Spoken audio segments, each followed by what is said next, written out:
After looking through the contract, Kushida fell silent. The angel had fallen. 42. Chapter 42. Trapped contractual agreement between Yamamoto Tatsuya, referred to as X, and Kushida Kikyo, referred to as Y. Date of agreement: June 4, 2015. Clause 1. Student expulsion X is hereby obligated to initiate the expulsion of 3 specified students from Class 1D, either during the midterm examination scheduled for June 11, 2015, or promptly after its conclusion. Failure by X to adhere to the conditions stipulated in 1 will result in immediate withdrawal from the educational institution. Clause 2. Non-involvement of Y shall refrain from engaging with the targeted students, namely Ike Kanji, Yamauchi Haruki, and Sudo Kin, until the completion of the midterm examinations. Clause 3. Confidentiality: both parties, X and Y, mutually agree to maintain strict confidentiality regarding the details and existence of this agreement. Any breach of the confidentiality stipulated in 3.1, including the disclosure of this agreement to third parties, will result in expulsion for the violating party. Clause 4. Authorization for expulsion X is granted the authority to utilize any means deemed necessary to ensure the expulsion of the specified students. It is explicitly stated that while pursuing the expulsion, X must refrain from causing any harm to Y and must not disclose YS involvement in any manner post the conclusion of the midterm examinations. This agreement is entered into willingly and knowingly by both parties on the date mentioned above. Yamamoto Tatsuya, X, signature. Kushida Kikyo, Y, signature. As Kushida dove into the nitty-gritty of that contract, a wave of unease washed over her.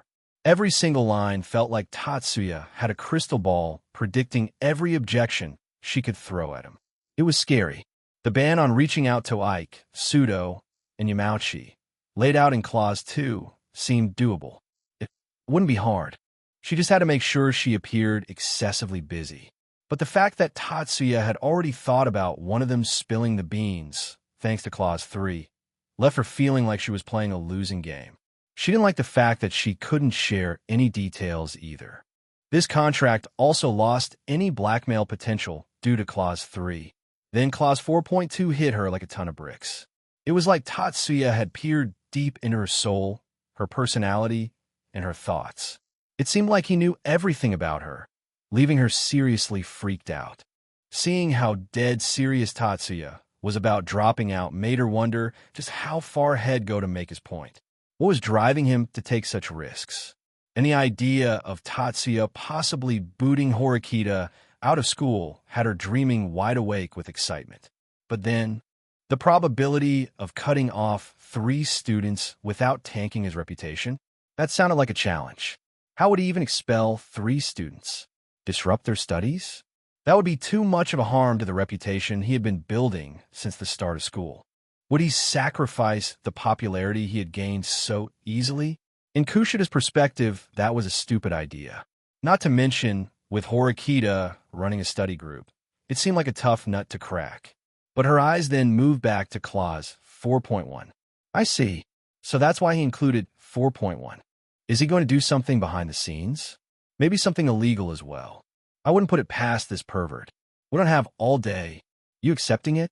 When Tatsuya threw the question at her with that poker face, the smug look in his eyes cranked up her irritation. The fact that she was cornered into accepting the deal only fueled her anger. I still have a few doubts. She spoke quietly, but made sure she was audible to Tatsuya. Speak away. Tatsuya nonchalantly accepted her questioning. You're acting like you're going to do something crazy or extremely hard, but isn't it just 3 students that are already very close to expulsion? It doesn't seem like you'll have to do much. Even if they get expelled, it doesn't prove much, right? He hummed in agreement, and Kushida's eyes shone. Horikita-san is very different from the dirty trio. I think you're banking on the fact that they could be expelled due to the exams and trying to take credit for it. Yes, Horikita-san is running a study group, but I don't think she'll have much success with it. At this rate, the 3 of them might get expelled by their own hands. She spoke in a sharp tone. You think you can expel Horikita-san in the future with this method? Don't kid me. Her eyes portrayed her distrust. And really surprised, Tatsuya spoke suddenly. Huh, I'm surprised you're able to think so clearly after what happened a few hours ago. Your willpower is really amazing, Kushida. He genuinely praised her. Unfortunately, Kushida was having none of it. Spare me the bullshit and answer me. Her voice was as frosty as when she tried to accuse him of rape. The scenario of them failing on their own will not happen. What? Why? I won't go into the details, but soon Ayana Kuji will approach you for a certain matter. Don't hesitate and agree. He will strike a deal with a third-year student, and once you realize the content of the deal, you'll understand how impossible it is for me to expel them using the exams. Kushida fell silent upon hearing his words. What deal exactly? A surefire way for even Yamauchi, Aiken Sudo to gain full marks in the exams. What the fuck? You're kidding, right? Tatsuya grinned. Am I? Kushida was about to lash out again, but all of a sudden, she picked up the contract again. Clause 2. Non-involvement of Y shall refrain from engaging with the targeted students, namely Aikanji, Yamauchi Haruki, and Sudo Ken, until the completion of the midterm examinations. I see. You understand now? Kushida nodded. So whatever this deal is, you want to make sure I don't somehow help those three after knowing the details of the deal between Ayana Kukuin and the third year, because that would mean certain expulsion for you? Correct. I see. Kushida repeated her words and looked down, pondering over the deal. A few seconds later, she looked up and matched her gaze with Tatsuya. Fine. Reluctantly, she grabbed the pen he tossed on the bed, ready to ink her fate. Wait. But suddenly Tatsuya stopped her and started fiddling with his phone. What? She asked with annoyance. You do realize that the school might not accept any contracts without a witness, right? But Tatsuya, always a step ahead, stopped her. Kushida's momentary brain freeze had her kicking herself. What if Tatsuya denied ever signing this contract? Instantly, she sent a sharp glance towards him. Glaring at Tatsuya's face, that sly smile of his sent a shiver down her spine. This was chess, and he was playing with all 32 pieces. He had her under his control from the start. From the conversation to the contract and the flaws of the contract. He had it all covered. Grim reality settled in. There was never an option to deny the contract in the first place. She felt cold, unbearably so, as she signed the contract in front of the recording phone that had been set up by Tatsuya. Then Tatsuya took the contract, all under the eyes of the camera, and signed the contract. Without ever leaving the camera's sight, he made it focus on the contract so that nothing was blurred. I, Tatsuya Yamamoto, agree to the conditions written on the memorandum and will leave this school upon failure of the conditions. With this, her fate was sealed, and Tatsuya sent her a copy of the video and a digital copy of the contract. He then gave the original contract to her, much to her confusion. I have no use for it. He stated simply, now it's time to enjoy ourselves. Kushida flinched in her bed, but didn't move. She merely lowered her head in defeat as Tatsuya walked towards her. Tatsuya stopped just before her once again and cast a shadow over her body. You can do nothing, Kushida. You can't escape. You might think you just have to endure for a little while, but that's just your own cute little misunderstanding. Contracts? Coercion? Consent? Such things don't matter to me. You've fallen into an inescapable hell. 43. Chapter 43. Combined Practice 1. A curious human once wondered whether humans were equal or not. Let me ask you, do you think humans are equal? Tatsuya shadowed over Kushida, and his eyes flickered with interest. Her blonde hair looked extremely soft and smooth. It shined due to the meticulous care Kushida took. Her eyes were sharp and her skin fair. It gave her a spicy look much better than her dumb, angelic act. He placed a hand on her head and stroked her hair again. It was an addictive feeling, and Tatsuya understood why. Kushida had an interesting personality. Even at that moment, there was a contradictory feeling upon observing her. Submissive yet sharp. Docile yet aggressive. He grabbed her chin and forced her to lock her gaze with him. Her cute little red, gradient eyes flickered in panic, but she didn't move. Tatsuya wanted to completely tame this wild girl, no matter what it took. He leaned forward and kissed her gently. It was a soft kiss, without the involvement of the tongue. Kushida felt a sweet tingle go down her spine as she subconsciously closed her eyes. Her soft, supple lips collided with Tatsuya's own gentle movements. It was different, too different. It was as if whatever had happened on the rooftop was nothing but an illusion, a distant, hazy memory. After a few rounds of kissing, Tatsuya parted his lips from hers and separated from the slightly out-of-breath Kushida. Her glare at this point was nothing but cute. Yeah. He climbed onto her bed and forced her into his lap with her back resting against his chest. He pulled her head back and leaned down for another lip-locking session. Kushida offered no resistance, but her misty eyes clearly showed her surprise. Perhaps she was expecting Tatsuya to roughly abuse her again, and that scared her the most. Tatsuya slid his hand around her stomach and pulled her in closer. Kushida's face was already flushed, and she slowly but surely started responding to his dominance over her lips. Tongues intertwined, and Tatsuya made sure to take excessive care of her. He didn't make any inappropriate movements and merely enjoyed the slow-paced kiss, while simultaneously letting Kushida feel his sincerity. A minute later, they separated, forming a faint bridge of saliva. Her fair little flushed face aroused him as he smiled, seeing the intensity of her gaze increase. "Bastard, you're doing this on purpose?" She spoke while panting. Her voice, unlike the look in her eyes, was particularly weak. It even sounded delicate. Kushida couldn't understand it. Why was he treating her so gently? It was unfair. "Do you dislike it?" He whispered back, and she didn't respond. She merely turned her head away. Tatsuya's smile widened, and he placed a kiss on her neck, causing her to flinch. "Do you dislike it?" His words lingered in the air longer than before, but Kushida still didn't reply. Or rather, she didn't want to reply, because it would be a pleasing answer for Tatsuya.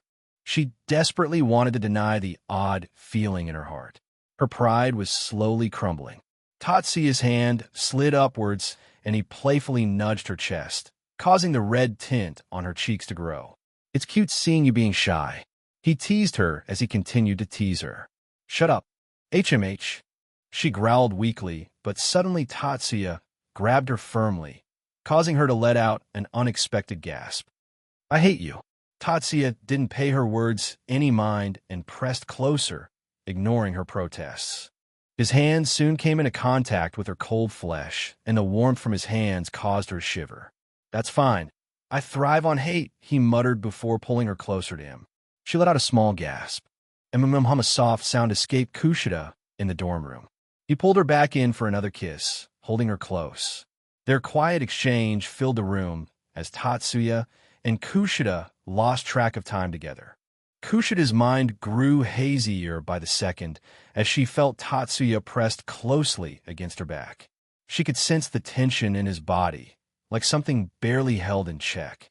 Her breath quickened as she straightened her legs and shifted beneath him. Like a delicate figure, she lay still. She allowed Tatsuya to do whatever he pleased. Suddenly, Tatsuya's hand moved away from her, and before she could react, he leaned in closer. Wait, as someone still unused to this kind of attention.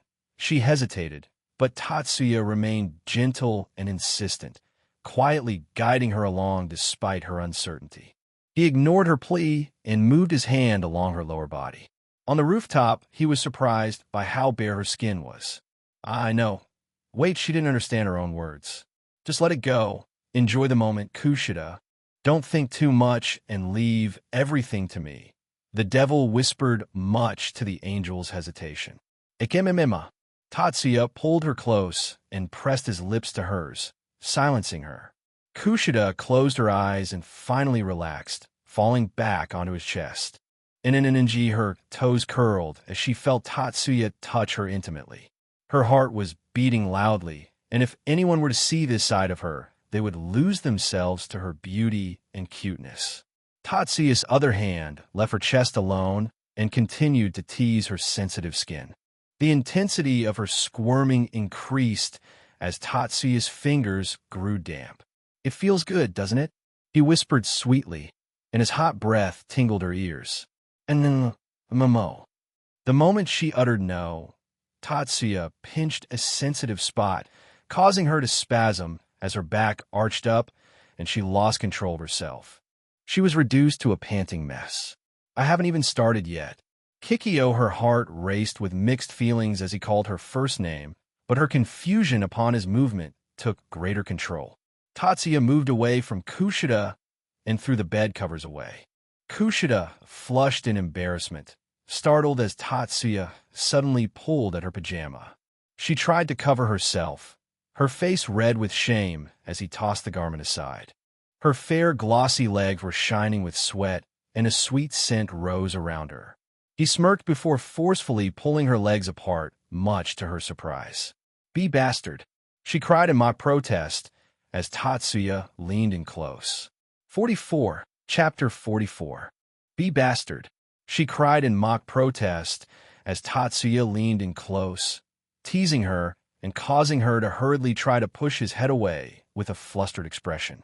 For her, this was technically her first time, as the incident on the rooftop happened too quickly, and due to Tatsuya's rough treatment, she was barely conscious throughout. He leaned close to her, and Kushida's legs trembled.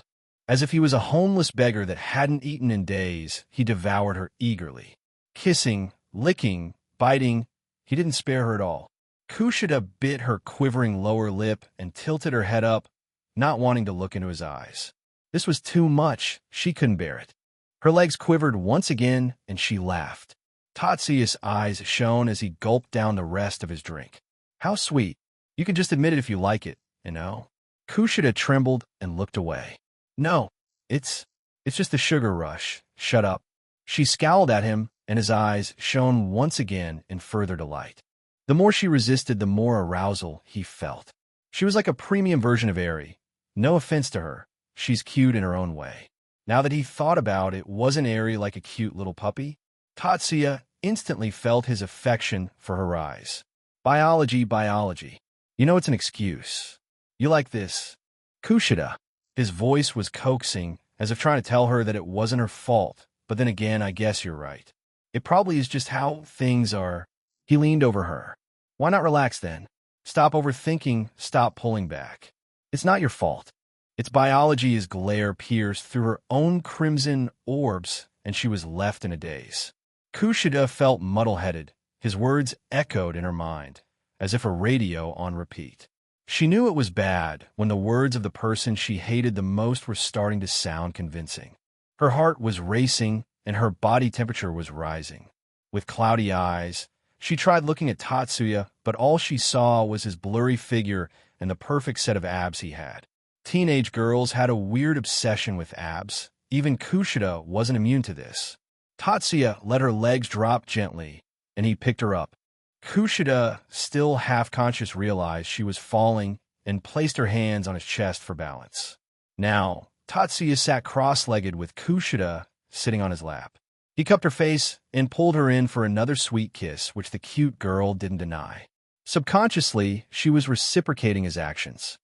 She moaned in his mouth while kissing as he gripped her ass tightly, the flesh spilling out of his hands. He separated from her and gave her nape a sudden lick, startling her back into consciousness.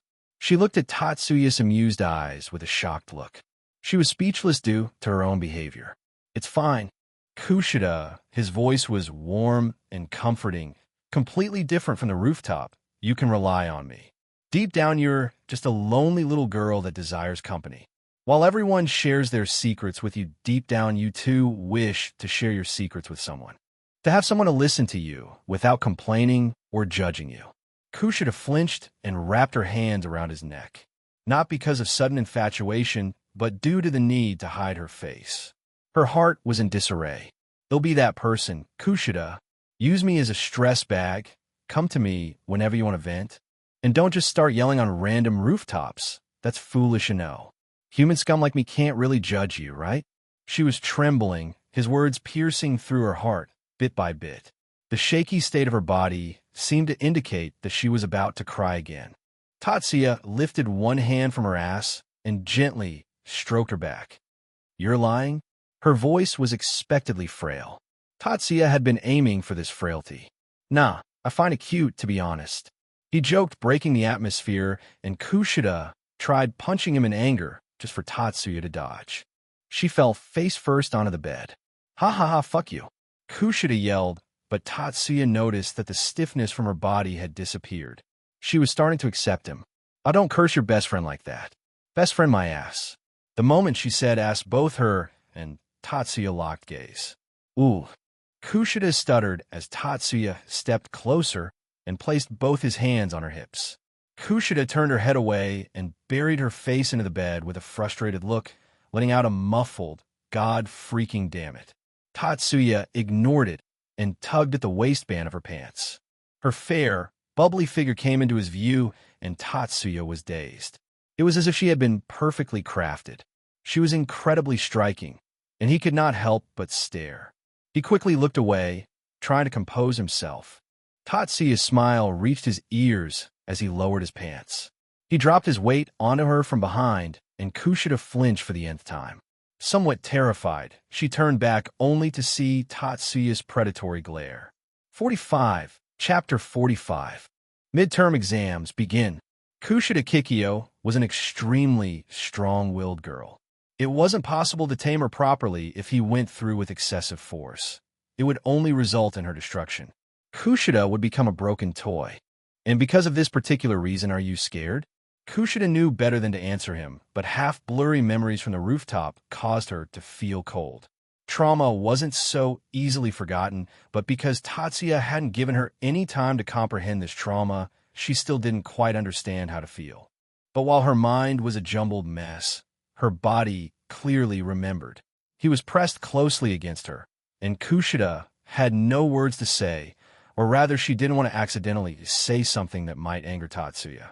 It wasn't that Kushida had become fearful, but that her body was forcefully activating a defense mechanism.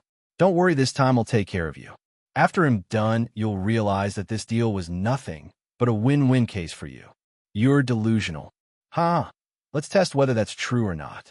Tatsuya held her close, and they shared an intimate moment together in the quiet room. His lips curled up as he pushed forward, but didn't go all the way in. He leaned forward, and his legs were on either side of her straight, connected legs. After shifting into a more comfortable position, he paused beside Kushida, who still had her face pressed into the bed. A soft, muffled sound escaped her, and Tatsuya found himself overwhelmed by how endearing she was. He leaned in and held her close, the moment stretching quietly between them. Papa papa. Muffled sounds continued as Kushida felt like she was going crazy. The problem was that with every few moments, Tatsuya's pace was increasing. At first, it was gentle, but as the minutes passed, the force and swiftness of his movements kept on increasing. Ha, clap. MMH, each loud clap reverberated in the room as she moved. She lifted her head, wanting to say something as excitement rushed through her body. Her hair was no longer styled, but lay out unkemptly because of the constant movement she had to endure. Thud, thud, thud, thud, thud. She didn't know if it was an illusion, but she felt the bed shaking. Why? Haha as someone will hear you us. She was barely able to form a coherent statement, but it was somewhat fortunate that she wasn't able to see the expression on Tatsuya's face. With his characteristic demonic smile, he overwhelmed her. His thrusts no longer had the human feel to them. Instead, each thrust felt like getting struck by a car. HHHNNNG. Kushida couldn't bear it as her body suddenly stiffened and her toes curled as Tatsuya felt her tense up around him. Huff, huff, huff. I'm not even close, and you crossed the finish line already? How lewd dirty talking was especially effective in breaking someone mentally. Even more so when there was truth to it. Her fair cheeks, tinted red, glistened due to the sweat forming on her face. The sight excited Tatsuya even more. He grabbed both of her hands and pulled her back before pressing close to her. Kushida was overwhelmed once again, but this time the experience was entirely different from before. It wasn't painful. Hours passed, and I eventually released the exhausted Kushida. Band's regeneration and Guru durability were simply too much for the poor girl to endure. Even if I tried to limit myself, it was futile. How could she resist my relentless onslaught of attacks? I guess I'm done with her for now. But damn, what a spicy girl. So feisty. Halfway through the session, Kushida had lost all semblance of reason and cooperated with me to the utmost. She was definitely on the more aggressive side, and I was sure of one thing: Kushida was going to die of shame the moment she woke up. Letting out a little evil chuckle, I cast clean on her before tucking her into bed. I looked towards the clock, and it was exactly 12:48 a.m. I left her room after putting on the invisibility cloak. Dashing through the stairs, I reached the ground floor and saw the middle-aged guard yawning. The dorms had a strict curfew of 10 p.m., so it would be awkward if the guard caught me. Not to mention my public persona was one of discipline and kindness. However, I wondered if everything I had meticulously built till now would crumble away after the midterms. When I first arrived in this world, I was still somewhat hesitant regarding the system. Rather cautious would be a better word. This caution led me to create a public image that would instantly place me on the top of the social hierarchy. But things were different now. I was no longer confused. I was no longer hesitant. I looked up at the sky while walking alone at midnight. The cool wind gently brushing against my face and the clouds lazily drifting across the dark sky. It was so beautiful. The streets were empty, bathed in the soft glow of occasional streetlights. The night held a stillness, broken only by the faint rustle of leaves. A sigh escaped my lips. As a mere passerby, I acknowledged my transient existence. The chaos caused by my presence held no sway over my actions. I'll do as I please. Ayane Akuji, there are no absences today. It appears everyone is present. Chabashira-sensei strode through the classroom with a bold smile on her face. That's the first hurdle for you leftovers. Are there any questions? We've studied diligently these past few weeks. I don't think that anyone will fail. Oh my, you sound quite confident, Hirata. Everyone wore a confident look. The teacher promptly took up the test papers and passed them out. Our first period test was for social studies. Out of everything we'd studied, it was probably the easiest subject. If anyone stumbles here, the other tests will be an uphill battle, quite frankly. You'll take this midterm and the final exam in July. If no one fails either test, you'll be rewarded with a vacation during your summer break. A vacation? That's right. A dream vacation on an island surrounded by the brilliant blue sea. Of course, the beach in summer meant we'd be able to see the girls in their swimsuits. Is this strange pressure, one of the boys muttered. Chabashira-sensei stepped back from the obvious tension the students exuded, mostly the boys. Everyone, let's do our best. Yeah, I howled along with our classmates. I shouted too, my voice getting lost in the cacophony. I was expecting a reaction from Horikita, but it seemed like there was much going on in her mind to care about me. Before long, everyone had their test papers. On the teacher's signal, everyone began. I held off on starting for a moment and looked around at the others. After scanning through everyone, my eyes ultimately fell upon the wide back of the student sitting in front of me. Class D was currently unaware of the dangerous undercurrents in the class, unaware of the silent war between Horikita Suzune and Tatsuya Yamamoto that would mercilessly decide the fate of 3 students. Tatsuya was undoubtedly a chaotic storm that would probably end up destroying the class. No one knew whether his desire for Class A was true or not. My eyes unwillingly alternated between the tense Horikita and the seemingly relaxed Tatsuya. Closing my eyes, I let out a sigh. With everything they'd learned, could the idiot trio avoid failing? 46. Chapter 46. Chabashira's doubt. A few days before the exam began, it was awful. She didn't remember how long she was asleep, but by the time she woke up, he was gone. Disgusting pervert. Lowlife. Rapist. She couldn't resist screaming out, her expression painted with frustration. Her face was crimson red after remembering her actions. Memories came in like a broken dam. Her expression shifted in a mix of surprise and overwhelm as Tatsuya held her close. She cried out, her voice catching, as his eyes widened in disbelief at her sudden intensity. He didn't expect her to show such enthusiasm. She had probably forgotten everything that was going on. Her mind was fully focused at the moment. Fully focused on the moment. Obeying her, Tatsuya stretched his legs and drew her closer to him. And in an NHD, Kushida's expression faltered as her body quivered beneath him, an indication that she was once again approaching her limit. The passage went on to describe anatomical measurements related to female reproductive anatomy.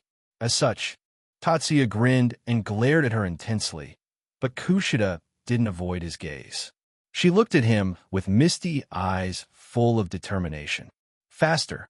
Jigo, faster. Is that all why you can do? She muttered, trying to sound condescending. But her trembling legs told another story.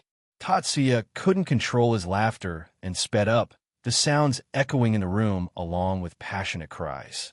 Stop. Fuck, fuck, fuck, fuck, fuck, fuck. Kushida grabbed her pillow and repeatedly punched it while cursing. Her face flushed cutely in embarrassment. He definitely did something. That can't be me. She fully denied her lustful self. Yeah, that's right, he did something. Didn't he? She reasoned, and suddenly her eyes lit up.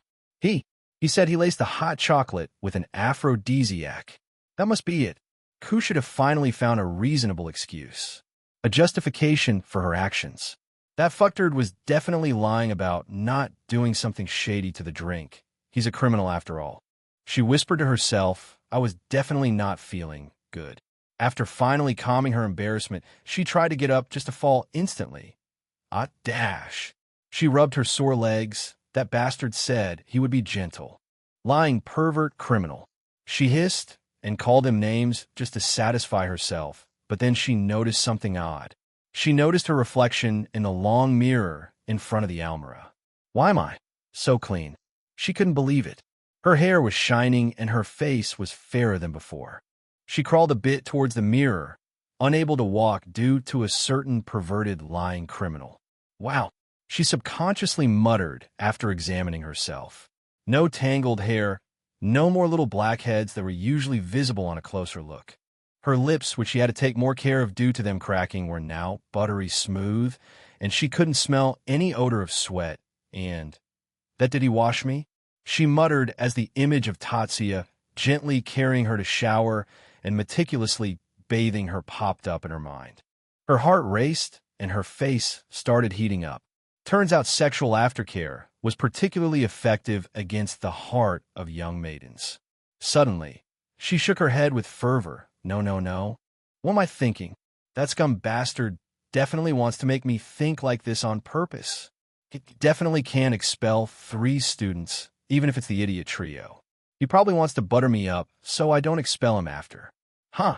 Wishful thinking. I hope you and the bitch get expelled as soon as possible. It's not like you care about me. She whispered the last part to herself while picking herself up, though she fell once again, bursting into another round of calling Tatsuya names. It was morning class, and Class 1D was unexpectedly silent, as Chabashira was teaching history. The usual misbehaving students couldn't be blamed. They were running on a serious threat of expulsion. But hidden even deeper was tension among the last 2 rows of the class. Chabashira noticed how Ike, Sudo, and Yamauchi were not actually paying attention to her class. Instead, they seemed to be studying something else. They looked tired, and whenever Sudo or Yamauchi seemed to be falling asleep, Harikta would send them a glare. Ike seemed to be more serious. Karuizawa and her group looked oddly relaxed. Hazebe Haruka was daydreaming. Sakura Eri had a blank look on her face. And Hirata had a stern expression as he occasionally glanced at Tatsuya. Did something happen? She wondered as her eyes were drawn to Tatsuya Yamamoto, who was gazing out of the window with a disinterested expression. Over the past few days, she had noticed him go from a disciplined student to someone who arrived late in class and was tardy in class. She could understand why he was in Class D, though. She knew some things about him. He came from a moderately rich family, and his grades weren't that special. In other words, a spoiled brat. Even his entrance exam scores ranged from 40 to 60. It wasn't that bad, but nor could it be called good. In fact, his placement should have been in Class C. Was being a spoiled brat really the reason he was in Class D? His attitude was far better than Koenji. Things were suspicious. When she first arrived in class, she had instantly noticed 6 students. Hirata, Horikita, Kushida, Tatsuya, Koenji, and Ayanokuji. Hirata, Kushida, and Tatsuya had a particular charisma about them that attracted the students to them. Tatsuya was like a buffed-up version of Hirata.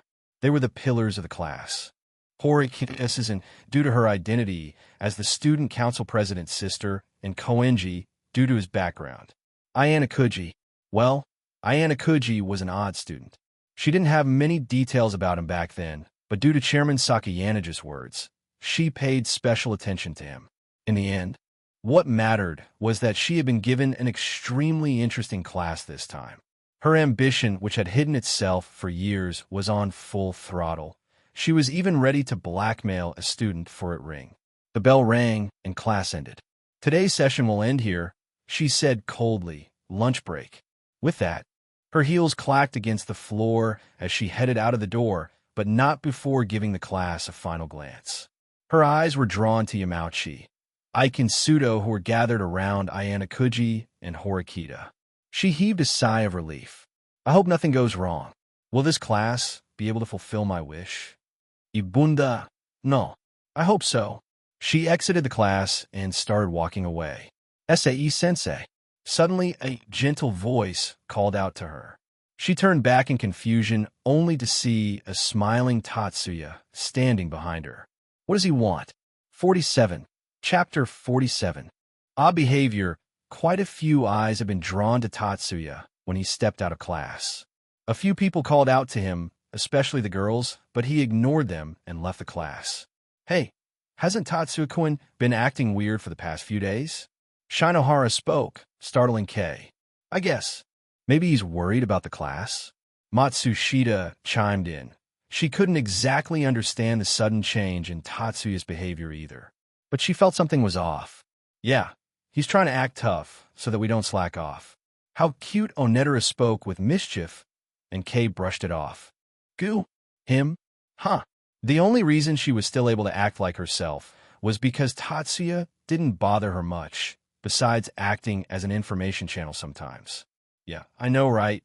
He told everyone that he doesn't want anyone to help Sudo and the others, but look at him smiling at Horikita, teaching them. Oh no. Are the rumors about him and Horikita being close true?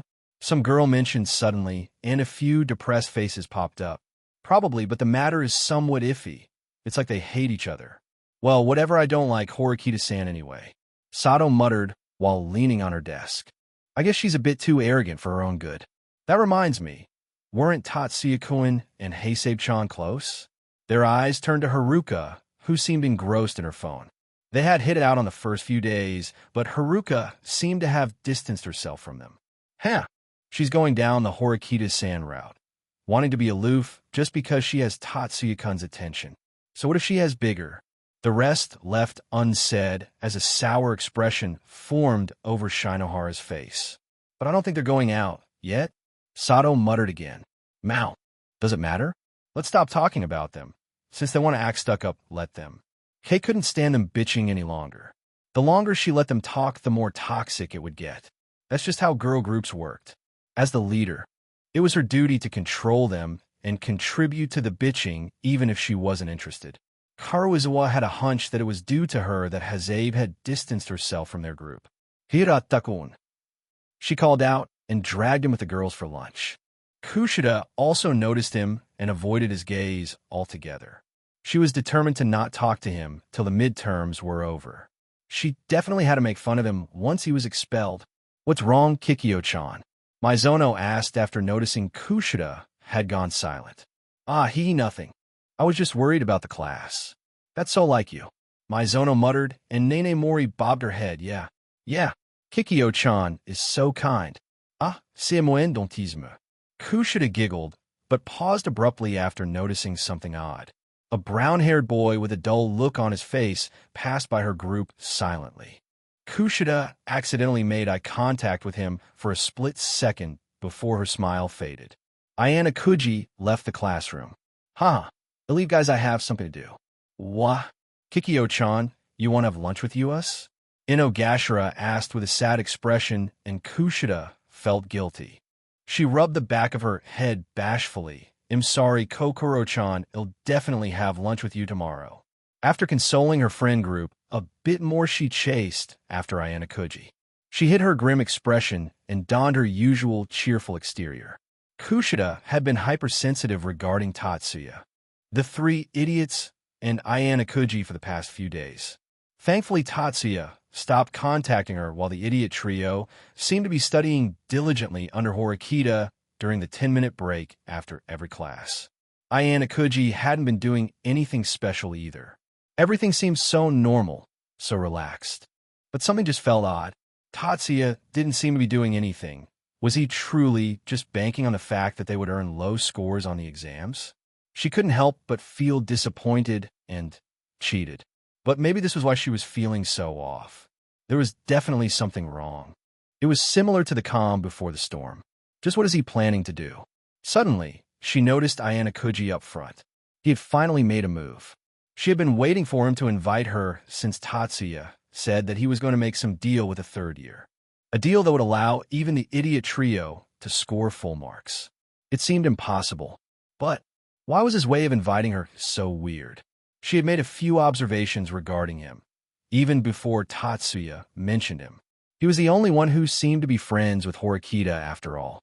She had to keep an eye on him, and the moment she noticed him avoiding her or acting suspicious around her, she would assume he knew of her secret too.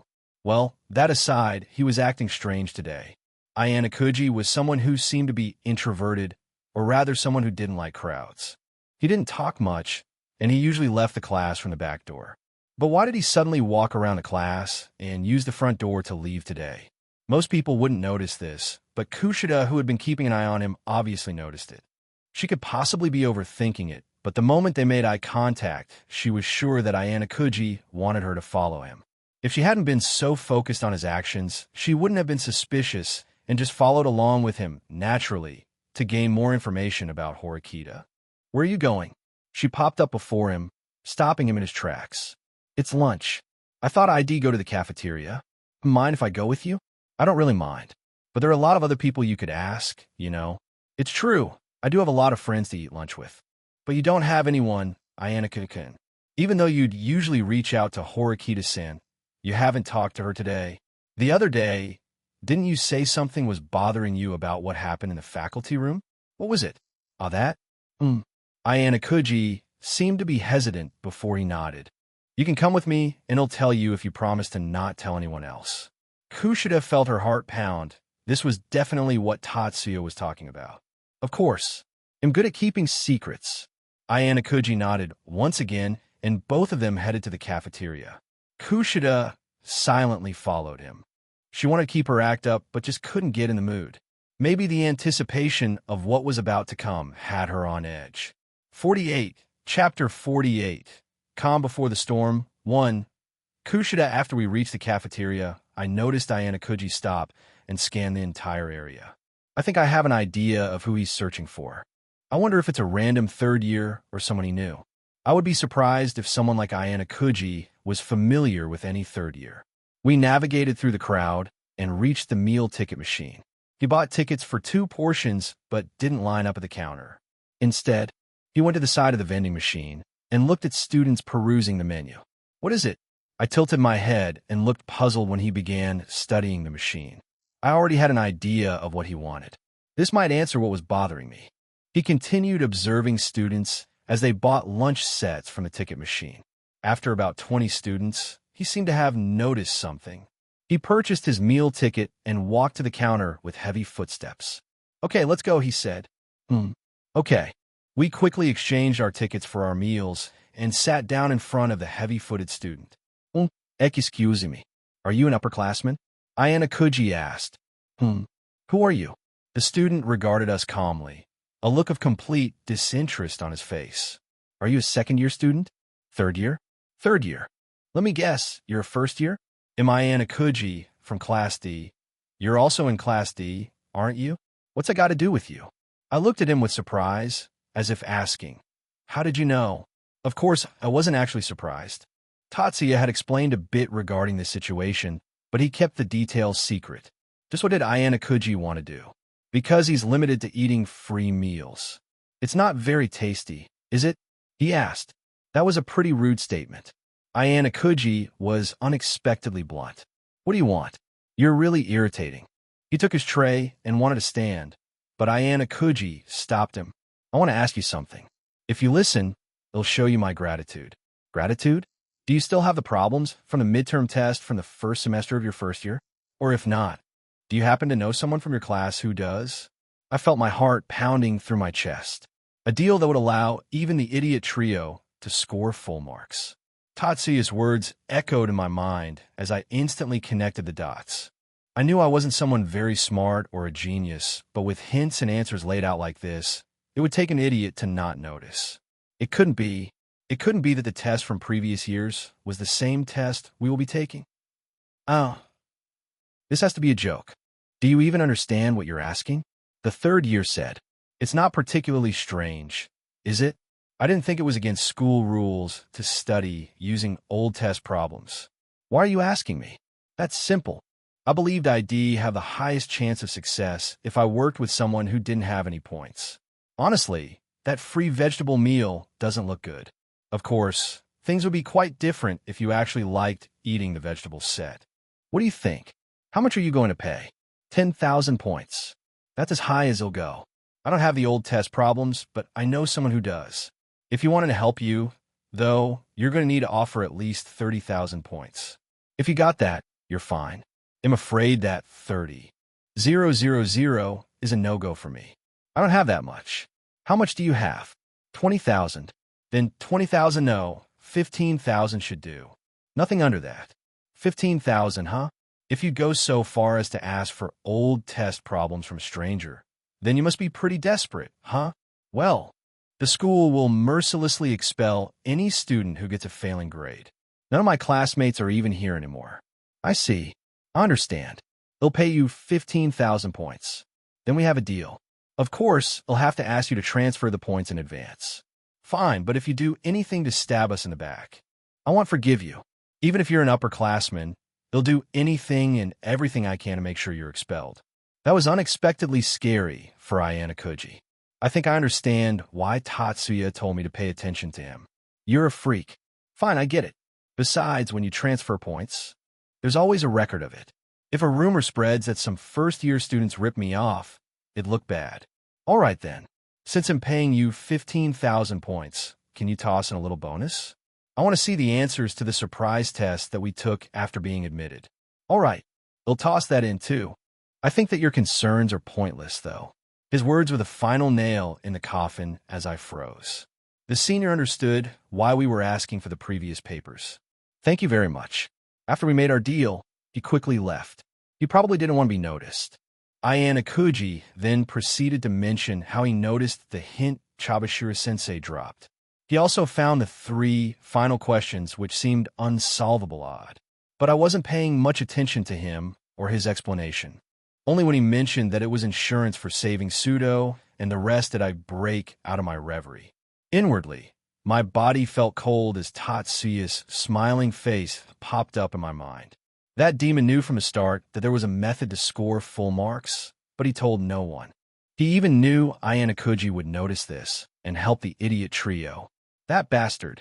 He knew it. He knew of this method. Then why?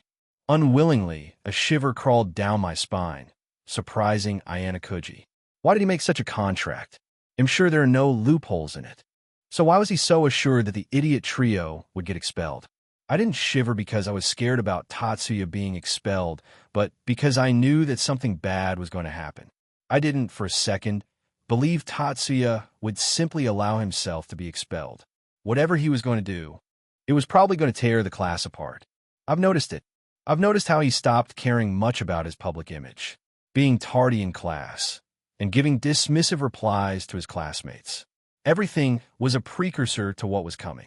Tatsuya was going to sacrifice his reputation to expel them, and I couldn't stop the fear bubbling in my heart. Even with these test papers available, Tatsuya was sure he would be able to expel the 3 of them. Is everything okay? You look pale, Kushida. Ayanakuji seemed concerned, but I didn't pay attention to his words. I could only hope Ayanakuji and Horikita wouldn't fail. Just what was Tatsuya going to do? Why? Why was he so confident?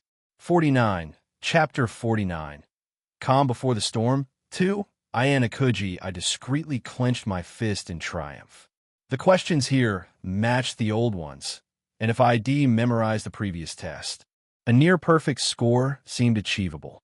Glancing around for assurance, I didn't notice any confused students. Many seemed to have engaged in last-minute studying. I carefully answered all the problems. The second and third period exams were for Japanese and chemistry. While working, I realized Horikita's guidance in the study group aligned with the test content. She accurately predicted problems from the lessons. Then came a fourth period, mathematics. Abnormally difficult mock test questions appeared, but the content was the same as the old exams. Even if others struggled, memorizing answers would suffice. After the break, our study group, including Ike, Yamauchi, Horikita, and myself, gathered confidently. An easy victory. We got this test on lock. Ike exclaimed. I feel like I might get 120 points, he added confidently. Yamauchi seemed equally optimistic. They reviewed old test papers for a final check. Is everything okay, Pseudo? Ike noticed Pseudo intently looking at the old test material. Well, yeah, I actually fell asleep. He bashfully rubbed the back of his head while letting out a chuckle. Thankfully, Ayanakuji woke me up. Ah, that. Yamauchi muttered. I guess I did find it weird to get a call late at night from another man, but you seem to need it. He gave me a thumbs up. I shrugged. I was just worried.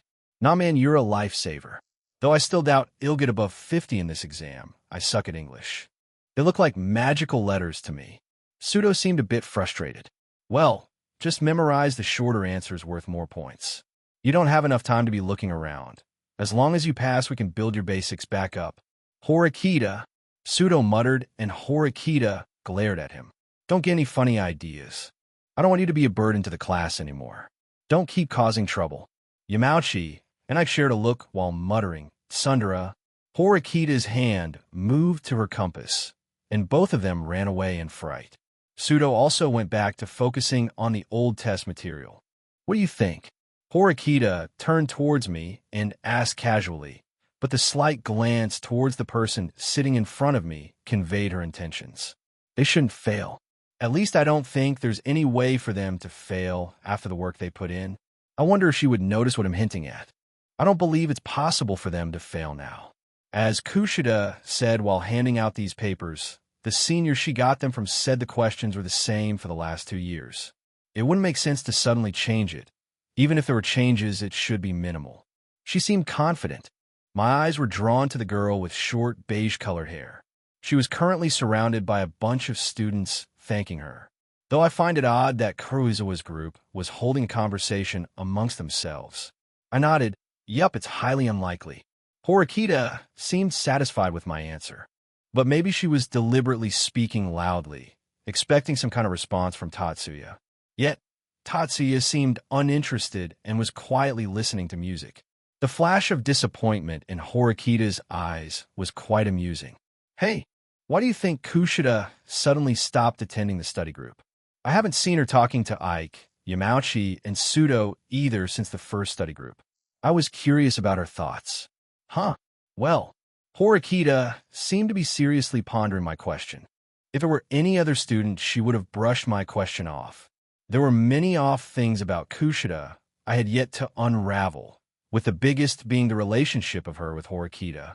Well, more like understanding what exactly happened between them. I've already drawn out the most likely scenario behind their relationship. I don't know. What did she say when you invited her for the second time? She sounded sorry. Long story short, she promised another group of students with tutoring, so she couldn't help us. Well, that sounds reasonable. Maybe she's come to terms with the fact that I despise her. Horikita sounded happy. This person, that's quite the heavy word there. You don't need to concern yourself with it. She went back to revise her material, but she suddenly froze. She turned to me with a hesitant look before it disappeared, and she regained her calm. She looked back into her material. I guess she's realized the most important factor in play here. For that, she was even willing to ask me something like that. I sighed before calling out to her, "Hey, Horikita." She turned to me with a confused look as her phone beeped. "You, what's this? What are you doing?" She looked baffled as her private points suddenly increased by 50,000. I lied to someone about my balance. It'd be troublesome if they asked to check my phone. Can you hold on to them for a bit? Horikita's face alternated between baffled and anger. You're a really bad liar. I guess I'll have to improve on that. I looked away from her and stared at Tatsuya's back. But Horikita, my help only extends to the point it does not inconvenience me. This is as far I'll go. Standing against Tatsuya has already disrupted my plans far enough. I won't allow this peaceful life of mine to crumble down just to carry you on my back. I hope you come out well after this exam, Horikita. The exams concluded without a worry. Everyone was happy. Even Pseudo looked cheerful as he ran to Horikita's desk. I think he'll definitely score above 45 in English. Damn.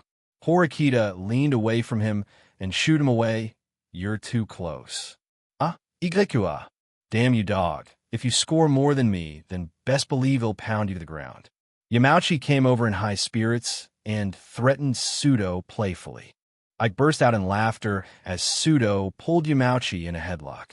It looked so cheerful, so harmonious. The class was overwhelmed with joy, which didn't even fade as Chabashira-sensei walked in with her usual strict expression.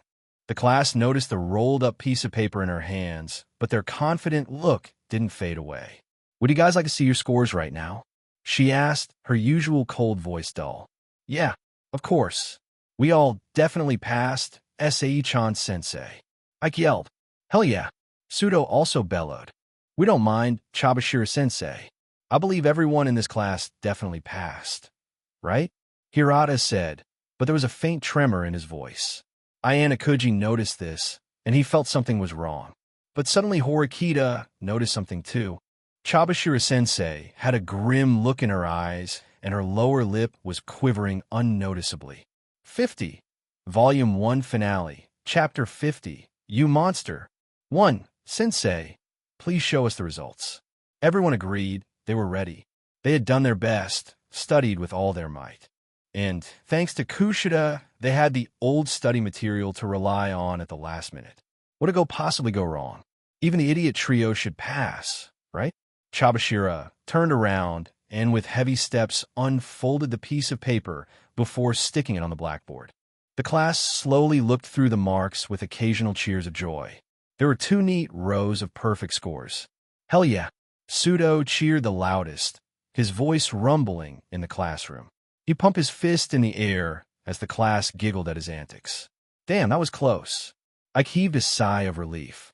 I can finally see girls in bikinis. Hee hee. He giggled. Yamauchi said nothing, but there was a smug look on his face, as if saying this was expected. Yay, we'll finally get some points. Sato cheered and hugged Shinohara. We did it. Kikyo-chan. Inogashira whispered with a cute smile as Kushida smiled back at her, but the look in her eyes betrayed her shaken feelings. She discreetly glanced at Tatsuya.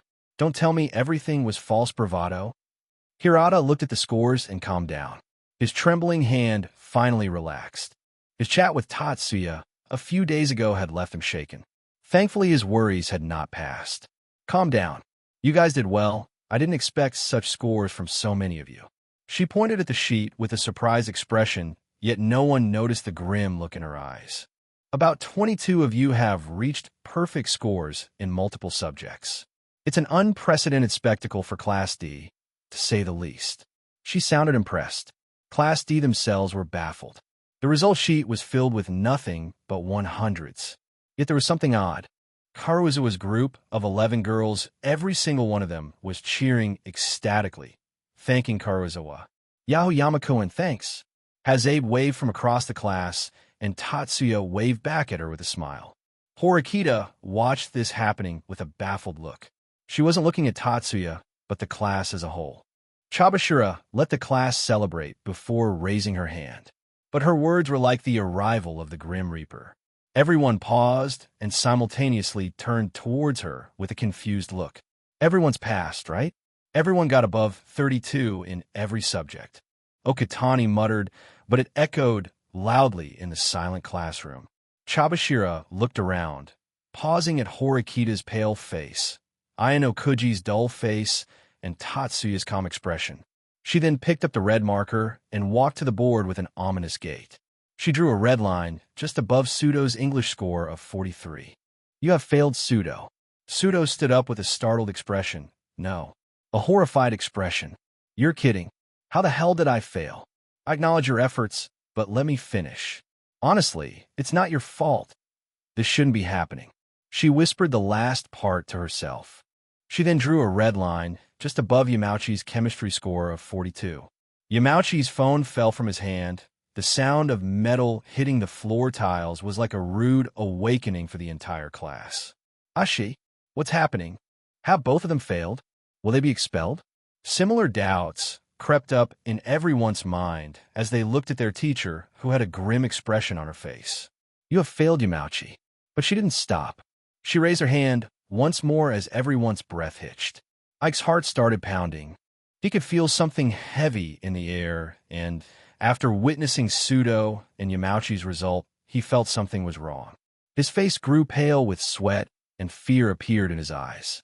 And as if to add to his despair, Chabashira drew a red line just above his math score of 42. You have failed, Ike. The three of you will be expelled and will be provided with an official notice before the end of today's classes. Her words were like a precursor to chaos. The hell? What the fuck are you talking about? Sudo yelled. I passed. Why do you think so? Why do you mean why?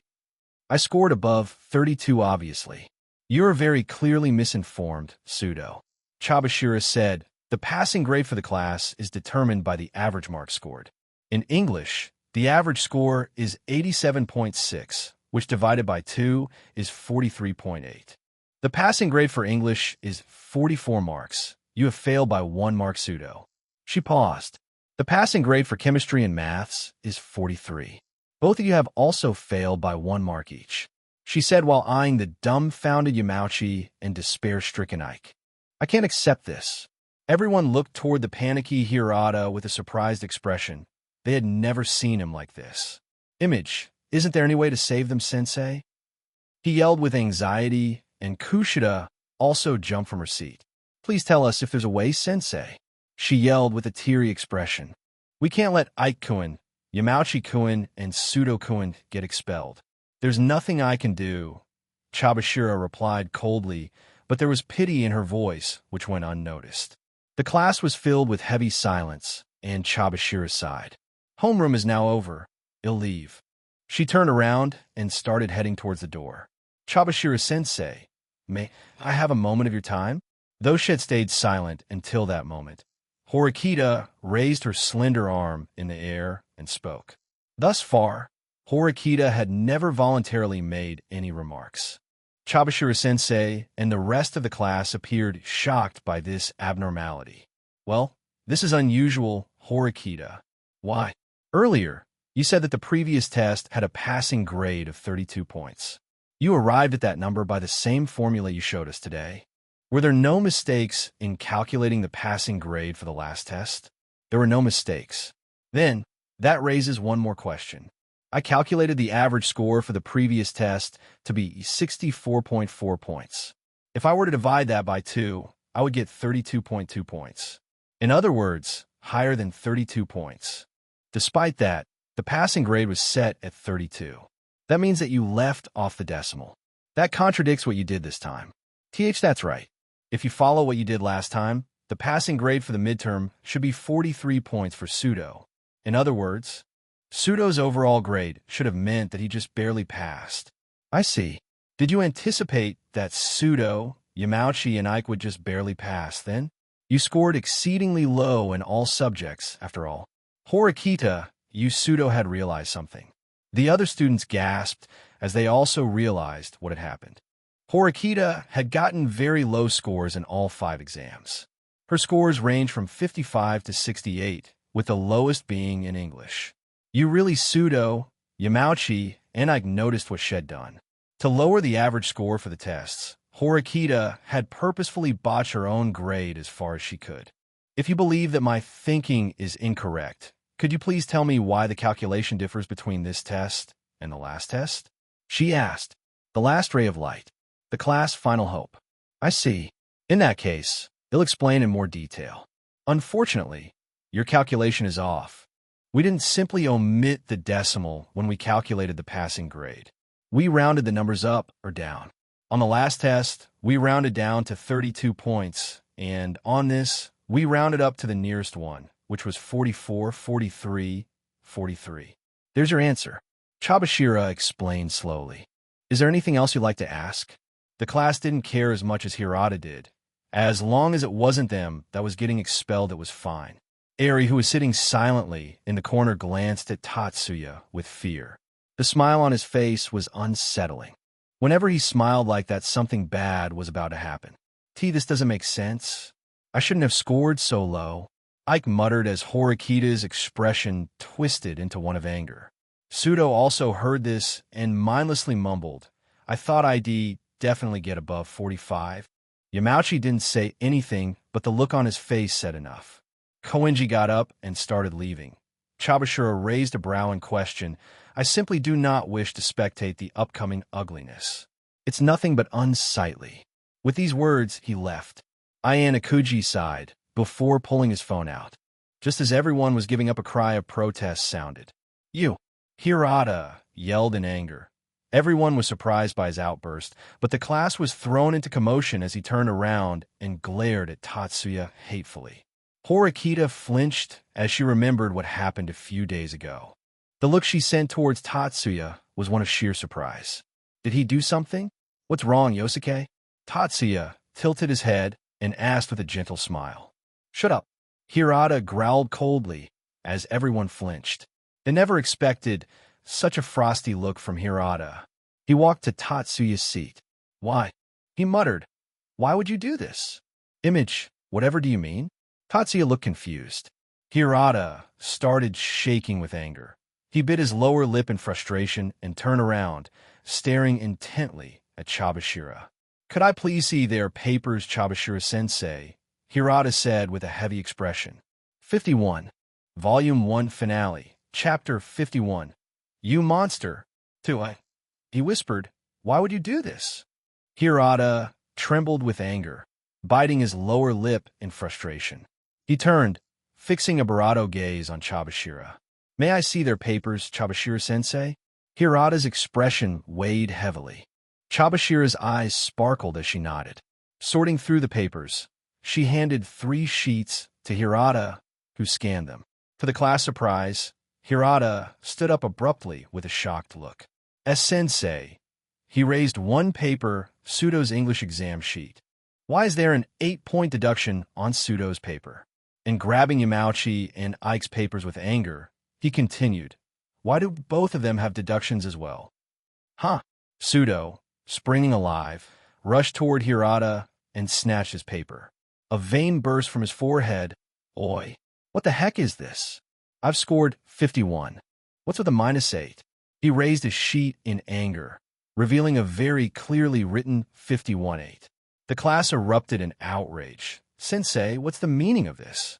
Ike and Yamauchi ran toward Hirata as well, their seats creaking loudly due to the force they were pushed with. You can't just expel me for no reason. Ike clutched his sheet, hope bubbling in his heart once again. At least tell me why you've unfairly deducted my marks. Yamauchi, with a crazed expression, sprung up from the back.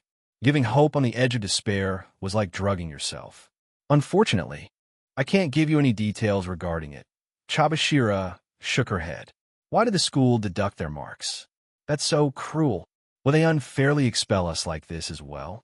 Why aren't they telling us the reason for the deduction? Can they just lower our marks without any explanation? Hushed whispers echoed in the class as fear enveloped everyone's hearts. Why couldn't the school at least tell them why? What if they were next? Chabashira raised her hand, attempting to quell the chaos. As a teacher, I can guarantee the school has no involvement in this decision. Everything has proceeded fairly and within the school rules, Chabashira said with a stern expression. You're fucking with me. Sudo rushed forward, but a few students, including Hirata, grabbed him. Chabashira seemed unperturbed as she sighed. There were barely a few minutes left before she had to leave and declare the results to the higher-ups. Karuizawa seemed shaken by Pseudo's sudden behavior, but she hid it well. She slowly turned to the cause of this chaos and trembled in disbelief. How? Sensei. Suddenly a calm pierced through the ruckus, silencing the noisy classroom. Everyone turned toward Horikita, who had a grim expression. Her black hair sat elegantly behind her with a small little braid hanging on the side of her calm face. Her violet eyes shone with clear anger, but it wasn't directed at Chabashira. Sensei, can you tell us the reason for these deductions? Don't make me repeat myself. I can't reveal the details regarding this decision, no matter how many times you ask. Horikita stepped out from her desk and started walking towards the podium. Let me rephrase that question. All eyes were on her. Is it possible for us to make you explain the reason behind these deductions? Chabashira paused. The question seemed similar to the last one, but the wording mattered. She nodded, and everyone's eyes lit up. One more question. What will it take for you to give us a clear answer? Chabashira stayed silent, expressing her denial as the class mood soured. She's messing with us, I'm telling ya. Pseudo once again tried to rush forward, but Hirata stopped him. You said that the school has no involvement. Is that correct? Chabashira nodded at Horikita's question as her lips unnoticeably curled up. Then that's to say there's some external factor for this deduction. When you say the school is not involved, I presume behavior, and such do not come under play. Chabashira nodded once again. The class was slowly but surely swept away by the rhythm being created in the class, due to Horikita and Chabashira's back and forth. Ayanokuji looked at their interaction with his usual dull gaze. So that leaves the only one viable conclusion: a student is involved in this decision. Chabashira didn't answer and remained silent. What's she saying? A student is involved? Wait. Suddenly a few people looked at Tatsuya. Hirata's sudden anger and disbelief aimed at him fresh in their minds. Tatsuya-kun. The person in question was leisurely listening to music with a happy smile. His behavior was too out of place for the current atmosphere. Sensei, how much would I have to pay if I were to ask you for an explanation? Huh? Pay? What's she saying? Is she crazy? Wait, is she trying to bribe Chabashira-sensei? Another bout of hushed whispers occurred. Horikita, Pseudo muttered, feeling guilty for having Horikita embarrass herself like this for them. 50,000 private points. But unexpectedly, Chabashira-sensei answered, causing the class to fall silent. Class D quickly fell silent. They just couldn't understand what was going on. Horikita was buying an explanation. Using private points? I see. Horikita nodded in response and stood next to Chabashira. SAE raised a brow in question, but Horikita ignored her before turning to face the class. I hope you realize that coming clean right now is better than having me forcefully drag your name out. At least the possibility of forgiveness will still be on the table if you come and explain yourself. Nobody responded, but everyone knew she was talking about Tatsuya. Tatsuya didn't respond, still engrossed in his music. Not yet. He was waiting. It didn't matter if she exposed him right now. What came after was much more important. Horikita frowned before letting out a sigh. Sensei, I would like to buy the explanation for these deductions. Horikita turned towards Chabashira with her phone in hand. All right. After taking the points, she turned towards the class. Yamamoto Tatsuya has paid me 1 million private points to deduct 8 points from Pseudo's English exam, 12 points from Yamauchi's chemistry exam, and 11 points from Ike's maths exam. 52. Volume 1 Finale. Chapter 52. You Monster. 3. Yamamoto Tatsuya has paid me 3.1 million private points to deduct 8 points from Pseudo's English exam, 12 points from Yamauchi's chemistry exam, and 11 points from Ike's maths exam. Her words were like a pebble dropping in a pond. Ripples of chaos and confusion traveled through the entire class. What? A whisper full of confusion broke the heavy silence in the class. While every other class was probably proceeding with their day, as normal Class D was in the midst of unexplainable hell. This doesn't make sense. How can a student just buy the right to lower someone else's marks? Horikita herself wasn't expecting something like this as her face distorted into a frown. The classroom fell into stunned silence, the weight of Chabashira's revelation hanging thick in the air. As the eyes of his classmates bore into him, Tatsuya's nonchalant demeanor, which seemed weird, turned eerie as cold silence settled in. Sudo's English, Yamauchi's chemistry, Ike's maths. Why? Hirata demanded, his fists clenching into a tight ball. Tatsuya seemed to have finally realized the commotion in the class. He turned his gaze away from the window and ignored Hirata. He removed his earphones, his gaze locking onto Horikita. Well, looks like you're quite the negotiator, Susan. Ignoring Tatsuya, Horikita pressed on. Explain yourself. Why would you spend such a significant amount of private points to sabotage your classmates? To spend so many points. Even Class A as a whole didn't get 4 million private points a month. That was saying he had almost spent about 40 students' months' worth of private points. No, Ayana Kuji came to a quick conclusion. Tatsuya had spent more private points than Class B and Class C had earned in a month. Why? Tatsuya seemed to have whispered, and the class turned quiet, waiting to hear what he had to say. I don't know, really. I didn't want to test the school system and see how far I could go with it. Are you kidding me? Horikita spat angrily. Even if you're cruel enough to test the system by expelling 3 students, why would you choose from your own class? No. Why would you choose 3 people in the first place? Couldn't one be enough? Horikita's onslaught of questions seemed to have pushed Tatsuya into a corner, the class thought. Tatsuya frowned, as if thinking hard before he looked seriously at Horikita. I thought it'd be fun, I guess. Karuizawa shuddered, and a chill ran down every student's spine. Their view of Tatsuya couldn't have changed more drastically. The room buzzed with whispers as the class struggled to comprehend Tatsuya's audacity. Yukimura couldn't believe his words. Testing the system? You jeopardized your classmates' futures for a whimsical experiment? How could Eiichi do something like that? Was he acting all along? That's terrifying. He's like a psychopath. I know they're annoying, but expelling them. Was he serious back at the swimming pool? No, wait. That's not important. Why does he have so many points? Yamavon. A broken voice called out, but Tatsuya didn't pay her attention. He would deal with her later. The nature of his actions came to light. The class looked at him with betrayal and distrust. Who was to say he wouldn't expel them next? Tatsuya leaned back into his chair as he quietly listened to his classmates' accusations. The complaints and accusations were nothing but the buzzing of annoying mosquitoes. Even if it was fun to see their reactions at first, it was slowly getting annoying. His eyes peered over every student one by one, and slowly the voices of complaints died down. Those shouting turned quiet or turned away, not matching his gaze. Who dared to attract his anger? The strong ruled over the weak, and the weak feared the strong. That was the ultimate way of life. Don't think the laws were made to keep humans in control.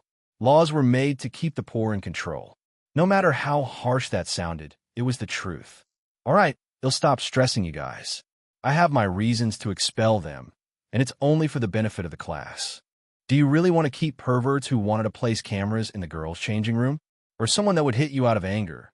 Didn't he push Hirata rather roughly for a simple argument? Words of logic calmed the class, but it delved into another round of chaos. What? Cameras? Hazabe muttered with a freaked-out expression, and Karuizawa's face turned pale. The hostility was driven back to the trio. Sudo had his head down, and he seemed to be shaking. No, it was a joke. We weren't going to do that. Ike yelled, and Yamauchi hurriedly nodded. Why would we even do that? It's fucking illegal. I don't want to go to jail. But no one seemed to trust them. You're playing with people's lives. Do you even understand the consequences? Hirata yelled furiously at Tatsuya. Everyone has flaws. They promised me to change. I talked to them after you said those things to me. They promised to change. Hirata seemed to be trying to convince the class.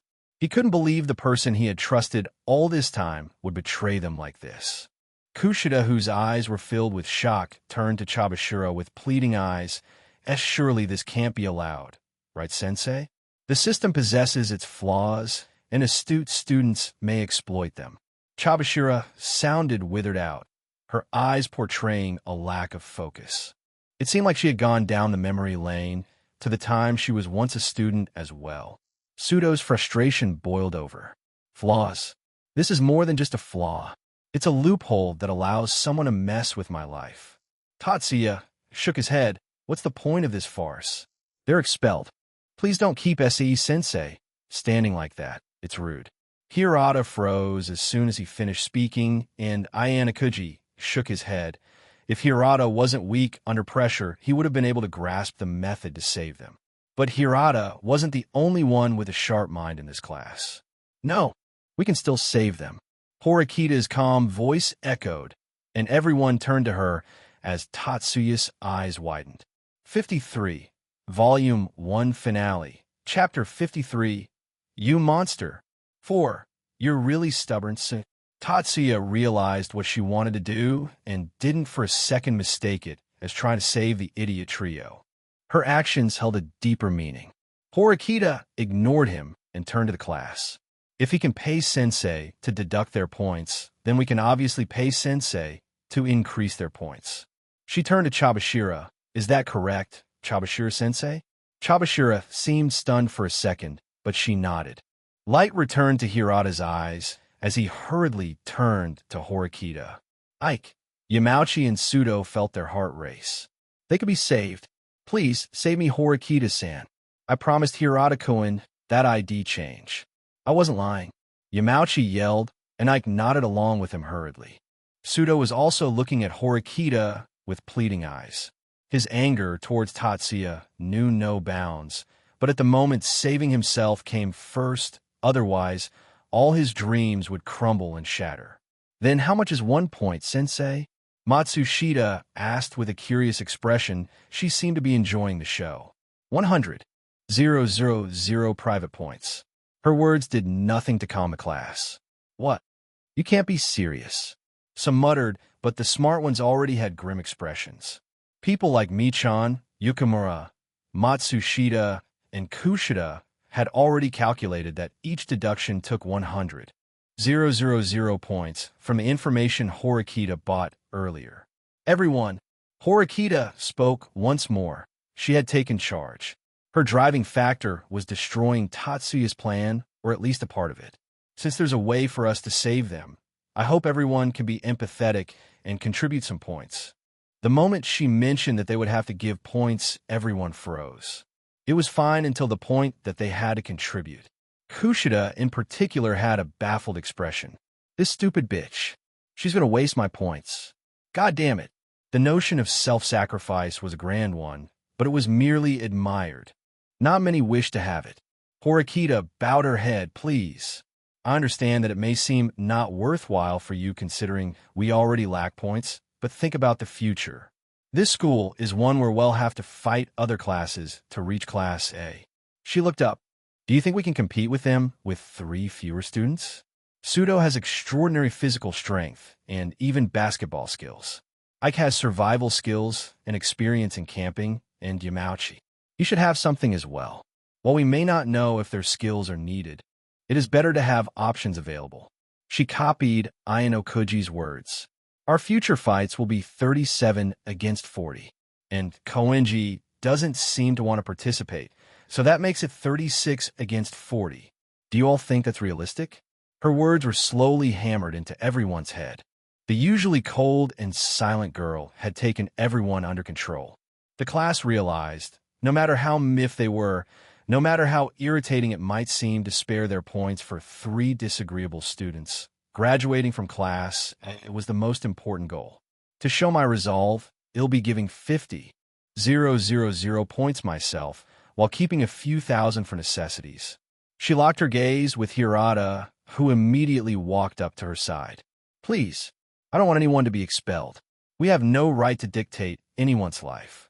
We have no right to decide someone's fate. It's absolutely cruel and evil. They promised to change, and I trust them. They'll be giving my own 40,000 points. Please, he bowed sincerely as a few students winced. Their hearts wavering due to Hirata's words, and especially his expression.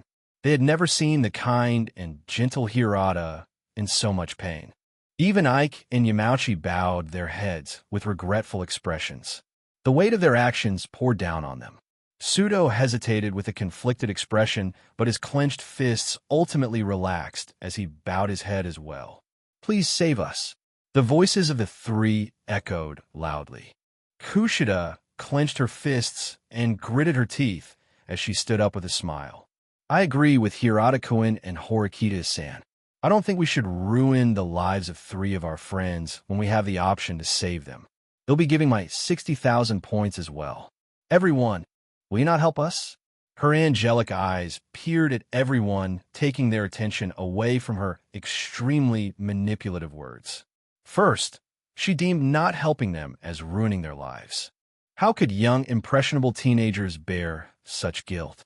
And if they still didn't think much of it, Kushida's pleading as a cute girl and terming Sudo and the rest as friends was the final nail in the coffin. But Horikita-san, what if Tatsuya-kun just deducts their points once again? Matsushita reasoned as the class flinched, their eyes slowly turning to Tatsuya, who had an amused look on his face, as if watching children playing around. Usually, she wouldn't jump out like this, but with a demon sitting in the back, ready to expel anyone he deemed useless. She had to show some worth, and with all the attention on Tatsuya, no one would pay much attention to her. While she enjoyed pretending to be average, she had no wish to fight Tatsuya in the off case he suddenly decided to cut her off. "No, you shouldn't have that many points. Do you think he would have so many points left after such a heavy transaction? And let's presume he still has this many points. Will he go against the class? Will to save them? We all want to save them and rise through the ranks, to not be called defects. Horikita might not be as good as Hirata and Kushida when it came to socializing, but deductive reasoning and logical debates were her forte. Would he destroy all over our efforts and continue his delusions of deeming three fellow classmen as waste? Especially when these waste want to improve. I don't think you'll trample over the sincere efforts of your friends. Would you, Yamamoto?" All eyes turned to the gentle and kind Tatsuya. The eyes that held adoration and respect for him were filled with fear, hostility, and distrust. Tatsuya closed his eyes and didn't respond much to the class frustration. If he held onto his stance of expelling them, then all the respect and adoration he had gained would crumble away. "A good move, Horikita. I truly admire your quick thinking.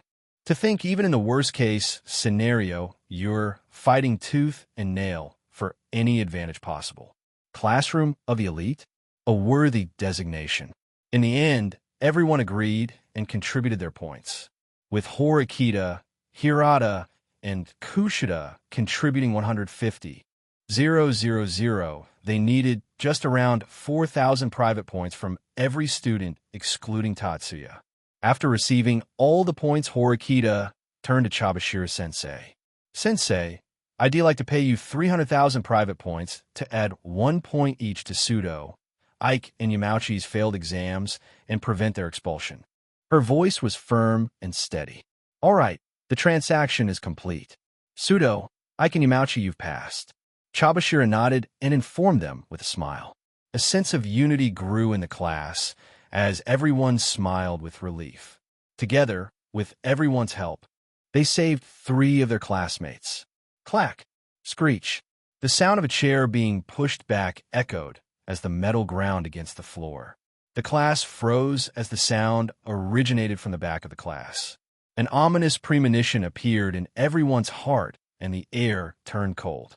They slowly turned back to see Tatsuya with his bag in hand, walking towards the exit of the class. Yet his expression was frighteningly calm. He displayed no frustration over having wasted over 3 million points. It was eerie. For a moment, everyone froze. It was as if time had been stilled. A small, gentle smile crept over Tatsuya's face as raised his hand which held his phone. Beep! Everyone's face turned horrified as they heard a loud ring. They stiffly turned towards Chabashira-sensei, who was also frozen in place. She blankly pulled out her phone. "Yamamoto, Tatsuya," she muttered, her voice echoing loudly in the classroom full of pin-drop silence. "Has paid me 300,000 points. 54. Volume 1 Finale. Chapter 54. You Monster. 5 Beep. Everyone's face turned horrified as they heard a loud ring. They stiffly turned towards Chabashira-sensei, who was also frozen in place. She blankly pulled out her phone. Yamamoto Tatsuya, she muttered, her voice echoing loudly in the classroom, full of pin-drop silence. Has paid me 300,000 points. Yamamoto. A furious, beastly roar erupted from Sudo as he rushed to Tatsuya. The thin line preserving his sanity was the chance of being saved, but his final hope, his dreams, his career, everything destroyed. The class felt their hearts stop as the distance between them closed in an instant. Sudokun, no. Horikita instinctively yelled, trying to stop him once she realized it was Tatsuya Yamamoto he was trying to attack. It was futile. Tatsuya's movements were lightning fast, his hand closing around Sudo's neck in a vice-like grip. Horikita flinched as she subconsciously rubbed her neck, slightly trembling. Despite the height and build of Sudo, Tatsuya effortlessly lifted him off the ground, showcasing strength that seemed beyond human. The classroom gasped collectively, the tension in the air palpable. You're brave, Tatsuya said calmly, his voice cutting through the silence like a blade. Sudo struggled in vain against Tatsuya's hold. His anger now met with an unyielding force. He thrashed around wanting to punch and kick, but suddenly the grip around his neck tightened remarkably. His own hands instinctively reached to his neck, which was bulging with veins. His face, which was growing red, was full of agony. Bam! In the same instant, Tatsuya flicked his hand, and Sudo went flying, crashing into the wall. Sudo, Ike, and Yamauchi hurried to him, trying to help him. The rest of the class was frozen in fear. No one dared to move in their seats. Many students even held their breath, afraid of catching his attention. Kushida paled as she suddenly realized something. Why did he only reduce Ike's, Yamauchi's, and Sudo's marks by only the amount necessary to expel them, even with tens of millions of points? Did he not know that the class could also pay 300,000 points and buy 1 point each to save them? No, he knew. He knew that Horikita would oppose him, trying to sabotage him in any way possible. He intentionally created a situation where the class could still hope to save them before crushing it all together. This whole situation wasn't due to Horikita exposing Tatsuya. He intentionally let himself be exposed? No. He never cared about his image in the first place. To crush the entire class like this was simply done to make us realize one thing. Yamamoto Tatsuya wanted the class to realize that they were on different levels. It was a display of dominance. Yamamoto Tatsuya, you monster. Ike and Yamauchi, who were helping the coughing, teary-eyed Sudo, flinched at the sound of footsteps nearing them. They stiffly looked up only to see Tatsuya's frosty eyes. The calm, nonchalant look gone. Instantly, Ike and Yamauchi cowered back, their eyes filled with anger, hate, and fear. Yamamoto, stop! Horikita cried out again. He'll forgive you for going against me, just this once, Susan. His voice was no longer playful with her. I hope it doesn't happen again.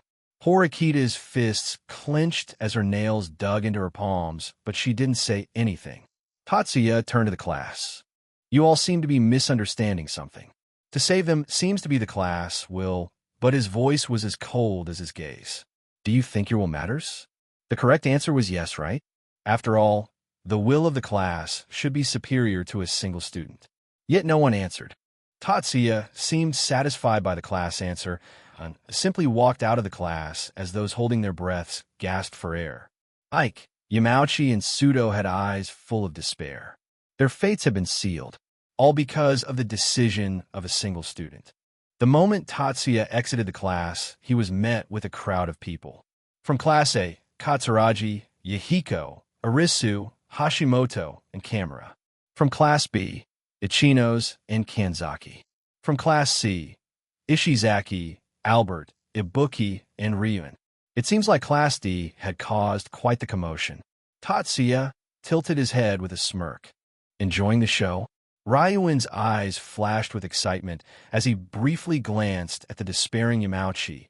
Ike and Pseudo before the door closed. He turned to Ibuki and seemed to mock her. "And you were calling me the tyrant? Kukuku?" Ibuki clenched her fists in anger, but didn't respond.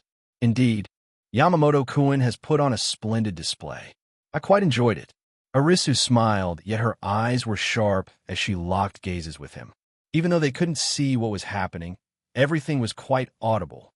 "I don't like how you went about your way of conducting this so-called testing the system." Katsuragi frowned before shaking his head. "But I suppose I have no say in how you handle your class." Tatsuya respected him for this. Righteous, yet not pushy. "Oi, Mr. Tyrant, had your fun, huh? With what I've just seen, I'm pretty sure you could have had the class under your control from start." "The irony," Komuro muttered. Ryuen calling someone else a tyrant had to be the best joke of the year. "When was the class not under my control?" Hearing that, Ryuen paused before chuckling. "I see. Though I guess you do realize your earlier methods were quite naive." "You can call them naive, but that wasn't my goal in the first place." Tatsuya seemed to have thought of something interesting as he glanced at the calm-looking Ichinos, though things have changed, I suppose. Ryuen noticed this. "What? Going to stay silent, Ichinos?" Ichinos frowned while Kanzaki was glaring at Tatsuya. "I didn't want to be like this. I was hoping for my suspicions to be wrong. I didn't think you'd be so cruel, Yamamoto-kun." Tatsuya noticed her calling him using his last name instead of Tatsuya, like before. "Do you think your way of leading Class B is right, Ichinos?" Tatsuya also dropped the formalities and asked. The subtle tone caused the rest to stay silent.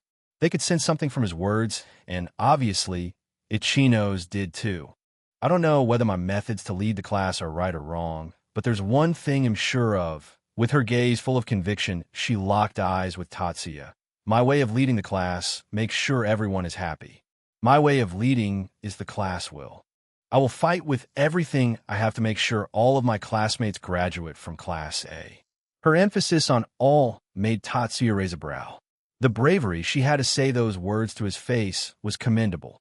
Hearing that, Tatsuya smiled, the corner of his lips gently curving up, but it didn't feel comforting or warm. It was eerie. 55. Chapter 55. Aftermath. "All right, Ichinos." Tatsuya's voice shifted once again, now as gentle as ever. "If that's what you think, then I wish you good luck. May your graduation be a reunion with all 40 of your classmates by your side." His seemingly benign words carried an undertone, leaving an ominous resonance in the air. Kanzaki behind her flinched, his eyes narrowing slightly. My, Ichino-san, it seems like that's quite a threat." Arisu fanned the flames. "He seems to be underestimating you." Ichinos shook her head. "I never wish to be enemies with you, Yamamoto-kun. But I'll never agree with what you did today. Future class battles may turn difficult, but that has no relevance to my morals and methods." Her words carried a sad air. She genuinely considered Tatsuya as a friend, and if it was just expelling 3 of his classmates, she could still put it behind her. It was his class. He could do whatever he wished, even if she didn't agree with it. That wasn't enough to break a friendship. She wouldn't just forget the enjoyable moments they had hanging out or the occasional help he gave to her or her classmates. But to completely disregard the class will and shatter their hopes was something only a sadistic individual could do. And in the odd case, it was not simply due to sadism, then the calculated measures he took to completely take the class under his control were nothing but horrifying and... "Cole, can I ask one question before I leave, Yamamoto-kun?" Tatsuya nodded as he noticed Ishizaki mumbling something to Ryuen. He ignored them for now. They were irrelevant. "Do you feel bad for them, Yamamoto-kun?" Her question was pretty simple, and he really just had to answer in yes or no. But Tatsuya remained silent, intentionally confusing Ichinos. Ichinos' face took a complicated expression as a sad glint flashed in her eyes once again. She felt hurt. She turned around and walked away with Kanzaki. Kanzaki had stayed silent during the conversation, but he was the one with the most thoughts. His heart was filled with an ominous premonition. Tatsuya watched her walk away and understood her feelings. "I know you feel betrayed, Ichinos, but the beginning of your hell has just begun. I hope you can pull through and not break down." With class begone, silence reigned over once again. Katsuragi stepped forward, his demeanor composed. Yamamoto, you've made quite a statement here. But what's the endgame? Are you going to attack Ichinos' class now? Whether I want to break her or her class depends on my mood. Fufufu, what an arrogant statement. Arisu interjected. Was all this farce simply a way of getting Class D determined and not fooling around to show their worth? Or are you just reveling in power? Tatsuya's smirk widened. Worth is subjective. Power, on the other hand, is undeniable, little girl. Little girl? Ryuen, who was enjoying the show, suddenly laughed. Kakuku, what an appropriate nickname. I'd rather have you not interrupt my conversation with Yamamoto-kun, Magneto-kun. She eyed Ryuen before turning back to Tatsuya. I hope you have enough power to match your arrogance. I'll be looking forward to it after doing a little cleanup in my own class. She shot Katsuragi a glance and walked away, her cane rhythmically hitting the ground. Komuro followed behind her along with Hashimoto. Hashimoto looked at Tatsuya for a split second before smiling in a friendly manner. Katsuragi shook his head and placed a hand on the shoulder of the raging Yahiko. It was interesting to meet you, Yamamoto, but I'll advise you to change your ways.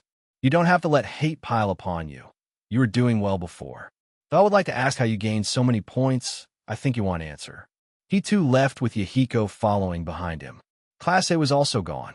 Tatsuya looked at the remaining four and felt confused, his gaze awkwardly traveling to the tall black guy with shades on.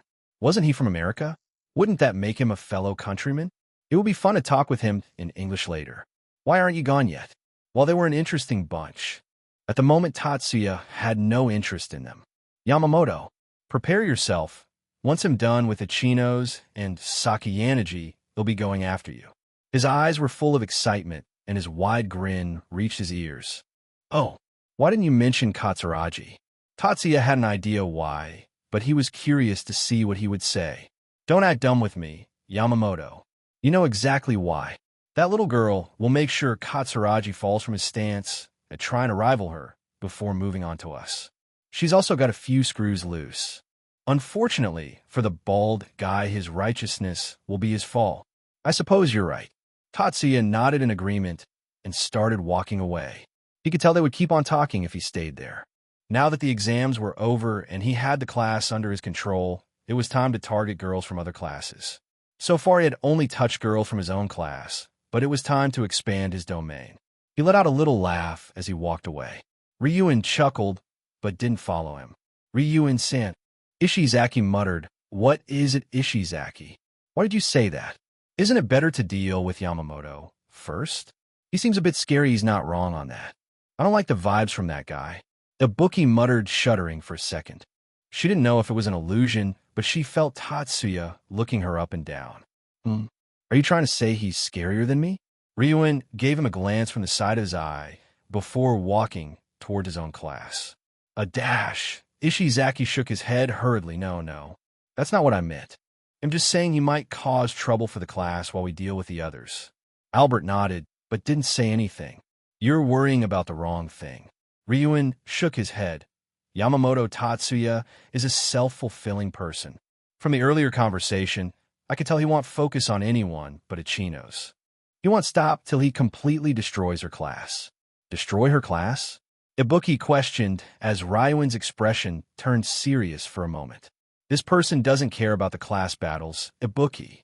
He could easily establish dominance by expelling a bunch of students from our class or Class B, but he instead chose to terrorize his own class. The problem with guys like him is that the more power they have, the more unbridled they get. The most important point is finding out how he gained that many points. Until I find out how he got those points, it would be too dangerous to go against him. Don't underestimate the power of private points. You've just witnessed what he did with a few million points. That's why I decided to go against Ichinos and Sakayanagi, and to make him busier, he'll focus on Sakayanagi. A light flickered in Ryuen's eyes. If he enjoys playing with Ichinos, then let him. In the meanwhile, he'll find the perfect method to use against him. He looked toward his lackeys and grinned wildly, his eyes full of joy, and, You're supposed to save the best for the last. Right into volume 156. SS, Karuizawa, K. Tatsuya. Meet me in my room at 2. Looking at the message on my screen, I felt my heart turn cold. I turned the screen off and tossed my mobile away before turning to my side, curling up on the soft cushion of the bed. It was 1:40 p.m., and since it was Saturday, I was supposed to go to lunch with my girl group, but I guess that was impossible now. I don't know why he's calling me, but I don't think ITLL be anything good. Just why did I have to suffer like this? I thought I could leave everything behind and start new. All of a sudden, I felt something cold go down my skin. I lifted my hand and touched my cheeks only to feel something wet. Oh, am crying? I didn't notice it, but tears started to stream down my face, and no matter how hard I tried to calm myself, it just wouldn't stop. Why? Why was I crying? I wiped my eyes with my sleeves and got up from the bed. I fixed myself in the mirror before putting on my signature smile and left the room. I had to be strong. Image. It didn't take me long to reach his dorm, and I rang his bell. The most annoying part was trying to avoid prying eyes. As Hirata's girlfriend, getting caught going into Tatsuya's dorm room alone after canceling my plans with my friends would be too suspicious. It would be too big of a hit to my reputation among the girls. At present, none of them really hated me, because while I took Hirata, Tatsuya was still there for them to bag. To be honest, every day Tatsuya lived without announcing a relationship was a day of relief. The moment he got a girlfriend, that girl would become a rival to me for the leadership of the girls. That would be troublesome. As I was lost in my thoughts, the door opened and I unwillingly flinched in surprise. But since I didn't want anyone to see me, I hurried inside his room without even waiting for him to say anything. Wow, you're pretty enthusiastic. He playfully teased me, and I felt anger well up inside me, but I did my best to remain calm. Don't waste my time. I was supposed to go out with my friends. I retorted in defiance. I wouldn't act weak, no. I couldn't act weak. I thought you wanted my attention from the beginning of the semester. Why are you being distant, Kurosawa? His mock sadness did nothing to soothe my anger, but I couldn't retort. It was the truth. He was my first and best option to reign over the girls in the class. The problem with Hirata was that he didn't really treat me any different than other girls, which I don't blame him for, but that wasn't the best method possible to maintain my position. For example, if I bump into, let's say, Michan while walking absent-mindedly, Hirata would ask me to apologize instead of trying to gloss over the matter. Him being my boyfriend was not providing me status, but only out of pity. But Tatsuya was perfect in that regard. I just knew that if I could grab him, he would be the best candidate. He would side with me. It was a hunch, but I was sure of it. But he avoided me. I don't know why, but he didn't talk to me much. This caused me to panic. I hoped no girl would think Tatsuya disliked me. If that happened, it was only time before I was bullied again. I couldn't let that happen. Not again. So I hurriedly contacted Hirata and directly stated my request along with telling him about my past. I knew he wouldn't take advantage of me. That was the little bit of reassurance I had. I was hoping to take a bit more time, but I was anxious. Thankfully, things started going well after that. I made friends, I was able to laugh and enjoy my school life like never before. Hirata also never troubled me or pressured me into anything which I was afraid of. Everything was going so well. So why was my peaceful and blissful life in the hands of Yamamoto Tatsuya? He wasn't kind like Hirata, he was simply a poser. His real personality was unknown, which terrified me. Every day after that, I lived in fear. Would he tell everyone? Would everyone bully me again? I wouldn't be able to take it. I don't think I'll be able to live anymore if that happened. You're quite the deep thinker, aren't you? I was suddenly shaken out of my thoughts, and I felt confused by his question. You've been staring blankly at the floor for 3 minutes straight. Huh? Wait, I was lost in my own head. But why didn't he say anything? Was he just watching me silently? What the hell is wrong with this guy? Can you please just tell me what you want already? I don't want to stand here for a second longer. I was mentally tired. Whenever I was near him, my mind went on to speculate the worst possible scenarios. Every time I'm near him, my heart races, pounding against my chest as I wait for his words fearfully, hoping to never hear, I leaked the photo of your scar. Kurosawa, were you crying? He asked suddenly, and I froze in place. How'd he know? I applied a decent amount of concealer and foundation before stepping out. I also put on a bit of eyeliner. Your eyes look puffy, and you could say I know you quite well. Again, you and your bullshit. I sneered but felt unsettled inwardly. Did he really know that I would cry every time he called for me? All right, I won't hold you up for long, Karuizawa. I know you have to hang out with your friends. He pulled out his phone, and I felt my heart go cold for a second before I heard a buzz in my own phone. I looked at the image he sent me and gave him a questioning glance. Use this for your studies and have every girl from your group memorize the answers. What were you even talking about? I raised my phone and showed him the screen. You call me here to give me some study material? I couldn't believe this guy. This was simply infuriating. Look, I like teasing people, but this isn't how I do it. Yeah, you blackmail people with their most feared secrets. Woo! It's the questions that'll come on the exam. He paused, exactly the same. All of a sudden, I felt my heart stop. What? You're joking, right? It was a really ridiculous joke, but the look on his face was serious. I'm not. B, but this is cheating. How did you even get these? I couldn't work my mind around it. How did he even get his hands on these? Why does it matter how I got them? And don't worry, it's not cheating. They're past year exam questions. If it was not allowed, it would have been mentioned. No, wait, that still doesn't make sense. Why do you think the questions will be the same this time? I asked, but he showed me something else. It was the mock exam papers. 2 different ones, but with the exact same content. The only difference was that one of them was fully answered. If I had these answers, I could have gotten a perfect score. But why are you giving this to me? I don't for a second believe he's doing this out of the goodness of his heart. Tatsuya Yamamoto was a sadistic lunatic. The amount of times he had forced me to get him apple juice from the vending machines was inhumane. It didn't matter if I was with Hirata or my friends. Guess, I really hate him. Why can't he give a straightforward answer? Is he allergic to simply getting to the point? No, never mind. He'll go. I just have to make sure everyone memorizes this, yeah? I can't be bothered anymore. As long as I could leave this room, it didn't matter why. He nodded, and I made my way to the door. It didn't seem like he was going to stop me, and I sighed in relief.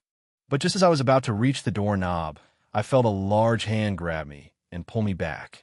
I looked back in surprise. What are you doing? I whispered fearfully. His face was dangerously close to mine. I don't know why he suddenly pushed me against the wall, but my heart, which had calmed down, was once again running on full throttle. Karuizawa. He spoke my name and looked at me intently. The look in his eyes was dangerous. What? I whispered again. I didn't want to anger him. It was pathetic. Despite acting tough, I was still the same submissive little girl from back then. I hadn't changed at all. It was an illusion I had created for myself. Why are you shaking? His voice was calm as ever, but there was no gentleness in it. It sounded flat. I'm not. I denied it as I looked down and saw my trembling hand. You are. You're scared of me, Karuizawa. He sounded interested as he leaned in further. His nose was almost touching mine. How about I make a deal with you? A deal that should take care of your anxiety. Hearing that I couldn't help but wonder how it would feel. How amazing would it be if I didn't have to be afraid? How amazing would it be if I didn't have to face nightmares every night? What deal? Instead of answering me, he forcefully grabbed my chin and pressed his lips over mine. I froze as he grabbed my head and pushed his lips further in. I raised my arms to push him away, but I put them down the same instant. All resistance from my body was gone. His strength was so great that I couldn't hope to resist. His lips locked with mine. It was my first kiss, and I didn't know what to do. I felt awkward, guilty, nervous, and my heart raced all at the same time. I felt like I was betraying Hirata. My mind was a jumbling mess as he continued to kiss me deeply. After a few seconds, he let me go. Every day you will come to my room and kiss me on your own accord. As long as you don't miss a single day, I will never share this photo or your past with anyone. In fact, you'll make sure no one dares to threaten your status. You'll have my assurance on that. Follow me, and you'll make sure no one will ever bully you. Karuizawa K. On the surface, you'll be Hirata's girlfriend, but in reality, you'll be mine. I listened to his words in a daze as I shivered. For the first time today, I raised my head and intently looked at his eyes. There was no hint of lies, and I felt my heart flutter. But why didn't you let me become your girlfriend from the start if you knew about me? I was confused. He definitely did not get his information about my past from Hirata, and Scar didn't give any substantial information. Hirata also told me that Tatsuya knew we were in a false relationship, or rather that he knew I would approach one of them for a fake relationship. Oh, I said ID, protect your status, right? What I'm about to do in a few days will be detrimental to you if you pose as my girlfriend. HLY? I asked, the feeling from the kiss still lingering. You don't need to know. He smiled like he usually did in class and said, You asked why I gave you the papers, right? I just didn't want you to be expelled. You're lying. He was definitely lying, but the look in his eyes made my heart skip a beat. I turned around and simply ran away from his room. I didn't look back and hurried into the elevator. After pushing the button to my floor, I saw my reflection on the silvery metal surface. Was I blushing? Impossible. I shook my head.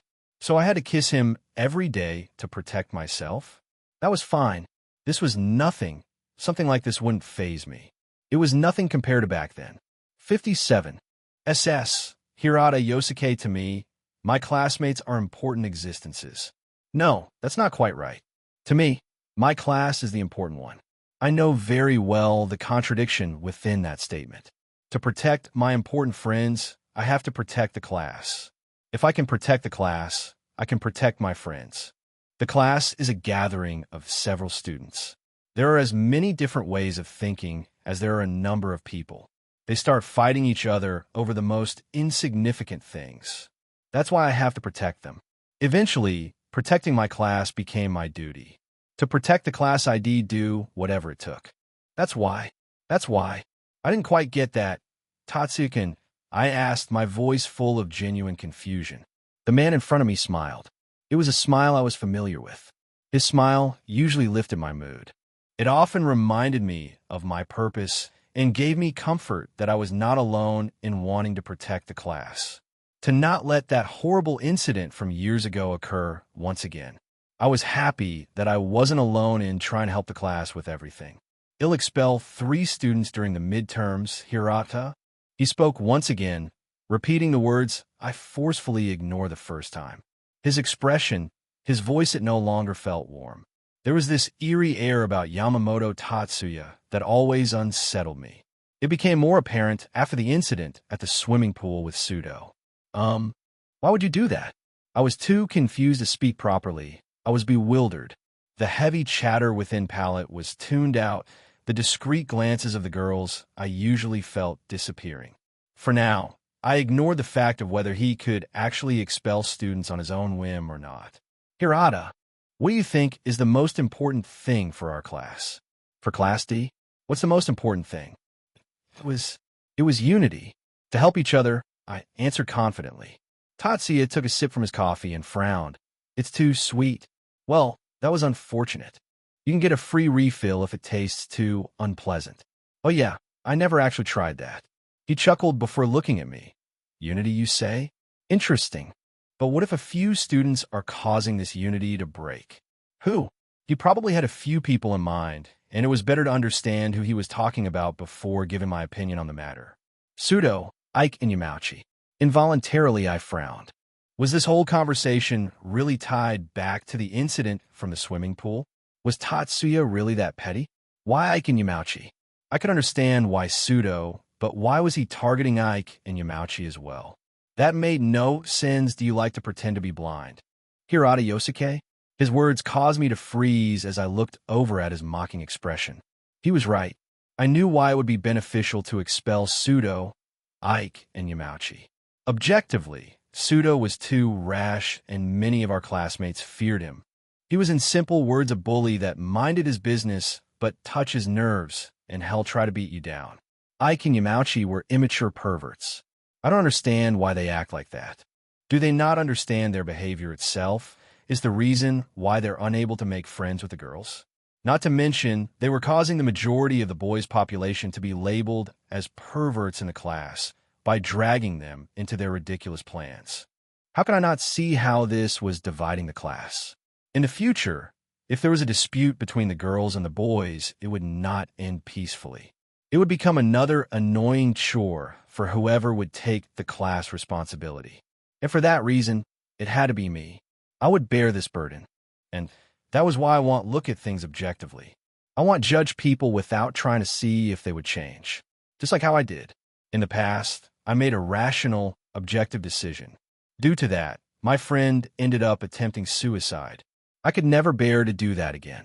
That was why I agreed to help Kurosawa by sacrificing my own dating life. I didn't deserve it. Helping Class D was atoning for my sins. That was why. I still don't think that's the right way to do things, Tatsuya-kun. I was firm in my decision. To protect my important friends, I have to protect the class. If I can protect the class, I can protect my friends. So you're saying no matter how much trouble like Sudo or Yamauchi cause, you'll try to understand them. I thought he would use the word protect, but I was never able to guess anything Tatsuya wanted to do, for the start anyway. Yes, I understand how you might see expelling them as the right decision, but does it not matter how they would feel? I don't see them considering how the girls feel when they keep shouting crude, vulgar things about their bodies in class like degenerates. Or how the other boys feel when they try to not involve themselves with them and get labeled as gay. I winced at that. I didn't know what to say, but that still doesn't warrant expulsion, right? That would be similar to ruining their career. They will have a black mark of getting expelled from high school forever stuck with them. The consequences were too great for that. What if any one of them felt their life was over after getting expelled? Especially Sudo, who was so passionate about basketball. Would he still be able to have a career with such a label on him? It would be extremely hard. Sudo isn't one to give up mentally, but how am I supposed to know that with surety? Prevention was better than cure. Have you tried talking to them, Tatsuya-kun? I'm sure he hadn't. In fact, the way this conversation was proceeding, I was fearing the worst. I don't think they'll listen to either you or me, Hirata. They hate us for being Ike men or something. As for Sudo, he's been ignoring me. He sounded amused for some reason, but I ignored that. So that means you haven't talked to them yet. It was better to not let him play with words. My tea had already gone cold. Should I still try drinking it? Tatsuya had paid for it. It would feel awkward if I wasted it. Taking a sip from the tea that had slightly lost its flavor, I put the cup back down and waited for his answer. Haa. He let out a tired sigh. No, Yaven. Then let me talk to them once. I didn't particularly care whether he had the ability to expel them or not, or rather something inside me told me he did. No, what was important was to drive the notion of expelling classmates out of his mind. It was a dangerous mindset to have. To discard people because they were worthless was inhumane, which was why. He'll convince them. He'll make sure they change their behavior and turn out for the better. My voice, which was full of conviction, seemed to annoy him. I guess I should have known. He shook his head. I won't give you my word for it, but do what you want. All right, good. Excuse me. But suddenly he called for the waiter, who arrived quickly. Can I ask for another serving of milk tea? Huh. All right, sir. The waiter nodded and left while I looked at Tatsuya with a questioning gaze. His coffee wasn't finished. Was it really that sweet? Milk tea, when cold, isn't particularly delightful. He glanced at my cup when I realized it was for me. You didn't have to do that, Tatsuya-kun. Just put the cold one aside, drink the hot one. But that'll be wasting it for no reason. God damn it, Hirata. Can you not be troublesome? You're basically telling me that I've annoyed you by getting you another drink. Wait, no, I didn't mean that. You did it out of goodwill, after all. Times like this made me relax. Having friendly banter without being in a large group was really joyful, but I wasn't able to fully enjoy this.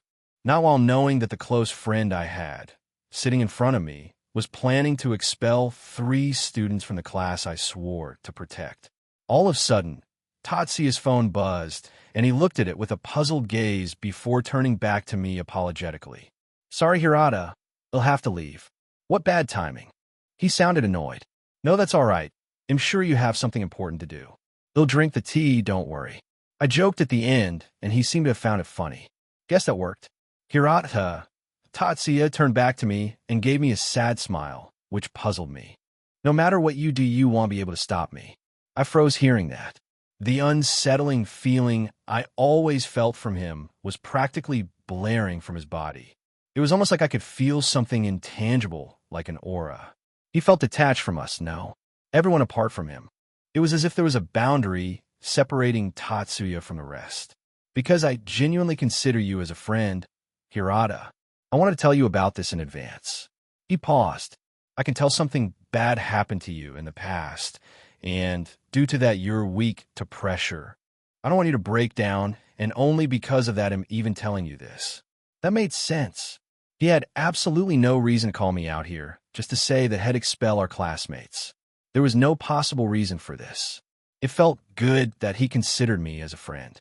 I also considered him a true friend, someone that I didn't need to protect, but someone who could protect the class with me. But I didn't like it one bit. I didn't like how sure he was. It was as if no one could stop him from expelling them. Why did he have so much confidence? I know you'll come to hate me after the midterms are over, but keep these words in mind. Don't let past faults dictate your future. Rather learn from them and use them for the better. Don't let past sins control you. He stood up from his seat and left promptly, not giving me a chance to retort. He was really too observant. How had he guessed so much just from my behavior? I sighed with a heavy heart. Why did it have to be like this? I whispered as I hoped that I wouldn't lose the one and only person I genuinely considered as a friend. 58. SS. Chabasha. See, I left the classroom and strolled away, hoping my students wouldn't fail. It would be a setback, and I wasn't confident they'd view the experience positively. Sae sensei. A familiar. Gentle voice interrupted my thoughts. Tatsuya. Turning in confusion, I faced a smiling Tatsuya. What did he want? Yes? How about a question if you don't mind? Despite the odd timing, I agreed, optimistic about him leading the class toward my past ambitions. On the first day, you mentioned we can use private points to buy anything. Is that true? I nodded. I wonder, what did he have in mind? Yes, with a few exceptions. I see. Tatsuya nodded thoughtfully. His charm was dangerous. His mature demeanor set him apart, though I remained indifferent. After what happened years ago, those repeating nightmares, I couldn't bear it, no. I couldn't give way to such distractions because my heart had already turned cold. Every day, I wished for one single thing to somehow end those nightmares. Sensei, I want to buy something from you. Go ahead. I'd like to purchase the privilege of seeing the midterm exam results before others in private. What? Why would he want that? But he seemed to have paused and frowned for a split second. Let me rephrase that. I want to be the sole person who views the exam results of Class D before anyone else. Be they the teachers or students from other classes, even you, sensei. That's fine. How much will you pay? I didn't give him a set price, but asked him to give me how much he thought he should. This was a test. Would he realize that others could pay more than him to override his request? I hope he's smart enough. 100,000 private points, sensei. Huh? I didn't want to sound confused, but I broke character, my cold exterior cracking for a second. Why would you want to do that? I asked, no longer able to keep my curiosity reined in, even if I disregarded how he gained so many points. What made me more unsettled was why he had 100,000 points to spare on something like this. It couldn't be that because he came from a wealthy background he doesn't value points. No, that would be ludicrous. He definitely had something in mind, but unknowingly, I started to feel wary of this particular student. He obviously knew someone could override his request, and even 100,001 points were enough to cancel his request. But there was possibly no student who would spend so much money on something like that. For some reason, he wanted to make sure that he would be the only person to see the exam results. It was hard to guess what he wanted. Suddenly, his smile widened, and he walked closer to me. The distance between us had been reduced to a mere inch. I wanted to back away, but my body froze for some reason. His tall frame shadowed my own. His face was dangerously close to mine. For a second, he seemed to be scanning me up and down. It felt incredibly uncomfortable. You don't have to worry about that. This is Sensei. His usually gentle voice couldn't have sounded more unsettling. I'll give you a spectacular gift when you show me the results. I hope you look forward to it. He walked away as I felt the unknown spell binding me in place disappear. I could only look at his back as he walked away, trying to discern his thoughts. Maybe I was overthinking it, but Tatsuya wouldn't try to harm the class, would he? That's just ridiculous. I whispered to myself, I really need sleep. Days passed, and soon the exams ended. The school had just sent me the report containing the scores of my class. Unfortunately, due to Yamamoto Tatsuya, I refrained from checking the scores. I sent him a message and leaned back into my chair, closing my eyes. I don't think anyone would fail. I had to believe in them. SAE-chan. A sweet voice called out to me, and I unwillingly opened my eyes. Chia, I muttered. She was standing in front of my desk with a curious expression with her class result in hand. Mishima had already left. What is it? I don't like the look in her eyes, but who am I to say anything? I completely understand her, and if I was in her place, I would hate myself too. What are you doing sitting around, Si-chan? You'll be late for class. Stop being nosy and leave. I like being late to class. What? You in late? She walked up to me and circled my desk, comically, while pointing at me with a baffled expression. She's really annoying. I glared at her, and she cowered back. Well, what about your class? Did you check the results? Anyone failed? She asked with a smile. It was sad that my close friend from years would be happy if any of my students were expelled. No, I haven't checked the results yet. Why? She walked up to me once again and tilted her head with a confused expression. You don't need to can, say sensei. A voice came from behind Chia, and I saw her turn around in surprise. Yamamoto-kun. She asked, Hashinomiya sensei? What are you doing here? Hey, that's my question. What are you doing here, student? They seemed friendly with each other? That was odd. Do you two know each other? I asked. Well, not really. Tatsuya answered faster than Chia could, and she pouted indignantly. All right, he was lying. Do whatever you need and finish quickly. I have to announce the results soon. I said coldly and handed him the paper roll with the results. I thought you'd like my company some more, sensei. He asked with a smile, and I sighed, opting not to reply to him. Yet Chia's eyes sparkled with delight, but I knew it was a facade.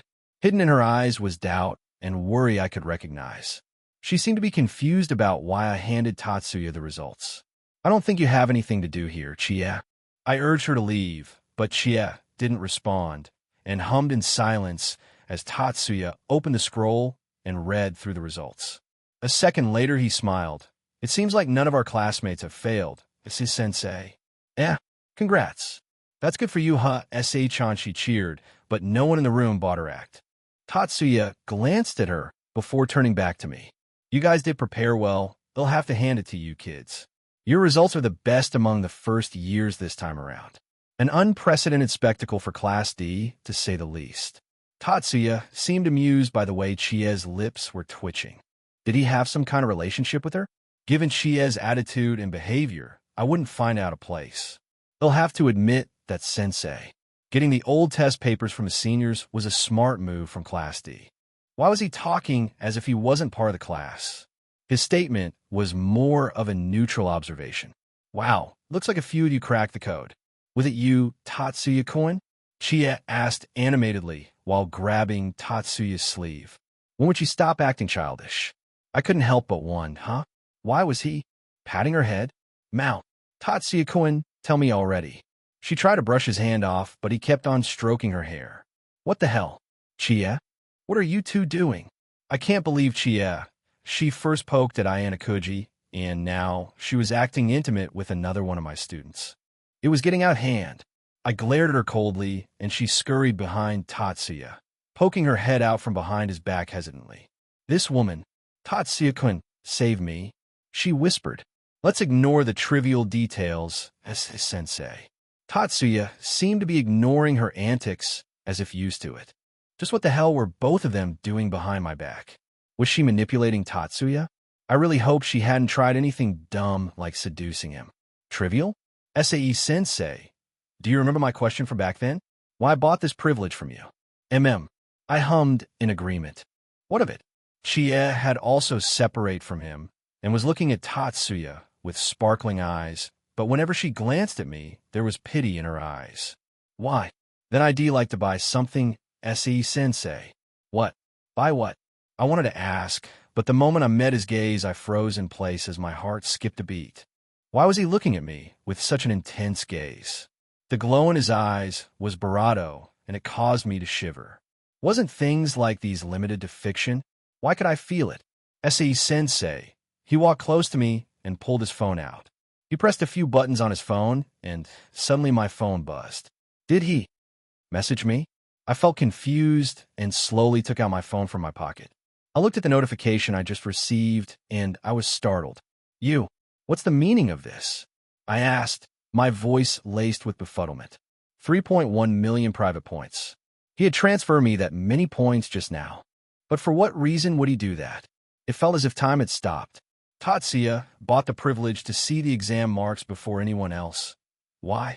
He paid me 3.1 million private points after looking through the scorecard. Why? My mind swirled with confusion as I quickly tried to connect the dots. Exam marks. 1 million private points. What could he possibly want? Wait. No. No. That can't be it. Rai. Reduced Pseudo, Yamauchi, and Ike scored just below the passing grade. He spoke, and his frosty words brought me out of my thoughts. My face paled, and I stiffly turned to Chie, who also had a shocked look in her eyes. Did she not know what Tatsuya planned to do? Why was she looking at me with pity earlier then? What's the meaning of this, Yamamoto Tatsuya? I didn't want to sound weak, but the suddenness of the situation had left my heart a jumbled mess. Why? Why was he sabotaging his own class? Unlike a certain someone, I'm not an incompetent leader. He'll cut off those that I deem worthless. The meaningful look in his eyes, as well as the way Chie turned her head away, made my heart chill. You, Chie, you told him? I couldn't believe it. I turned to Tatsuya as my heart pounded with anger. Don't you dare talk about him like that. I couldn't stand anyone slandering him. It was my fault. I whispered before looking down. It was my fault. My body trembled, and he stepped closer to me. You may think however you like, Sensei, but due to the deal I've made with Chie Sensei, he'll unfortunately have to destroy Class D. Sorry, Sensei, but soon there will be no Class D left. What the hell are you talking about? I muttered in disbelief as I shot a glare toward Chie. This time, she didn't avoid my gaze. Her face had turned serious as well. SAE, had this year's Class D gotten your hopes up? She asked with a cold voice. Have you forgotten all about it years ago? Do you think you deserve to reach Class A? Tell me, SA. She was practically hissing towards the end. I stuttered. Class A. It was everything for me. How could I stop? Now when I've been blessed with the best class ever. If I give up here, everything will be over. I can't. Not now. Now when I've just gotten the chance to rise up. I'll tell the class about this. Do you really think you can do anything just because you have points? The exams in the future can't be dealt with just points, Yamamoto. Even you could be expelled if you antagonize your class. I tried to reason, barely touching the taboo of giving students forbidden information. Even hinting towards it was forbidden. Ha. Mocking laughter echoed from Tatsuya as Chie shook her head and slowly turned around before leaving with light steps. Only Tatsuya and I were left in the room. That's funny, SAE Sensei. Who do you think the class will believe, you? The cold teacher who does not care about her students and didn't even inform them of the changes in syllabus, or me, the kind and gentle leader who helped them whenever he could? But what if I expose you? I can easily do that. Then I'd like to buy the privilege of keeping this transaction a secret. No, wait. As I was fearing the worst, another buzz came from my phone. 49,999 points. My eyes widened in surprise, but I didn't say anything. I was surprised by the low amount he paid. Suddenly, he smiled mysteriously. The glint in his confused me. I know. If anyone pays you 50,000, you can expose me. If anyone's smart enough to notice, that is. I couldn't help but frown at his words. They should write? Horikita, Ayana Kuji, Hirata, Kushida, Koenji. So many smart students. At least one of them was smart enough, right? Sensei, his voice was gentle again, which made me tremble as I took a step back, my hip colliding against my desk. Don't worry, Sensei. His voice was soothing. I didn't understand this student. Was he actually mentally ill? Maybe a dual personality? I've purposefully lowered the amount just enough for them to save the expelled students. My eyes widened as I realized it. He had lowered their points just enough to have them fail. Class D currently does not possess the capability to reach Class A. You know that as well.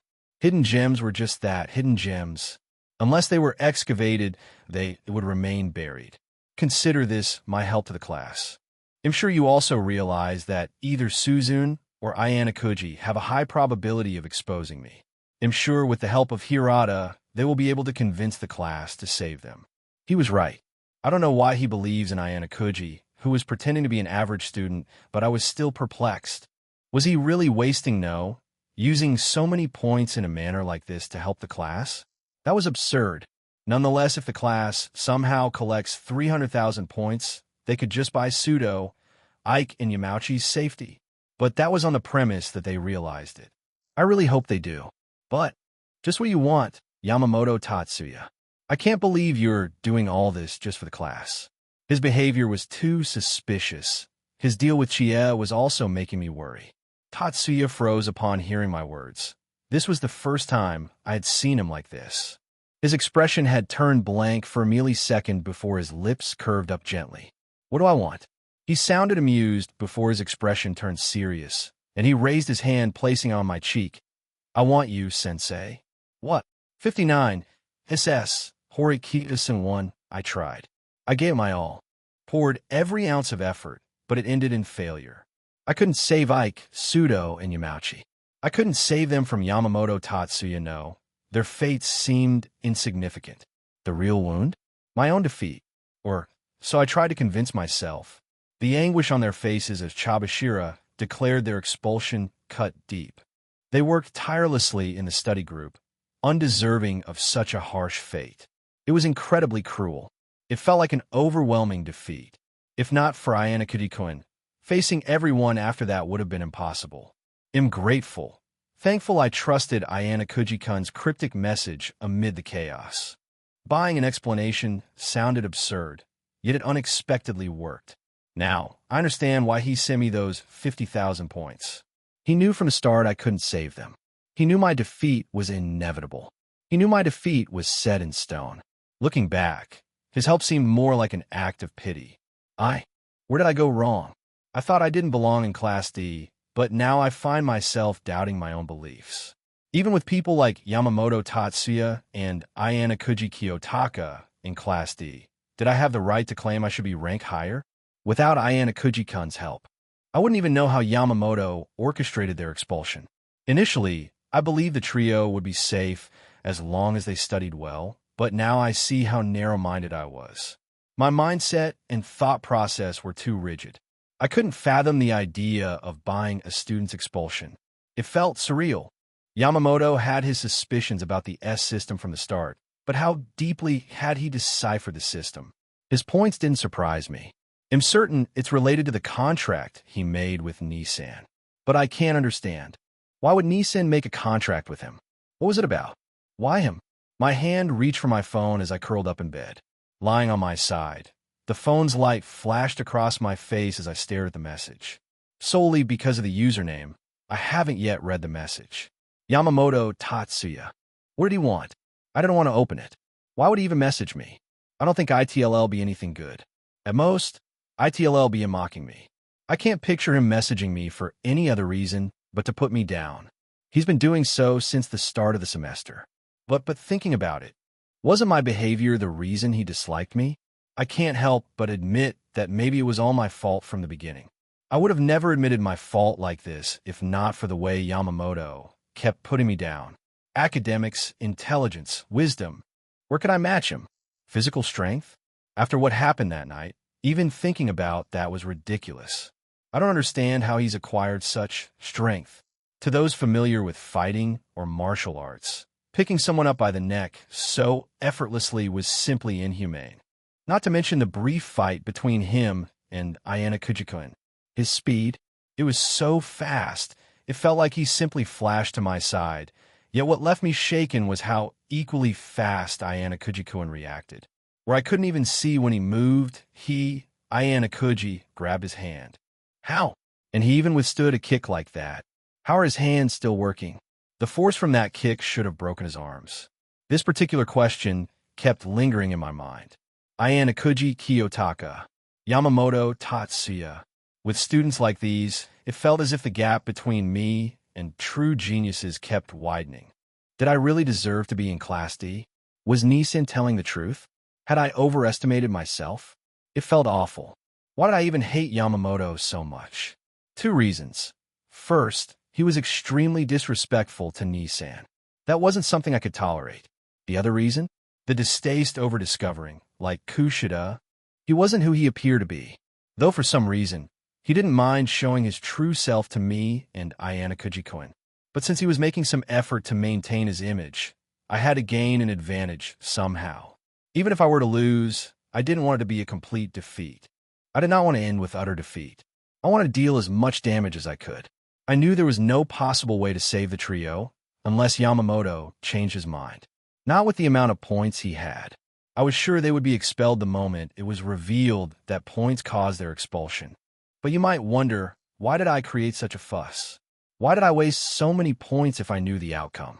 I wanted to ruin his image, no. I wanted to reveal his true self to the class. At the very least, I wanted to take away his social strength. If I could make sure the class was against him, even he would face some trouble. But I was wrong. Yamamoto, Tatsuya's real self, was someone who didn't care about his methods. He was someone who did whatever he wished. He had already deemed the class as his from the start and initially took the gentle route. I don't know what caused the sudden change, but he seems to be taking the tyrant route.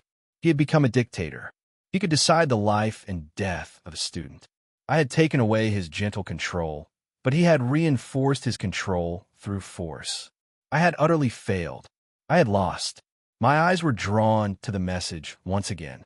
My heart refused to have any contact with Yamamoto Tatsuya, but I wondered, why did he message me? There was a very popular phrase, curiosity killed the cat. It was undoubtedly true. There was also a message from Ayana Kujikoin. I opened it. Ayana Kuji, are you okay, Horikita? I started to ponder over his question. Was I all right? There wasn't really anything troubling me. At most, I felt a bit listless. Maybe in my heart, I knew that I couldn't stop Yamamoto.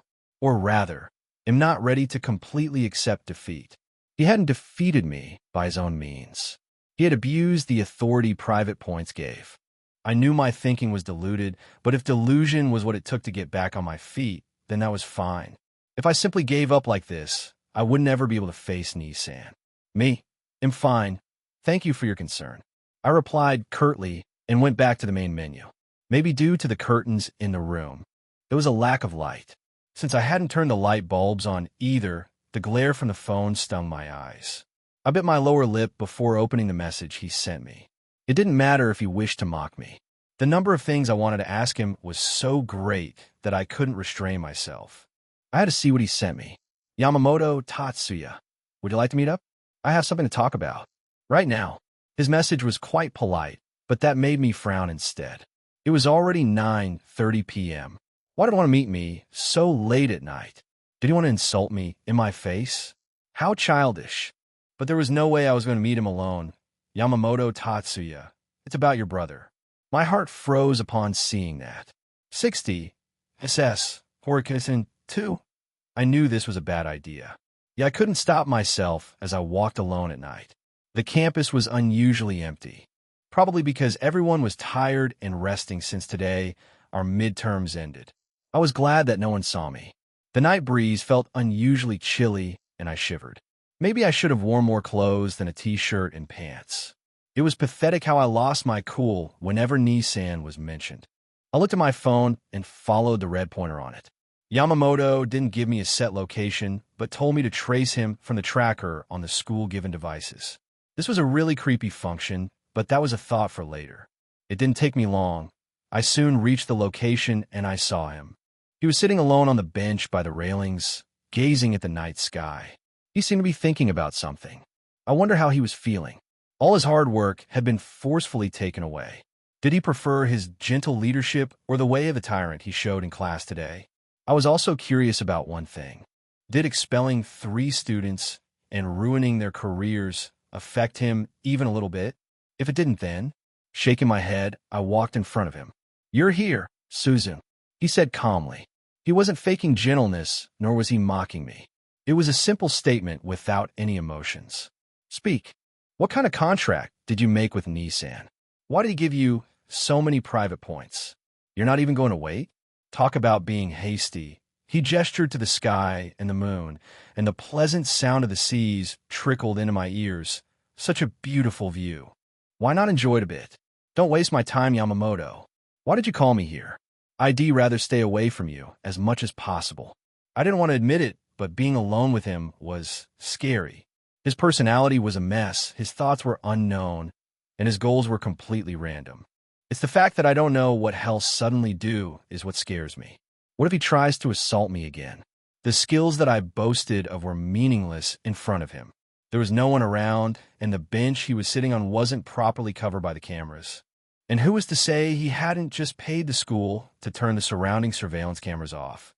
After what happened today, I had serious doubts about the system in this school. Just how much authority did private points give? It was scary how much this school resembled the real world. Wealth was strength. That hurts my feelings, you know. You? And feelings? I sneered as he let out a wry smile. Did he really think he could fool me? Well, I do have some things to tell you, he said before gesturing towards the bench, patting the area beside him. Why don't you sit down first? I didn't respond to him. I hope my silence indicated just how stupid his request was. HAA. He sighed. Either you sit down or leave. Consider this conversation. Ovi sat down on the bench immediately as he looked at me awkwardly. What? You said I needed to sit down on the bench, not directly beside you. Wow. He seemed speechless as I sat on the edge of the bench, maintaining as much distance as I could. All right, you win. Him admitting defeat, even a minor one like this, made me somewhat happy, but I immediately squashed those feelings. Are you going to speak now? Well, yes, but I have a few questions before that. What did you want to ask? I nodded. Did you really think I would not go against the class? It was unsettling as he gazed at me. His eyes shone with a curious gleam. It was as if he already knew the answer, but wanted to hear it from me. No, I knew you would. There was no point in hiding anything from him. What I had intended to do failed anyway, and if I wanted him to be honest with me, I had to be honest first. I see. I didn't think you'd simply admit it. He smiled. So you knew that there was no saving the idiot trio, but you still tried to persuade the class, giving them hope that they could still be saved. You used Kushida and Hirata to manipulate the class into giving their points for them, knowing I would completely crush the class regardless of how they feel. I stayed silent as he pointed out exactly what I wanted to do. I never thought that Yamamoto Tatsuya would not expel them. I had intentionally wasted whatever private points the class had to reveal his true self. You simply wanted to strip away the authority I had in class, huh? He sounded amused. Why did you think it would work anyway? It's not about whether it would work or not. I admit I was unable to take away your influence, but tyrants don't live for long. A gentle leader who hides his fangs is more dangerous than an honest tyrant. Yes, that was the little victory I had gained in this whole episode. I had forced him to change his methods, but there was something that felt wrong. My heart itched as my eyes traveled to his. But why didn't you pay Sensei to keep your involvement a secret? Yamamoto Tatsuya was smart enough to realize that had he paid Sensei enough, we would. V never had conclusive evidence of his involvement. That was what unsettled me the entire time. It was intentional. His lips curled up as he moved his eyes away from me to the night sky once again. He had an abnormal fixture to nature, didn't he? I've seen how he always looked at the sky during classes regardless of what was happening. I wonder what his thoughts were. It was getting boring playing the kind and gentle guy. Or rather, I didn't have the need to continue the act any longer. The information he gave was quite valuable. Something had happened in this last month that caused Yamamoto to change his ways. But why did he need to play such an act in the first place? I see. I really had nothing to offer in return for those words, so I simply shifted to the more important stuff. Can you tell me about the contract now? Suzune. He sounded tired. Why do you keep on insisting about knowing the contract? Did I ever say in my message that I would talk about the deal I made with your brother? What? What else would he even want to talk about then? The only connection between him and Nissan was the contract, so I presumed that was what he wanted to talk about. You said you wanted to talk about Nissan. What else is there to possibly talk about? There was nothing else I wished to talk to him about. He was utterly detestable, not for me, but as an individual. There was still a little part of me that hoped he would be empathetic towards them. I know that's hypocritical coming from me, but it's not that I wouldn't tell you, but it's confidential, and I can't reveal any details regarding it, otherwise it'll be expelled. That made more sense, and I felt a little of my dissatisfaction slip away, but that still doesn't answer why he called me here, using Nissan. I presume it's all right if I leave? I said coldly while getting up. I wasn't really asking him. If he gave some idiotic answer, I would leave without hesitation. Suzun, do you know why your brother is so cold to you? I wasn't expecting that, and the unexpected question caused my heart to writhe in annoyance. I sat back down and lowered my head. It's because I'm a disappointment. I've been unable to follow his footsteps properly. I don't know why I was even telling him this, but maybe because he was doomed to a lonely fate as mine, I thought it wouldn't be a big deal. Since he had some kind of connection with Nissan, I couldn't help but want to share some of my feelings. Perhaps he might know something. If he wanted to just mock me, he would have done so already. It could also be possible that he's fishing for information against Nissan using me, but I could only pity him as there was nothing he would get from me if that was the case. I wonder about the nature of the contract they've made. Again with that. He sounded annoyed. Why do you want to follow his footsteps in the first place? Huh? What did he mean by that? Why wouldn't I? I asked back. He's an excellent individual who's been at the top no matter what. He is someone I've admired since I was a little girl. Why wouldn't I wish to achieve the same excellence as him and make him proud of me? Yamamoto sighed as he looked at me with pity. He really is annoying. Should I just leave? Again, I found myself questioning the reason I was still here. That's where the problem lies. Suzun. Before I could question him, he spoke again. You've been living your life to fulfill someone else's expectations. Your worth isn't determined by meeting someone else's standards, not even your brother's. I raised an eyebrow, unsure of where he was going with this. Your brother might have his own reasons for being distant, but that doesn't mean you should define your success solely based on his achievements. What about your own goals, your passions? I scoffed. Passions? Goals? Those are luxuries I can't afford.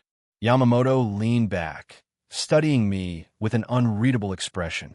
You're trapped in this cycle of seeking validation from others. It's time to break free and live for yourself. I was taken aback by his words, not expecting such advice from someone like him. Think about it, Suzun. What do you truly want?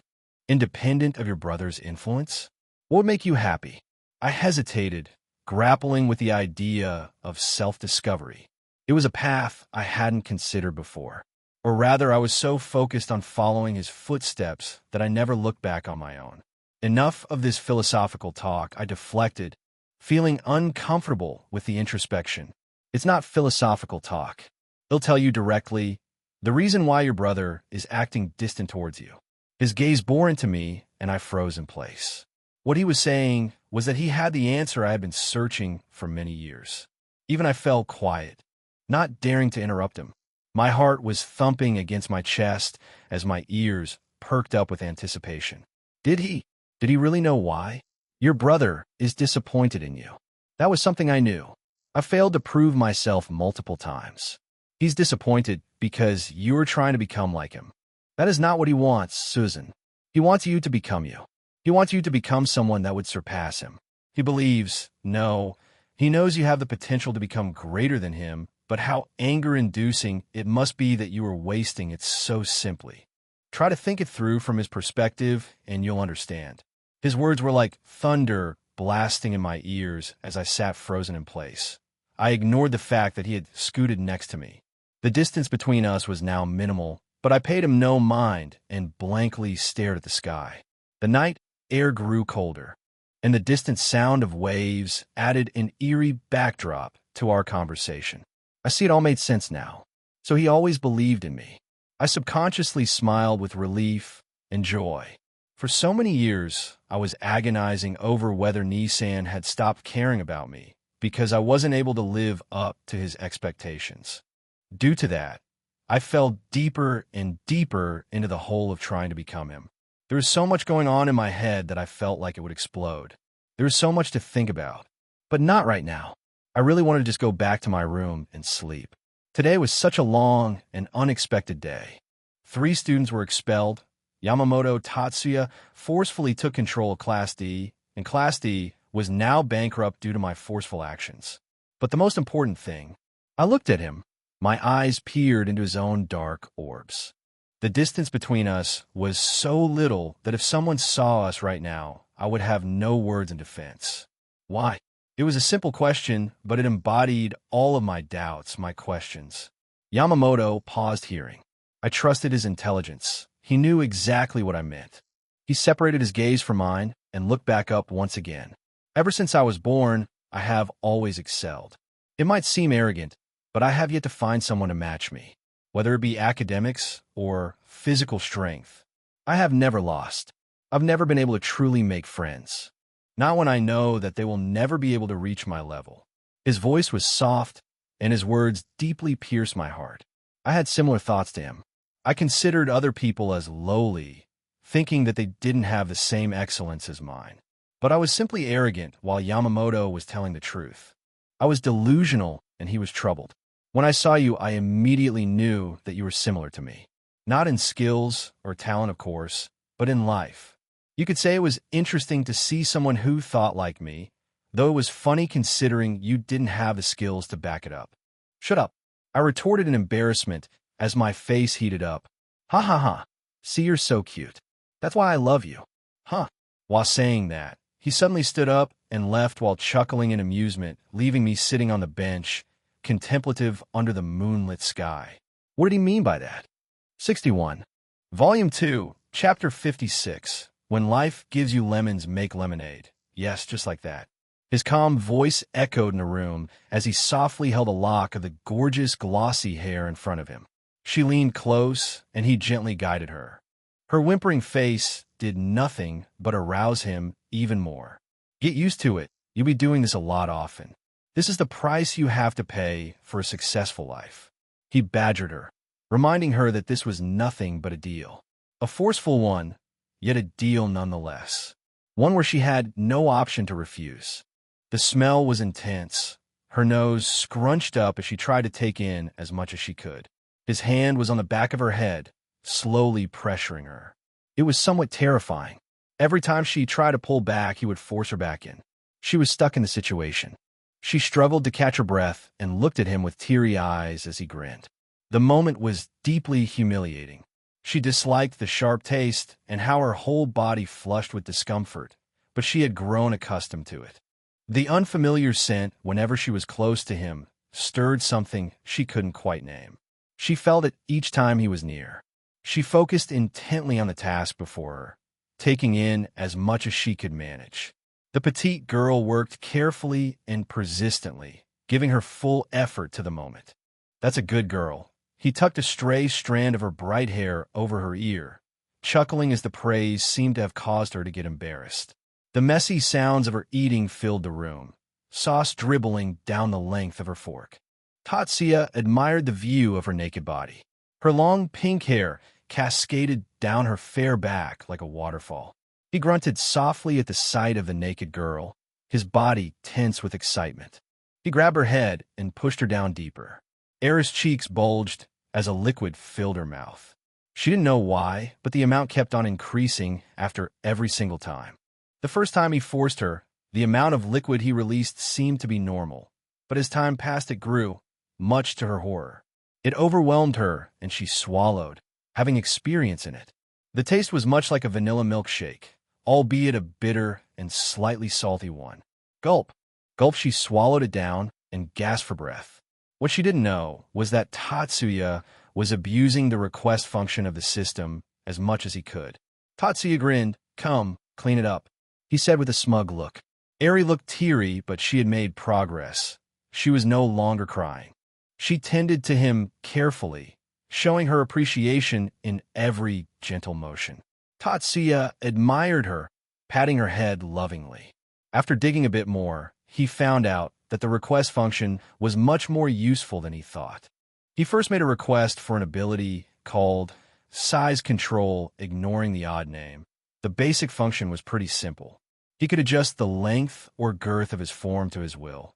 This also included the amount of heat or the amount of energy he released.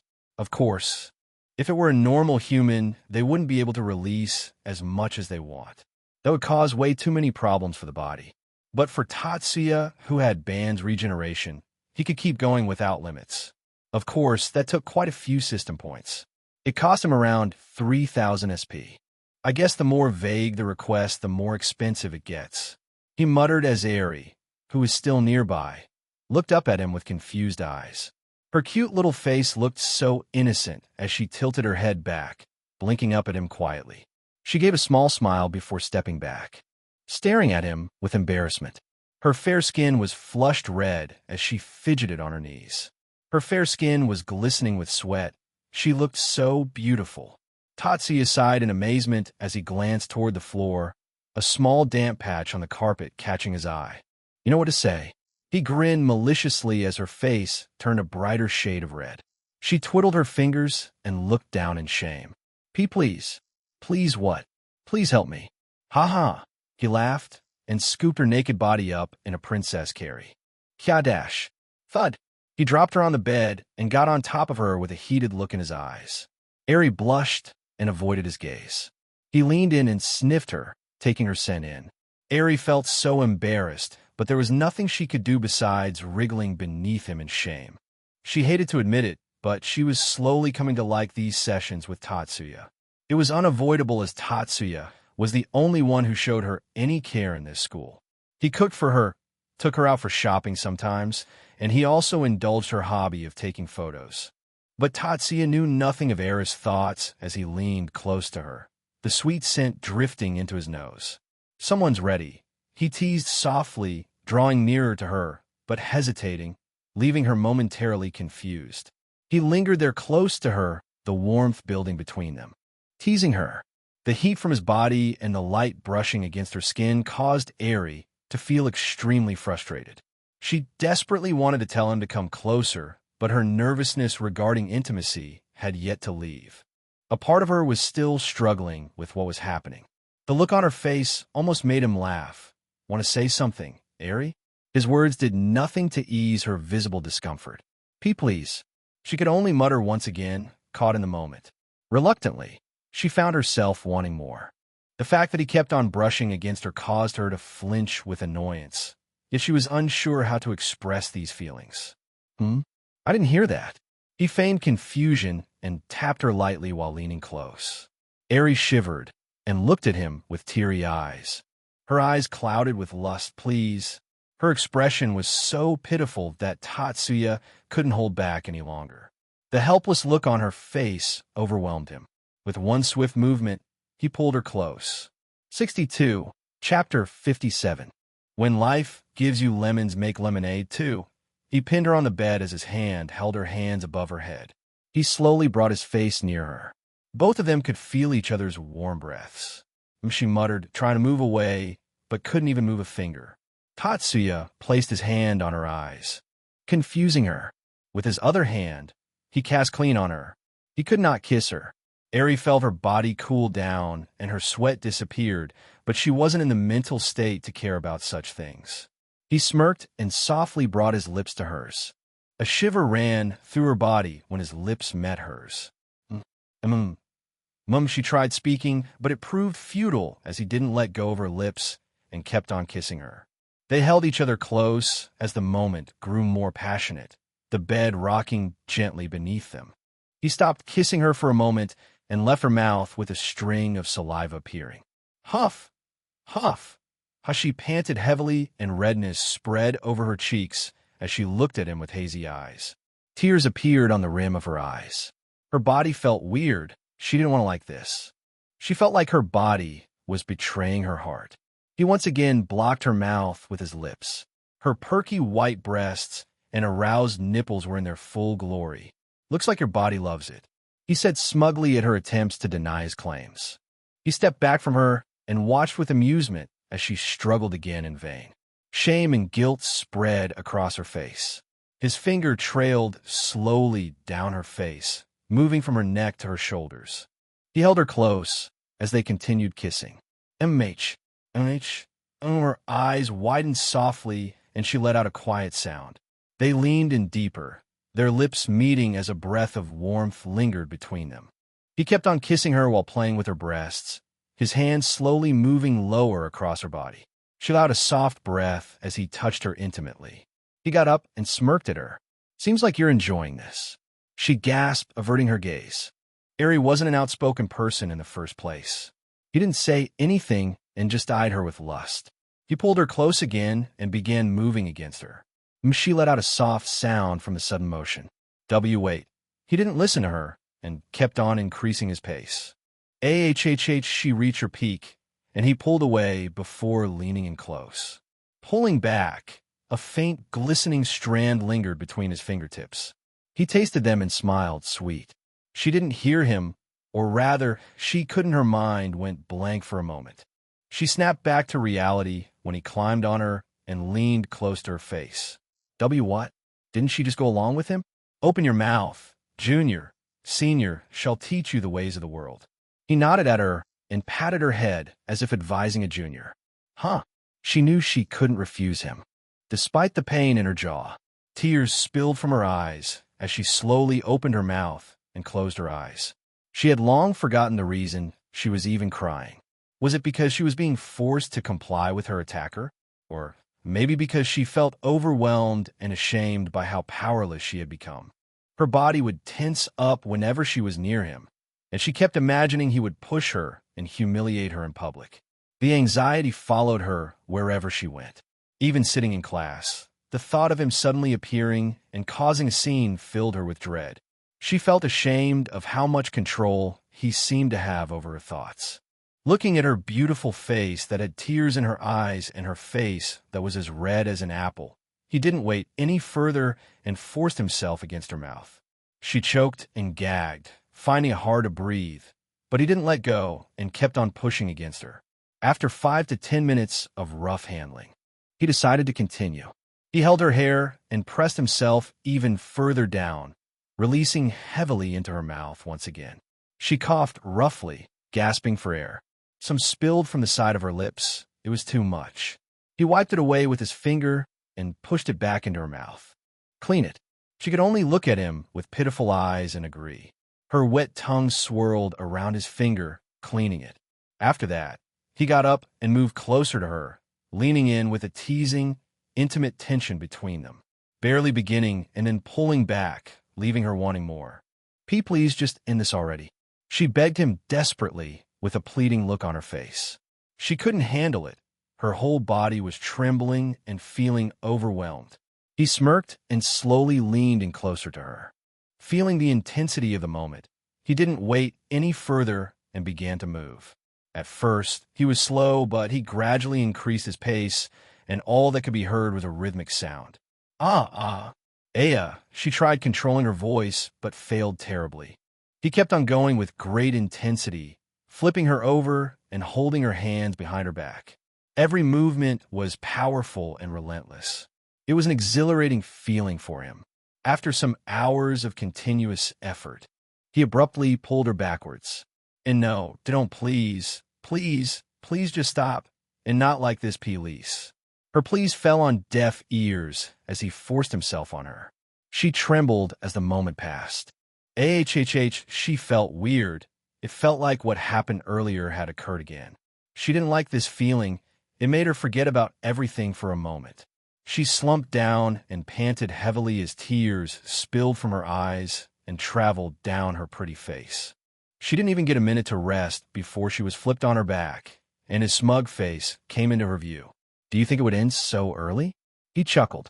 She paled, but before she could say anything, he forced himself on her, pressing his body against hers and grabbing at her chest as his mouth found her skin.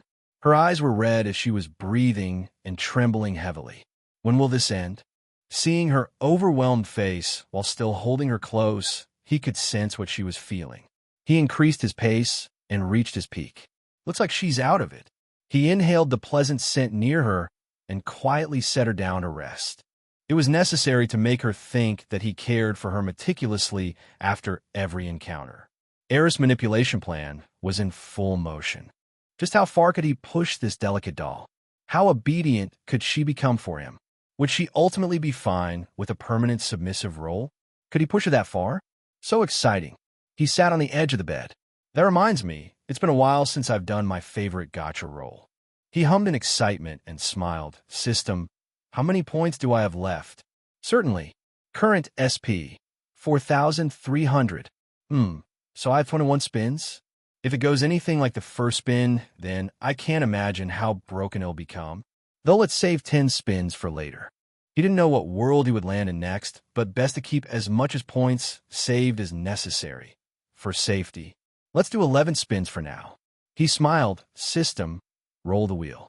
63. Chapter 58. New abilities? Future world? Let's do 11 spins for now. He smiled. System, roll the wheel. The system responded immediately, as usual. Congratulations. You have received Dream Dive of Chaos from Heaven's Lost Property. No, go wild. Oh wow. Tatsuya's eyes widened as he clicked for the description of the ability. Heaven's Lost Property seemed to be an anime. He hadn't watched it. Dream Dive? Forcefully intrude into people's dreams. Manipulate the dreams of others, influencing their thoughts or experiences within the dream realm. Note, to enter the dream of others, you will have to cast astral projection. While in the state of astral projection, your body will be defenseless and put into temporary unconsciousness. Tatsuya found it hard to control his laughter. The potential this ability had was so tremendous that he couldn't believe that this was his first spin. Though there was an apparent drawback, it was negligible as long as he used it properly. Wait, no. Tatsuya frowned as he considered the implications of having a defenseless body. His original joy slowly crumbled into contemplation. This ability, they'll have to use it in a way I don't get addicted to it. A moment's carelessness and I might get obliterated. Though it should be fine to abuse it in this world. He wouldn't overuse this ability in supernatural worlds, at least until he had a way to make his soul immortal, just like his body. He grinned. He trusted himself. Or rather, the only thing he trusted was his own mind. If he followed his heart, he might have died way earlier on Earth, even before he got this system. I guess the gym really helped me vent out my feelings. His eyes showed a trace of nostalgia, as if remembering past events. Shaking his head, he smiled as his eyes were drawn to the sleeping Eri. Now that I remember, wasn't I next to her the last time I spun the wheel? Is she my lucky charm, by chance? The last spin was absolutely amazing. His eyes shone as he tapped in the air, and an item appeared in his hands. The item, adorned with ethereal pink hue, transcended the ordinary, seamlessly intertwining delicate femininity with unparalleled charm. The fabric, akin to the softest petals, cradled and uplifted Tatsuya's mood. His fingers brushed past the material softly, the look in his eyes gentle. High School DxD. He muttered as the edges of his lips curled up unusually, the pupils of his eyes swirling. I hope I don't have to wait for long. The tinge of madness from his eyes disappeared, and he returned to his usual self after storing Greyfire's bra back into his system space. He had tried checking it, but it seemed like it was a new pair, one she had just worn for the first time. How unfortunate. Distracted thoughts aside, he had to test this theory. If she turned out to be his lucky charm. System, roll the wheel. Congratulations. You have received Godspeed of Killua from Hunter x Hunter. Note, I am Speed. I'm alright. It was a good ability, but there wasn't much to say about it. Though he had a few questions, it was better to ask them after the spins were done. Doing it one by one was nonetheless annoying, so Tatsuya decided to speed up the process. System, roll the wheel 9 times. Certainly. Congratulations. You have received Spider Sense of Peter Parker from Spider-Man. Note, you can play dodgeball with a blindfold on. Congratulations. You have received Adamantine Sealing Chains of Kushina Uzumaki from Naruto. Note, Seal. Congratulations. You have received Crimson Bullet of Andy from Undead Unluck. Note, Pew. Headshot. Congratulations. You have received a 1-star Dragon Ball from Dragon Ball Z. Collect all 7 for a wish. Note, long Chinese dragons are scary and unreliable. Congratulations. You have received Black Panty of Komi from Komi Can't Communicate. Note, cutest mortal? Congratulations. You have received a summoning card. Note, beware. Congratulations. You have received Dress Break of Issei from High School DxD. Note, go wild. Congratulations. You have received the ability Soul Eater. Note, obey or get devoured. Congratulations. You have received Blood Control of Mirai Kuriyama from Kyukai no Kanata. Note, have you ever wondered what it's like to have your weapon in you? Ignoring the last note, much to his irritation, he was once again surprised by the results. There was no bad spin.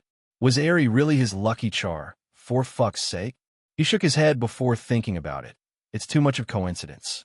Objectively, out of 21 spins, I've yet to gain an ability or item that's harmful, well, besides no Beta's glasses or the instant suicide aging ability. He forgot the name of the last one, but that was irrelevant. Suddenly it clicked, and Tatsuya let out a low chuckle. The answer was so obvious, but due to his own bias, he had refused to look at the correct answer. His system, the lazy lust system. It said that it would grant him enough strength to stand on top of whatever world he was in, but how true was that? What if his next world was Dragon Ball? Wouldn't he be fucked? Then a more reasonable answer was that he wasn't going to Dragon Ball. At least, considering his system, that shouldn't be possible. So his next world, while might have danger, shouldn't be extremely life-threatening. Worst case scenario, if he did land in some world like Dragon Ball or Bleach, he would have to use all remaining spins and hope to gain something that would at least preserve his life, if not help him dominate. But that begged the question, was there a way for him to narrow down the possible worlds he would head to? Could that be possible? Tatsuya's eyes narrowed as he turned to the system's support function. Say, how do you actually give me these abilities? Is it simply creation or a more complex process behind it? And considering I need spiritual energy for hollowification and none for Godspeed, how am I supposed to use them? He asked curiously. This was why he hadn't attempted to check out the ability he got from Bleach yet. The items were fine. It was reasonable to consider that they functioned normally considering how the system was. In fact, it was most likely that the abilities would work normally as well, but he wondered how it worked. The system initially evaluates the acquired ability or item, and, subsequently, utilizing a spatial domain that links diverse planes of existence, it forms a connection to the original world of the item or ability. Once this connection is established, the system generates a duplicate of the aforementioned item or ability for the host. Using the established link, the system allows the host to use the given abilities. I see, how interesting. His eyes narrowed. Is there a process for selecting the next world he'll travel to? Yes, while the system won't explicitly state it. The world you'll encounter after finishing your main mission will be connected to one of the worlds where the items or abilities you have belong. The established links are the bridges connecting to your next destination. Which bridge you end up on is completely random. Tatsuya's eyes widened, and he fell into thought. Medaka Box, Naruto, Dragon Ball, Bleach, Undead, Unluck, High School DxD, One Piece, Full Metal Alchemist, Heaven's Lost Property, Harry Potter, Seven Deadly Sins, Doraemon, One Punch Man, Hunter x Hunter, Spider-Man, Komi Can't Communicate, Kyukai no Kanata. These are the possible worlds he could go to then. Fuck. Tatsuya felt like he would have a headache and decided to think about it later. First things first, he muttered, turning his attention to Eri, still peacefully sleeping nearby. Dream Dive. 64, Chapter 59. Eri's dream. As Tatsuya initiated the dream dive, the surroundings morphed into a vibrant concert venue. Eri, adorned in dazzling attire, took the stage with confidence. The cheers of a euphoric crowd echoed. The crowd, they all felt familiar, yet unfamiliar to him. Tatsuya observed from the sidelines, his outsider's perspective granting him a unique view. It was more like he was in spectate mode. Should he wish to, he could take control of any of the humans below, even Eri, the owner of the dream, herself. He couldn't help but notice the transformation in Eri's demeanor. He muttered to himself, remarkable how confident she is in this dream. Eri's melodic voice resonated through the dream venue as she addressed the cheering crowd. Thank you all for being here. So this is your dream, Sakura Eri. He smiled. If that was what she wished for, then, if possible, he would like to make it a reality. As Eri gracefully moved among the fans, a young girl excitedly approached. Shizuku-san, I've been your fan for so long. Can I have a handshake? Eri beamed, extending her hand, of course. Thank you for supporting me. It means the world. Her eyes shone with joy and confidence. Tatsuya observed the interaction, his eyes narrowing into slits. Another fan chimed in. Shizuka-chan, your concert is amazing. Please sign this for me. With a twinkle in her eye, Eri replied, all right. In this dream world, Era's confidence and sociability were on full display, leaving Tatsuya in awe of the scene unfolding before him. What he felt was outstanding was Era's ability to engage with fans, shaking hands with genuine warmth, a stark contrast to her real-world shyness. While this scene was interesting, Tatsuya tilted his head up and noticed the hazy fog shrouding the sky. It wriggled as if alive. His eyes twinkled in interest, and he focused on Eri once more. He calmly floated in the sky. I don't think dreams are supposed to be this coherent. Dreams were more like an animated slideshow, and yet he was able to see a normal concert with quite a bit of realism. So many things to experiment with. He whispered before waving his hand in the air. The young girl that had talked to Eri just now appeared in front of him, floating as he did. But the lifeless look on her face indicated she had no semblance of life left. Was this the fate of a character whose role has been accomplished? Tatsuya gently brushed his finger across her fair, supple skin. She had long, wavy brown hair and a delicate face. He tried to feel her skin, but it was as if his hand was numb. He couldn't feel anything. He grabbed the head of the pretty girl and forced her down roughly. She was like a living doll, silent and compliant. Her mouth was wet, but he didn't notice. He only knew because of the mess around him. Taking an aggressive approach mid-air was certainly not the best idea, but the entire situation itself had him thrilled. The sheer inability she had to resist positively stirred his heart. A second later, he finished and made a mess over the face of the expressionless doll. Her delicate, rosy face seemed to be frozen like a puppet. He removed her clothes and examined her form. Extremely odd. He was going through the motions, yet he was feeling none of it, but that seemed to make him more intense. He grabbed her and threw her away. She had long lost her life weight, but she was ultimately a background character. Tatsuya snapped his fingers and the world stopped. Everything froze for a second before beginning once again. Everything seemed normal besides one thing. Everyone was working way faster than human limits. The concert started immediately, but due to Tatsuya, there was a change. The concert was a frenetic whirlwind, with performers and audience alike caught in a blur of motion. Music notes raced through the air at breakneck speed, and the crowd's energy surged in a rapid dance. Era's figure was shrouded in the pleasant chaos. Her body moved similarly to the crowd. With a mic in hand, she made a light dance while singing her heart out. Lights flashed in a dizzying array, creating a kaleidoscope of colors as the world around them seemed to spin faster, amplifying the intensity. Tatsuya made the world forcibly spin faster. He had accelerated the time by 10 times. Soon the concert ended and the audience streamed out in a rapid exodus. The movements of the people below resembled a high-speed time-lapse. The sun, setting at an almost surreal speed, painted the sky in hues of fiery orange and pink, casting a fleeting glow over the departing crowd. Tatsuya didn't bother with the beautiful view, and his eyes were fixed on the departing figure of the idol that he was familiar with. She got into a car surrounded by bodyguards and soon left. Tatsuya followed and floated above the car. After thinking about it, he decided to sit next to her. His own foggy body, which was almost similar to a blur, sat next to the calm-looking Eri. She hadn't noticed him, obviously. No one could see him if he didn't want them to. He looked at her curiously and noticed her trembling hand. It was almost as if the calm look on her face was a facade. What was making her afraid? Tatsuya closed his eyes and returned the world to normal speed. Dream Dive was certainly an interesting ability. He had barely used the manipulation abilities he had.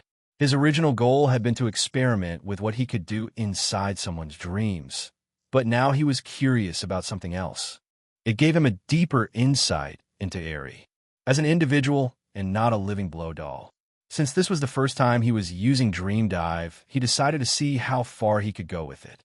How had Eri envisioned her future? That was certainly interesting.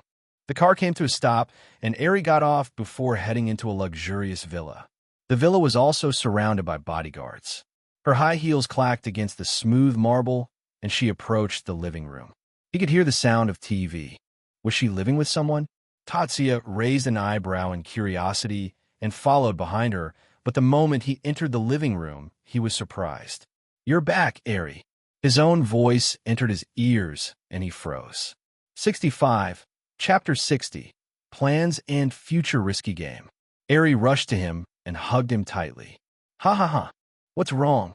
His voice was gentle as he wrapped his hands over her body. Eri snuggled into his chest. "Nothing, I missed you." "It's only been a day, though." He teased her before softly rubbing her back. "I've gotten you a gift." The conversation jumped and seemed to be a bit mechanical, but it was most likely due to it being a dream. Tatsuya's eyes widened as his dream counterpart was now on one knee before Eri, and in his hand was a silky, small red box. The lid was opened and a shiny diamond ring peeked out. Suddenly the world shook and everything rumbled. The scene changed. Tatsuya, who was dream diving, was now standing alone in the house with no one in sight. While still confused, he looked around and noticed something. It was a picture frame consisting of a family of 3. Tatsuya silently stared at it for a few seconds before chuckling. How unfortunate. He closed his eyes and exited the dream realm. Tatsuya's eyes jolted open, and he looked around warily before remembering what happened. He had barged into the sleeping Bowtie stream. He felt as if he had woken up from a nap. A normal, happy family, huh? He found it hard to comprehend. Why was this girl dreaming about such a future with a rapist? How absurd! He shook his head with mirth before standing up and letting out a yawn. It was already 11 p.m. I was in her dreams for 20 minutes? Tatsuya frowned before letting out a sigh. I wonder if there's a way to reduce the time consumption. He rubbed his chin before glancing at the sleeping Eri. Oh, how beautiful she was! The serene look on her face stirred something deep in his heart. Should I wake her up for another go? He contemplated gently squeezing her soft thighs. He moved closer and pulled back the blanket. Looking down at the sleeping girl, he felt a strange sense of possessiveness. Suddenly, an idea struck him. He gently shifted her until her head rested at the edge of the bed, moving carefully so as not to disturb her. He paused for a few seconds, his heart racing as he leaned closer and gently brushed his hand against her soft cheek. Every breath she exhaled was warm against his skin. He moved slowly, careful not to startle her, but soon grew restless with the quiet moment and looked for something else to do. He grabbed her nose and blocked it by pinching it with his fingers. Eri fidgeted in her sleep, and Tatsuya watched her carefully. He could have used his fingers to pry her mouth open, but the probability of her waking up would also grow. In just a few dozen seconds, Eri opened her little mouth, and Tatsuya grinned before leaning in closer to her. Inch by inch, he moved closer before letting out a sigh of relief. He started moving slowly and gently while brushing his fingers over her shoulders through the clothes she was wearing. The whimpering Eri was still somehow asleep, her pouty lips slightly parted and resting near his hand while she shifted restlessly in her dreams. It was annoying how he had to move so slowly, but maybe that was partly why it felt so exciting. He assaulted the sleeping girl and, after a few minutes, did something to her mouth. He controlled the amount and made sure it was tolerable. He didn't remove it from her mouth and forced her to consume it while she slept. She grimaced for some odd reason before her face returned to normal. Was it still too much? Oops. He gently raised her head before repositioning her and tucking her back in bed. He wiped the non-existent sweat off his forehead. Whoa, what a workout. He took a few steps back and raised his hand with a curious look, his attention no longer on Eri. He stared at the empty space and lightly narrowed his eyes as a sphere of blood appeared on top of his hand, hovering silently with an ominous glow. He controlled the liquid as the smell of rusty metal invaded his senses. He created various shapes using it before making a pair of wings. I swear if this works. His blood rushed behind him and merged behind his back before squiggling and expanding into a pair of bloody wings. The shape wasn't perfect, mostly because Tatsuya sucked at visualizing things. He grumbled before loading the computer. He would have to search for detailed research on how a human could fly if they had wings. While the computer loaded, he grew frustrated with this basic-ass 2015 PC. As someone from 2023, he felt like he was in the Stone Age. He patiently waited for the PC to boot up. Now that he wasn't horny anymore, he decided to get familiar with the abilities he had. The class was already under his control, and his plans for the other classes would slowly start taking shape. Till the island exam, he had quite a bit of free time. He had also planted the seeds of love into Kushida, Karuizawa, Chabashira, and Horikita. He was playing a very dangerous game. One wrong move, and all the build-up would be gone. Women in love know. Humans that fell into the trap of love were the most dangerous of humans. Love made one irrational and could change the course of one's life forever. And if you're to guess anything from the dream he observed earlier, Eri was going down the same path. He was curious to see how far he could go while pulling the strings.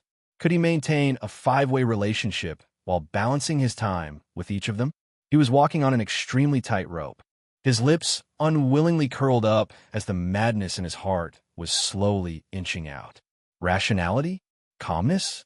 Such things didn't exist when given a normal human such abilities. To free a normal human of consequences was extremely dangerous. Only Tatsuya knew how hard he was controlling himself. The only reason he was not directly killing every person in sight was to gather more control over himself. Those who walked without a rational mind were the first to dance with death. He let out a chuckle. Tomorrow's class. It's going to be interesting. I wonder how everyone will behave. Hirata is broken, and Chabashira has to deal with the fact that the one who is destroying her class is in love with her. Kushida is completely under my control till I expel Horikita. Horikita herself has to deal with the inferiority complex I've forcibly instilled in her. Would it affect her? Or will she improve upon herself and still try to fight me? And Ayana Kuji, will he live his life peacefully without disturbing me till I leave this world? Or will he go against me, seeking the defeat he always wished for? 66, Chapter 61, New Beginning Advanced Nurturing High School. In this high school, meritocracy was paramount, shaping every aspect of the educational experience. Academic achievements, extracurricular accomplishments, and leadership qualities played pivotal roles in determining student standing, an environment where individuals were rewarded based on their merit, encouraging a culture of hard work and excellence. This was not a simple school, but a miniature war zone funded by the government. Its aim was simple: to lead Japan's future with individuals who would be aware of how the real world worked the moment they graduated. After all, life was a century-long battle, and those that lack the necessary skills to survive and thrive will simply fade into the obscurity of mediocrity. In this school, every class had to fight against each other, manipulating others, discarding allies, or outsmarting the system. Such skills were necessary to climb to the top. Those who lacked the ego of ambition had two outcomes: one where they would simply never reach the top, or one where they were already at the peak. Ayana Kuji peered over his classmates. If one were to ignore the blonde who was fixing his hair in a mirror, the air of the class was incredibly grim. The seat in front of him was empty, but he who was still not here had left such an impact on the class that most still didn't understand what to do. His seat wasn't the only one that was empty. 3 more people were missing from the classroom. It was the same classroom, but nonetheless, it was distinctly different. The atmosphere was heavy, and everyone was disheartened. No matter who ended up getting expelled, the situation would have probably still turned out like this.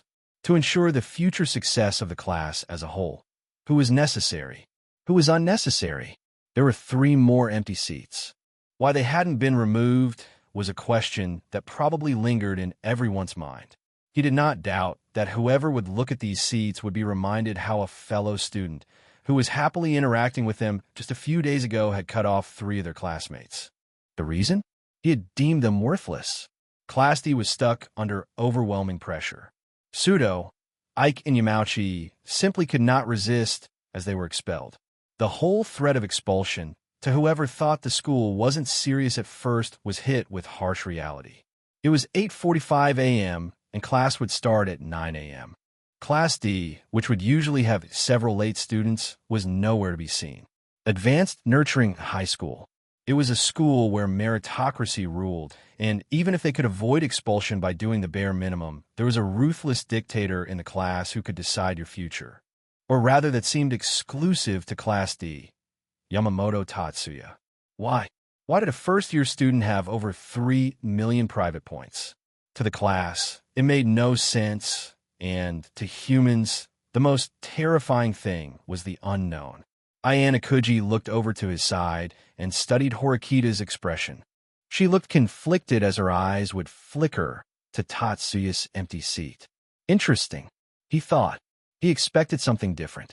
He had expected Horikita to either act as usual and wear her cold look or appear disheartened. But her expression suggested something else.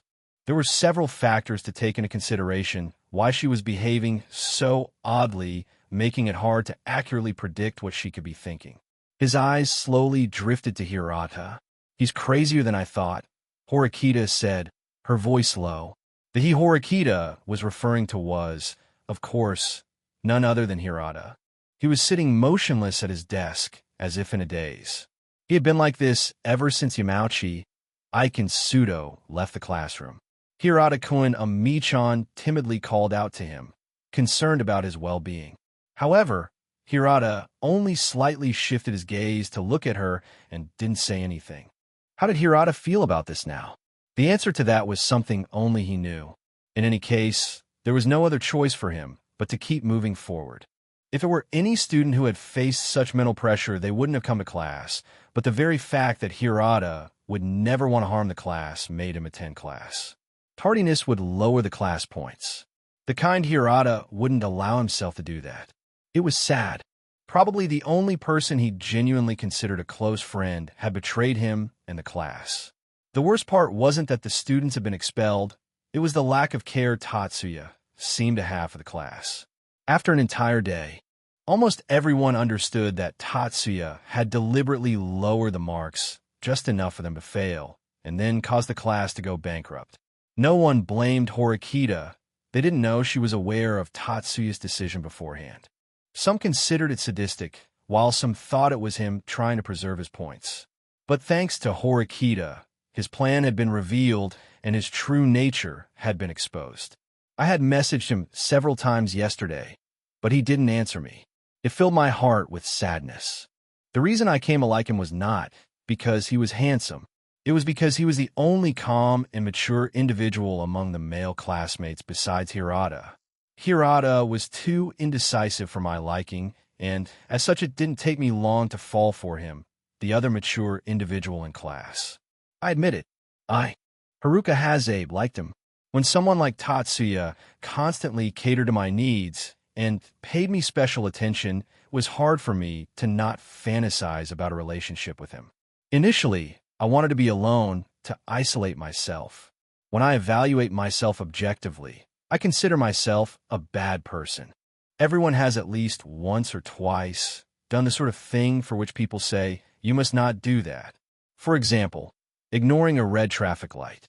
Even if it was done without any malicious intent, everyone at least has some experience of doing such things. For example, not returning the excess when you receive too much change. It doesn't matter whether it was over by 1 yen or 10 yen. In most cases, when the clerk makes a mistake, the majority of people wouldn't return the excess.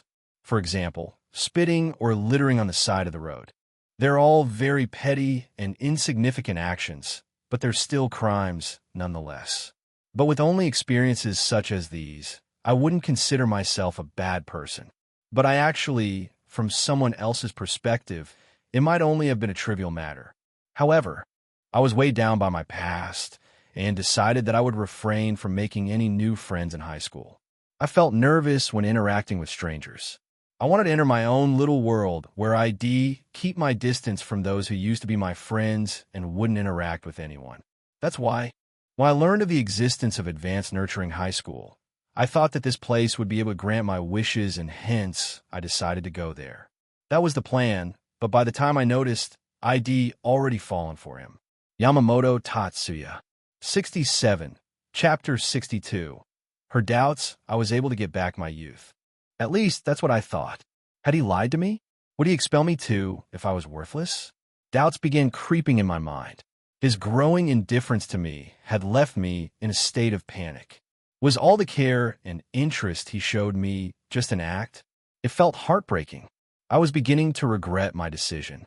I shouldn't have tried to make friends in the first place. Karuizawa's group was incredibly toxic, and the way they sniped at each other covertly was disgusting. I didn't like Karuizawa as well. Her attitude was incredibly bitchy. I tried my best to get along with them, but it was impossible. I should have been a loner from the start. That would have been better. The false hope of leading a normal life had led me astray. Involuntarily, a sigh escaped my lips. It was fine. At most, he'll go back to being a loner. It was fine. I looked over the class. The air in the room was incredibly depressing. I still can't believe Tatsuya would treat the class like this. Giving the class hope before stripping it away was nothing but the devil's work. There was no other way to describe his actions. Was Tatsuya really the right choice? My heart was warning me. It was throbbing painfully as my thoughts swirled. I'm glad that 3 perverts were gone, and if I were to think like that, Tatsuya's actions didn't seem too bad. The very fact they wanted to place cameras in the changing room was disgusting. Now that I think about it, maybe Tatsuya hadn't made a wrong decision. But in the end, he hurt the class. Maybe if Horikita didn't expose him, we could have just let this matter pass over. I don't understand Hirata's behavior. Why had he so desperately tried to save them? Was the extent of his kindness really that far? It felt sketchy. But just as I was doubting his intentions, I noticed that the class had gone incredibly quiet. It was as if someone had pressed the mute button. Even the occasional whispering had disappeared. What happened? I was startled and my head snapped to the door. I understood the class reaction. The class went silent, and he walked in, calm as ever. No one dared to talk to him, and even Hirata remained motionless as ever, and he barely glanced at Tatsuya before shifting his gaze away. My breath hitched as he passed by my seat without greeting me. He sat down in his seat and plugged his earphones in before closing his eyes. A few heads turned, most glancing at him occasionally. I'm sure they must felt betrayed, especially the girls. It was unnerving how his mere presence had turned the atmosphere so pressing. Usually, he would be greeted harmoniously upon entering the class, but after what happened yesterday, that was impossible. Yamakon, I whispered to myself. Maybe I'll be forced to stop calling him that. Chabashiro walked in with a steady gait, the look on her face frigid. She noticed the state of the class immediately and wasn't surprised. Her eyes briefly flickered to Tatsuya before she returned her gaze to the class. She contemplated whether she should try to motivate them or let them deal with it on their own. Tatsuya's words still lingered in her mind. If she were to describe him in one word, it would be delusional. She didn't expect his motives to be so foolish. He wanted to have a relationship with her. She couldn't help but scoff. Even if she were to disregard the age gap her heart had closed off years ago, there was no place for any other. He would only be disappointed. Thoughts like these clouded her mind as she mechanically finished class. The dates of the final exams would be soon announced, and the special exam would be held during the summers. The island exam. She could already imagine the sheer chaos that would occur should Tatsuya go out of control. She could only hope the class would go back to normal. If things were to go like this, and should Tatsuya stop helping the class, the destruction of Class D was imminent. If that were the case, they'll have to take a dangerous gamble. She whispered to herself as she announced the end of class. Her eyes briefly traveled to the calm-looking brown-haired boy. Desperate situations call for desperate measures. With that, she exited class without sparing Tatsuya another glance. Is she trying to avoid me? I wouldn't be surprised. To her, I was just a kid drunk on power, someone who was probably delusional.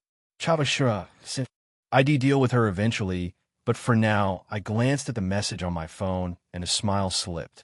It was just like her. She wouldn't hesitate to take the initiative. I got up and noticed a few people flinching. Were they really that shaken up by me? Hadn't I just expelled 3 troublesome students? Ignoring Kushida's odd glances and Karuizawa's hesitant face, I walked out of class and headed towards the rooftop. In the meantime, I sent a message to Hazabe. I'm actually feeling bad for the poor girl. I'll have to fix her stress by today. The way she looked at me was pretty pitiful, like an abandoned puppy. After telling her to meet me in my dorm room after today's classes, I waited patiently. The wind whistled through the cloudy sky as the sun peeked out repeatedly. How beautiful! Nature was truly transcendent. I've always been subconsciously attracted to it, even from my previous life. I leaned against the railing, and the sound of light footsteps entered my ears. Soon the door opened once again, and I was greeted by a beautiful individual. Her long, silky black hair cascaded down her back, reaching her waist with one braid tied with a pink bow. Her eyes were a shade of gradient red. She had her usual stern look on her face, but the confusion and hesitation in her eyes were so beautiful. Her slim, yet well-endowed body was arousing. We were alone on the rooftop, and it was unlikely anyone would come here at the moment. This was dangerous. It was extremely dangerous.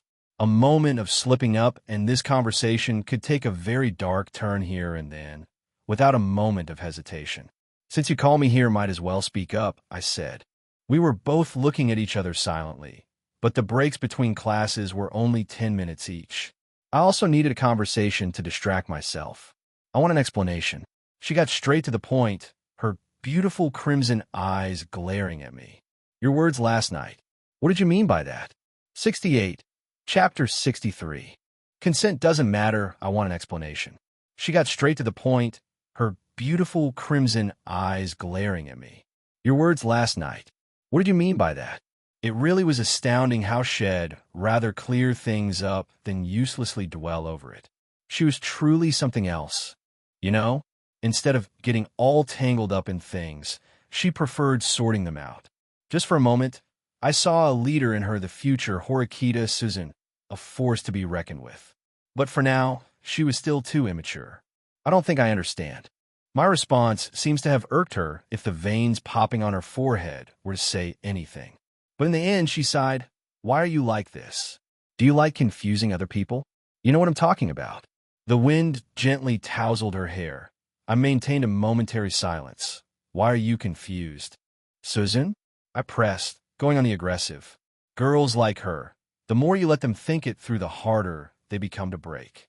Instead, you should repeatedly poke at their mental barrier again and again and again till the point her mind was full of nothing but you. To have her thoughts consumed by nothing but you." She seemed surprised, but her showing up here seemed a bit impulsive. The silence spoke volumes about her mental state. How was Horikita Susan, who couldn't stand me, handling this out-of-the-blue confession? Feeling amused, I felt a little pity. I wondered why I couldn't muster any real feelings for her or any of the other girls, just lust. "I'm sorry, but I'll have to decline. I have no intentions of getting into a relationship with anyone till I graduate. But don't misunderstand, even if I were to date during high school, it would never be you." As her frosty words registered to me, I couldn't help it. A low, muffled chuckle escaped my lips as I hoped to have felt something from the rejection. I never doubted that she would not accept my proposal. But was I always like this? Even before this whole multiverse journey? Was I always this twisted from the beginning? The beauty standards of fiction, was it an appropriate excuse for my inability to develop romantic emotions? Perhaps blaming the standards set by fiction for my lack of romantic depth was just a convenient scapegoat. It's somewhat sad that from the entire conversation we had last night, the words you focus on are the most irrelevant ones. "All right, Susan," I said and walked past her without sparing her another glance. It didn't matter how she felt about me from the start. The game I was playing didn't consist of a bad ending. The winner was decided from the start. Your consent never mattered, Horikita. She stood there, just watching his figure fade away, and a storm of mixed emotions swirled within her. His words, the audacity of that unexpected confession, and the cool rejection Shed thrown at him replayed in her mind like a chaotic movie. "Why now?" she muttered to herself, trying to make sense of the mess had just dropped on her. The clarity she usually relied on was replaced by this tangled mess of frustration and confusion. The wind played with her hair, almost mimicking the whirlwind inside her. She wondered if his aggressive approach was just a way to mess with her head, or if there was something more vulnerable beneath the surface. The whole thing had not just thrown her off balance. It had exposed a side of him she didn't see coming. Her rejection was supposed to be firm, but his nonchalant response and that low chuckle left her feeling uneasy. Was he finding this amusing, or was it a cover-up for deeper emotions? Did he genuinely have feelings for her, or was this just another twisted game? Irrelevant words? She pondered over it and made her way to the door. Being late to class was the last thing she wanted. It was somewhat true. She had subconsciously ignored everything he had said to her and focused on the confession part. Or rather, she didn't dare to. The moment she pondered over his words, her resistance to his actions would become irrelevant. She would have no further reason to go against him. Becoming the leader of the class was something she didn't care about. The only thing she cared about was reaching Class A. And since Tatsuya had opened her eyes about the true reason her brother was avoiding her, it made all her efforts over the past decade seem like foolishness. What reason was there to avoid a normal high school life now? Maybe because it was the most unexpected way the conversation had ended. It left her more perplexed about something she didn't quite understand. Love? She had never really thought about it. It was a waste of time from her perspective. But maybe, just maybe, should this love of his be genuine, could she use it for the class benefit? Classes resumed, and everyone was settled once again. Horikita had returned to her usual self and ignored Tatsuya. As time passed, the tension in the air slowly dissipated as those from Class D noticed Tatsuya's lack of involvement in anything. Besides attending class, he did nothing. It was peaceful but creepy, yet there was something more concerning. Tatsuya arrived at the cafeteria and went to buy a meal ticket. Ever since he arrived in Japan, the cuisine here had fascinated him. He had stayed at a hostel before, but the food was atrocious. But ANHS being the government-funded school, it had meals that could rival fancy restaurants.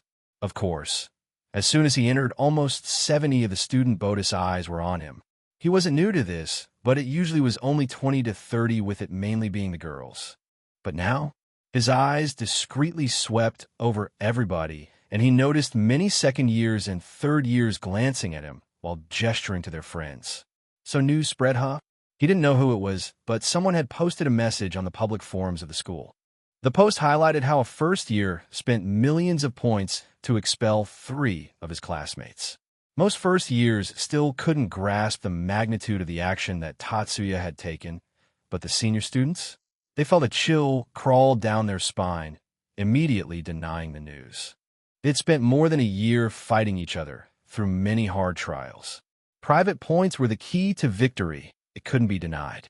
So how did he gain so many points? This was the most common reply on the post. There was even a thread where many speculated that he must have had an extremely influential family and was abusing his status. But that rumor was shot down as quickly as it sprung up. ANHS has been active for almost 2 decades now, and many students who had influential students did join, but here status did not matter. You were just another common student. The only thing that could create a hierarchy in this school was individual capabilities. Shaking his head of useless thoughts, he bought the most expensive meal and patiently waited. Students poured in and out of the busy cafeteria, and yet Tatsuya saw something interesting. A long line was held in front of the free section of food.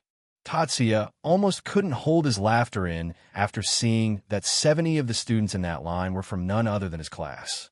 Class D, 69, Chapter 64. Haruka Hazabe students poured in and out of the busy cafeteria, and yet Tatsuya saw something interesting. A long line was held in front of the free section of food. Tatsuya almost couldn't hold his laughter in after seeing that 70 of the students in that line were from none other than his class. Class D. But he wasn't cruel enough to mock them even further, and thus he ignored the glances of annoyance and even anger from his classmates before finding an empty table and collecting his food. Tatsuya never found it pleasurable to torture or make things difficult for others. Okay, that was a lie, maybe a little bit. But yeah, the only reason he needed the class under his control was to make sure the women around understood that he had the strength to back his words. As long as you didn't get in the way of his desires and his lustful plans, you were fine. That's why he actually considered warning Hirata beforehand. He did consider him a friend, a good one at that. But boobies came before friends, at least for him. Not an admirable trait, but hey, Being a rapist murderer wasn't one either. 11,000 yen, huh? He muttered, looking at his food. Is that about 70? I might be wrong, but I should be close. I've been avoiding this one, but oh well. For some reason, he couldn't find the idea of spending almost 100 on one meal, right? Maybe it was his middle-class upbringing, but it just felt wrong. But since he's already committed terrible crimes and murder, what was wasting money on food that was probably overpriced?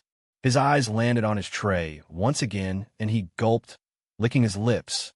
Tender wagyu beef, sushi rolls with fresh seafood, and a bowl of miso soup with tofu and seaweed. For dessert, there was sweet green tea parfait with red bean paste and mochi. It was definitely a luxurious meal. Food was the second best thing after rap cough. Sex. After finishing, he released a contented burp. He had grown accustomed to the stares. It would have been uncomfortable if he hadn't been receiving them since he arrived. So this is how the popular live? It's definitely annoying. The fun he had from being the center of attention has died out. Though, he looked at the empty table he was sitting on and felt a little sad. It was certainly boring to have lunch alone. Just a few days ago, the seats around him would have been full of students chatting and laughing with him. In the end, he was also human. He too felt emotions. He didn't just feel lust. He got up from his seat and left. Next time, he would force Eri to have Lun wait. According to her dream, she might actually like having lunch with me. Tatsuya didn't know how to feel about that. Was this really an anime world doing its thing, or was it just a simple case of Stockholm Syndrome? If it was, then it was quite dangerous. Feeling a little funny, he laughed as he walked along the bustling sidewalk. He had noticed something interesting during this solo tour of his. Now, why would he even come to the cafeteria when he could have something hand-cooked by Eri and her undivided attention? The only time he ever went to the cafeteria was when he was invited, and that now was impossible. The only reason he was walking around the campus, randomly, was to gauge a certain someone's intentions. He noticed a few Class C students trying to sneakily observe him. How could they be so bad at tailing someone? Was Ryuan mocking him by sending such imbeciles to monitor him? Ryuan, please send Hiyori after me. If you do, I'll tell you why I have so many points.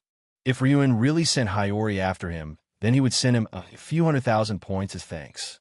He had almost forgotten about her since she didn't have a significant role in the novel. Well, at least in the later volumes, there wasn't much of her, probably due to the author finding her character hard to write. Tatsuya couldn't comprehend this. To make a character which you didn't know how to write. I mean, if somebody were to write me, wouldn't it be easy? Though if whatever I'm doing is being recorded somewhere, the one orchestrating it has to be a perverted dumbass, even more so than me. Tatsuya scoffed before eyeing the spies of Class C, and suddenly his eyes widened. Two girls whose names he didn't know, Ishizaki and what the fuck? Why the fuck was Albert among them? Tatsuya felt like crying. How could someone send a large, bulky black man who was supposed to be a high schooler wearing shades to spy on someone? This has to be a joke. Maybe I'm just overthinking it? They could just be hanging out. Yeah, that could be it. After lying to himself, he went back to class. Since there was no Hiyori in the group, he lost interest. Oh, that cute little angel.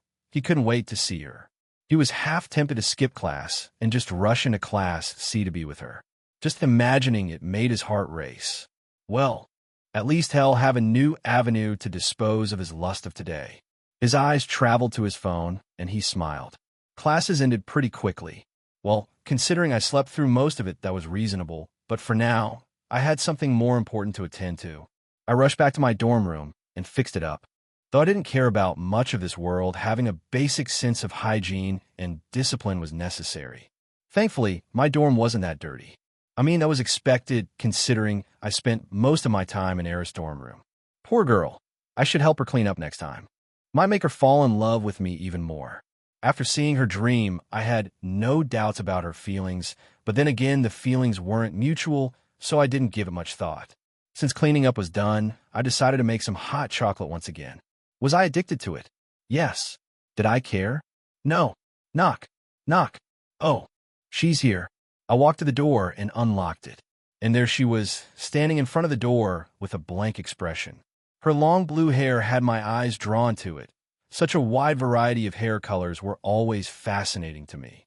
Come in. I said, breaking her out of her reverie. Her eyes glistened as she smiled hesitantly before walking in. This wasn't like her. She was supposed to be someone who would always be cheerful around her close friends. So was I no longer on that list? 70, Chapter 65. Scum, wow, your room's quite clean. It's almost like you haven't even used it.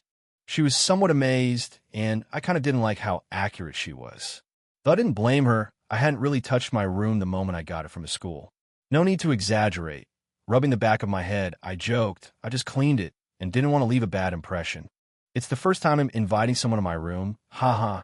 She paused hearing that, but immediately laughed, hiding her true feelings. That definitely touched her. It's kind of sad how easy it is to manipulate someone as long as they love you or hold infatuation towards you. No way. You gotta be lying, Yama-kun. You of all people haven't invited anyone to your dorm yet? It's been almost 3 months since school started. She went and sat down in front of the table on her knees, and I was surprised. She was still calling me Yama-kun? Is she reluctant to show her distrust? The Haruka Hazabe I knew wouldn't like what I did in class. That was something I was sure of. Don't you feel lonely? She suddenly asked, and I was surprised. She was trying to steer the conversation in that direction, yet she lacked the courage to call me out directly. This displayed the disparity between her and someone like Horikita. After I confessed to Horikita, she didn't even wait for a day to confront me. It was cute. What do you mean? I asked, probing for more. I saw you sitting alone in the cafeteria today. For some reason, the second years and third years were also glaring at you. She hesitated at the end, but nonetheless spoke her mind. You don't know? Someone posted what I did in class on the public forums of the school.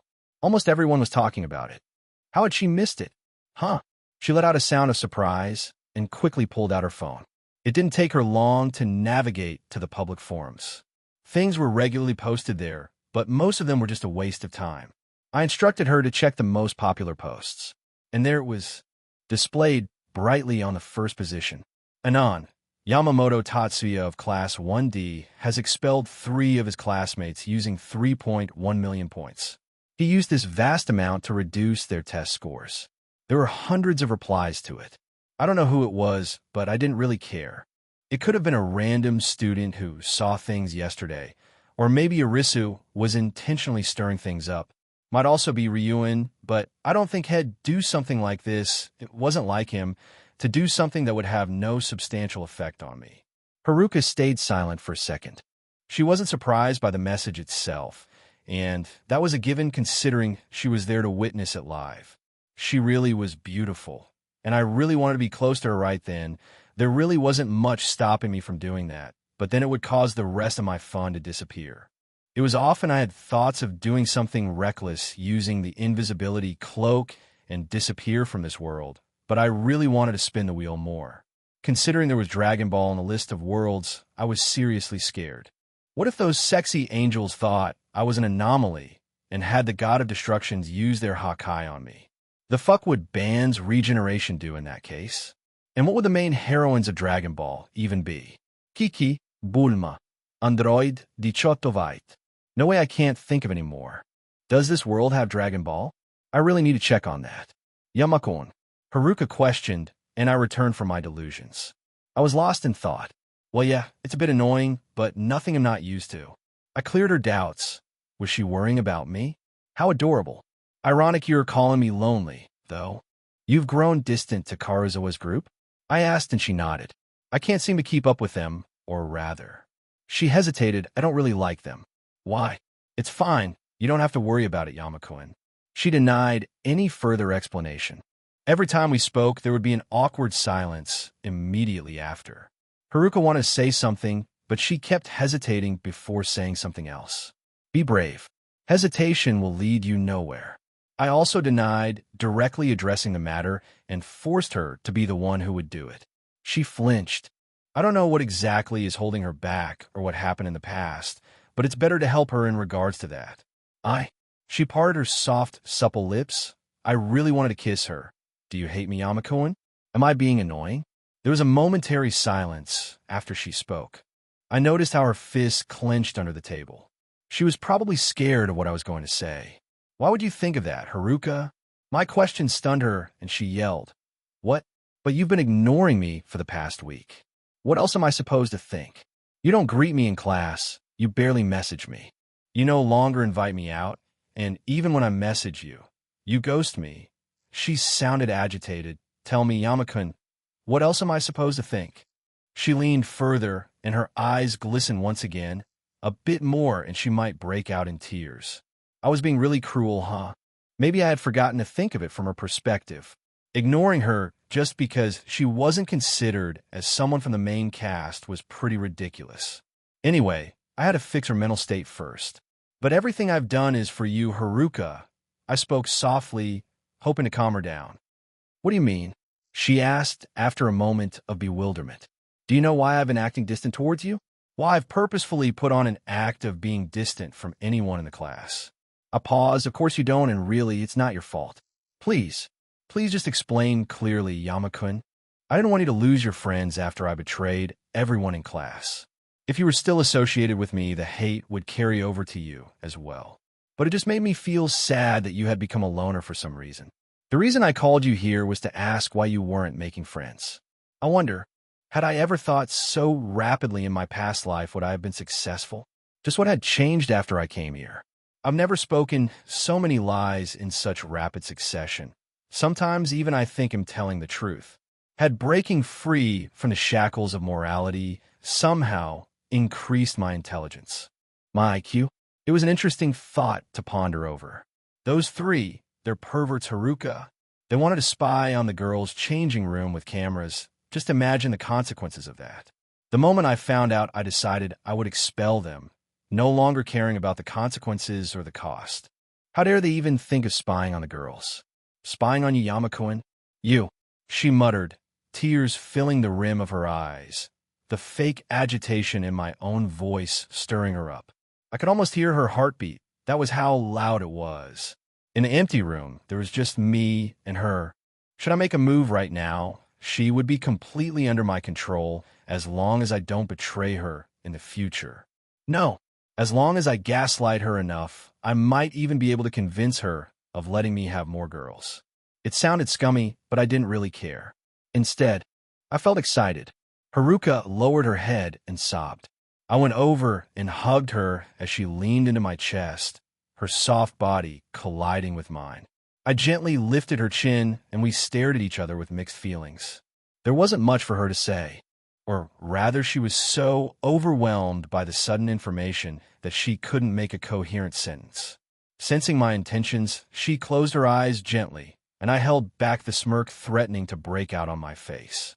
I leaned down, a second away from kissing her. But suddenly knock. Knock. Huh? Who could it be right now? I felt a little angry. I was having a moment with Haruka here, and whoever had ruined it. Haruka was startled and quickly backed away in embarrassment. She hurriedly fixed her tearful face and sat in silence, her cheeks flushing up. I got up and walked to the door before peeping through the hole in the door. What the fuck? Karuizawa? 71. Chapter 66. Price to be paid, Karuizawa. Had she come due to the deal I made with her? But she usually came at night. Why was she here so early? Class had just ended. I assumed she would be hanging out with her friends or helping Hirata, considering she was his girlfriend. Nonetheless, I couldn't keep standing silently. I was tempted to message Karuizawa, to tell her to leave, but I decided against it. She'll have to pay for ruining my time with Haruka. I opened the door and acted surprised after seeing Karuizawa standing there. She looked equally shocked, probably not expecting to find me with someone else. That too with Haruka, someone I'd stopped talking with. Sorry to interrupt, Karuizawa stammered, avoiding eye contact. Perhaps she sensed my annoyance, and that caused her to momentarily forget her gyro act.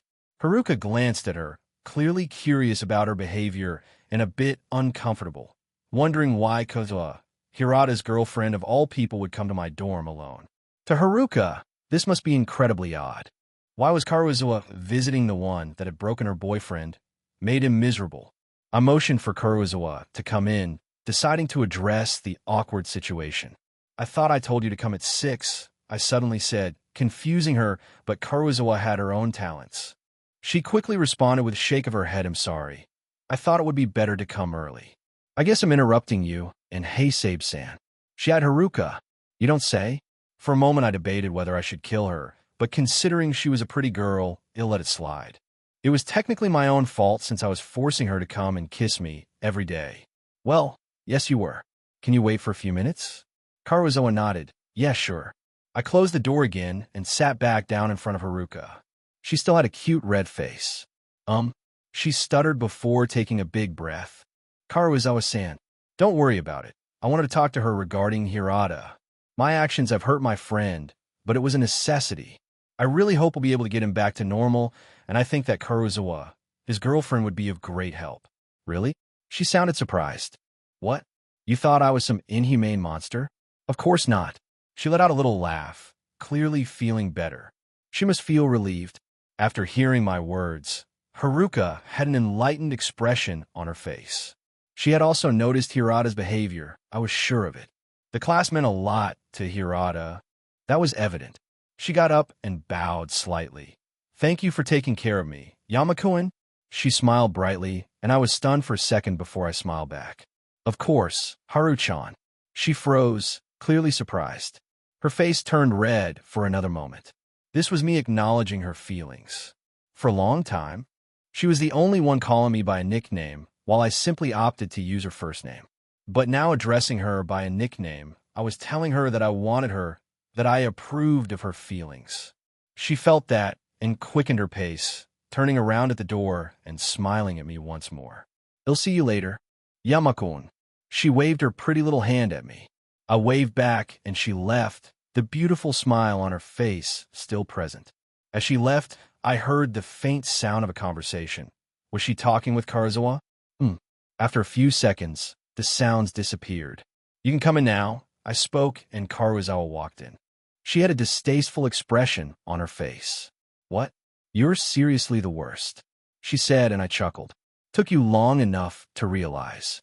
Her face distorted into a mix of different emotions as she ultimately sighed. A trap bug like her had no right to complain. All she needed to do was obey. Do you not feel bad for her? Why should I? I said without hesitation, and she was surprised. You're clearly betraying her.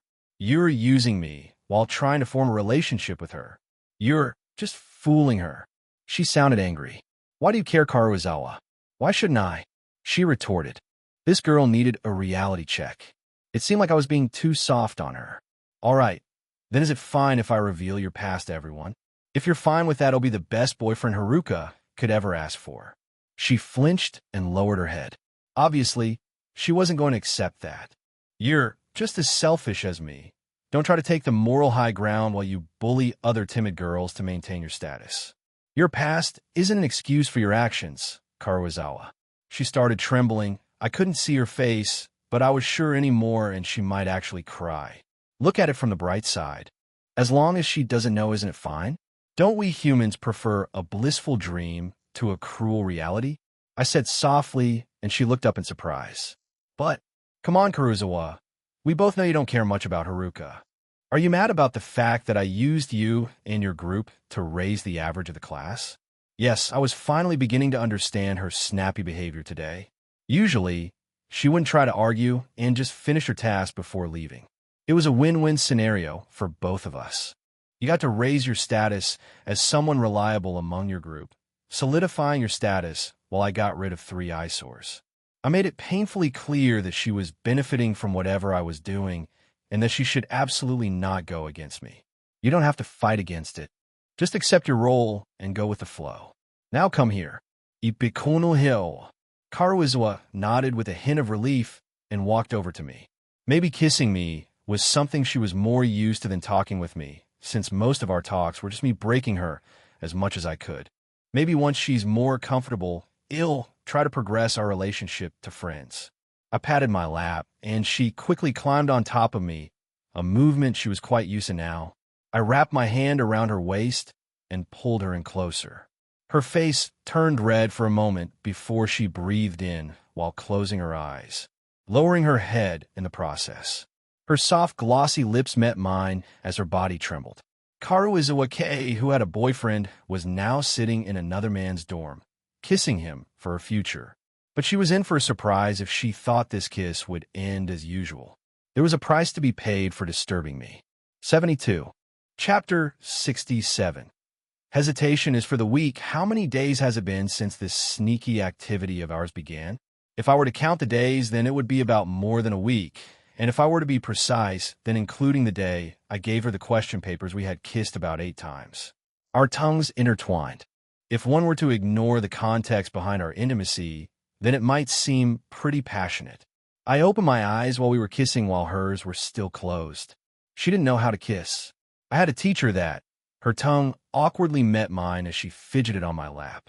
Her soft ass rested on my lap as my fingers dug into her back. I dominated the kiss, her lack of experience allowing me to do so. It had been like this from the beginning. Her true nature, her shy and cowardly nature usually surfaced during our private meetings. Her face up close was cute. The way her cute little nose scrunched up every so often and the way her eyebrows wriggled in unfortunate delight was a sight to behold. My lips separated from hers as she took a few panted breaths. Her face was bright red, and her small little body was embraced by me. She was barely 51, almost the same height as Ari. Her misty eyes looked at me in confusion. Usually, I would kiss her for a few minutes before letting her go, but I stopped before a minute ended. There was joy and unseen disappointment in her eyes. It was truly amusing. Tatsuya kuhe. I flipped her over and tossed her on the bed. She was shocked and looked at me with surprise. I didn't give her time to think and climbed over her, taking her lips once again. She let out a muffled sound in resistance which died out instantly, and we began kissing once again, our tongues battling each other and our salivas mixing. From a kiss that was sweet and passionate to one that was sloppy and animalistic. Karuizawa couldn't do anything besides try to keep up. I held her tighter, my actions becoming rougher as her body squirmed under me. I felt my body heat up. There was no way I hadn't thought about ravaging her every time we kissed. I would worship myself, if I could, for the amount of self-control I had. But no more. She might not have love for me, but desire was present. Whether she realized it or not was a different matter altogether. A matter I didn't care about. I had initially wanted to take the slow route. That was the plan. But there was never a 100% certainty about a plan coming to fruition, was there? After thinking about it, there was no reason to simply not take her right now. Her body wanted me, and I wanted her body. Her mental struggles were insignificant to me. My desires came first. As long as those I liked had desires that didn't conflict with my own, there was no problem in fulfilling them. What would she do? Report me? A parasite once latched on would not leave its host, causing its own death. Of course, unless the parasite could find another vessel, another host. But our situation was different. The parasite had chosen a host it could not hope to escape from. I caressed her body, my hands slowly moving around her hips. She didn't think much of it. Some skinship like this was unavoidable during intimacy. She recognized that. But her eyes snapped wide open as my left hand moved up and grasped her chest through her clothes. She shuddered and quickly tried getting up, but my other hand, which was on her hip, moved to her chest, and I simply pressed down. Karuizawa probably felt it. Strength she couldn't possibly go against. She was surprised by the strength and couldn't resist. Yet she fiercely struggled, her legs kicking behind me as she tried to free herself. I was caught off guard by how real this felt. I had to give it to these anime worlds. How strange it was that each person I reached out to had such a different reaction. Karuizawa looked panicked. I ignored her expression and moved closer, noting how tense she seemed beneath the fabric of her clothes. She was definitely trying to say something, but she held back. Her muffled protests rang out. I considered using dress break on her, but that would only make things more complicated. I separated from Karuizawa for a second and admired the tearful look she was giving me. "WY? You said her expression twisted. What?" She muttered while tilting her head up, avoiding my eyes. From the very moment we started kissing every day, she knew it was inevitable that one day things would escalate. But perhaps she thought things would progress slowly and linearly. So it came as a shock to her that I was being aggressive so suddenly. I could tell her this was punishment for disturbing my time with Haruka, but it was better to let her agonize over it. As long as her mind was full of questions, she would have less resistance, though that didn't matter in hindsight. Hick, hick. She silently sobbed as I undressed her. There's no point in crying. Am I simply not the best choice? They'll take care of you for the next 3 years. They'll make sure you graduate from Class A. I might even take care of you after school ends. Don't you think for a lifetime of relaxation and enjoyment, such a price is trivial? I'm sick of it. I'm sick of being unable to escape my past. It's not trivial, she hissed while glaring at me. She had accepted her fate, but that didn't mean she would take it lying down. Karuizawa Kei was tired of getting put down, tired of getting bullied. Her heart refused to back down, but her body had learned its lesson repeatedly through trauma. I gently traced my finger across her fair, soft cheeks as we silently stared at each other, her eyes full of hate while mine full of lust. I unbuttoned her shirt and pulled it off. She quickly covered her face with her arm, looking away. After a tense moment, I stepped back and gave her some space. Her unclothed body was laid before me. I chuckled and leaned in close, my mouth gently exploring her. To give her extra sensation, I lightly pinched and teased her sensitive spots. Hamamh. Karuizawa silently reacted under my actions. Her body trembled and I smirked, climbing closer. She looked at me with terrified eyes. The third target, Karuizawa Kei, was now mine. 73. Chapter 68. What a bad day. I loomed over her terrified face. My shadow fell across her face as she looked at me with terrified eyes. And no, she mumbled in a daze, but I couldn't care less. I seized her hair and pulled her closer. My crotch was resting on her face as each breath she exhaled blasted against me. What an intense feeling. I was sure Karuizawa felt more distressed. Her nose was blocked, and my scent might be permanently ingrained in her. Well, jokes aside, I rubbed her face before trying to pry her mouth open with my fingers. My silence was probably the most terrifying part of this for Karuizawa. I, for one, usually love to talk. It was the best activity one could indulge in. The greatest boon that humanity possessed was the ability to communicate with one another. I always get sidetracked. Open up, I said casually, but she resisted, which confused me. I don't understand you. Did you think the relationship you and I have would end with us just kissing every time? I was genuinely curious, so I stopped and moved a bit back, just enough for her to not have my crotch pressed against her nose. Karuizawa froze, and her body trembled as she looked at me. She shakily looked away and met my gaze. Now it was time. How would she answer me? She flinched before parting her lips. The moment she opened her mouth, I pushed forward, surprising her. I grabbed both sides of her head and moved roughly. The suddenness of the situation and the panic in her eyes made me react. Get trolled. Why the fuck would I get philosophical during a fight? It would be so much better for her if she was just obedient. Her nails scratched against my legs, and her arms pushed here and there as I overpowered her. Interestingly enough, she made no attempt to bite me in half, unlike a certain someone. Moments like these made me deeply realize the difference between each character and every trait they had. Karuizawa was a submissive girl by nature, unlike the strong-willed Kushida. These people really were human, huh? I guess there's no point in trying to theorize against it constantly. I've already come to terms with the fact that I feel no remorse over my actions, and ITLL be the same, whether she was or anyone was real or not. Her wet mouth was on me, and her eyes were full of tears, which I wiped with my thumb. A few seconds later, I held her head steady as I finished, trying to keep control so nothing went wrong.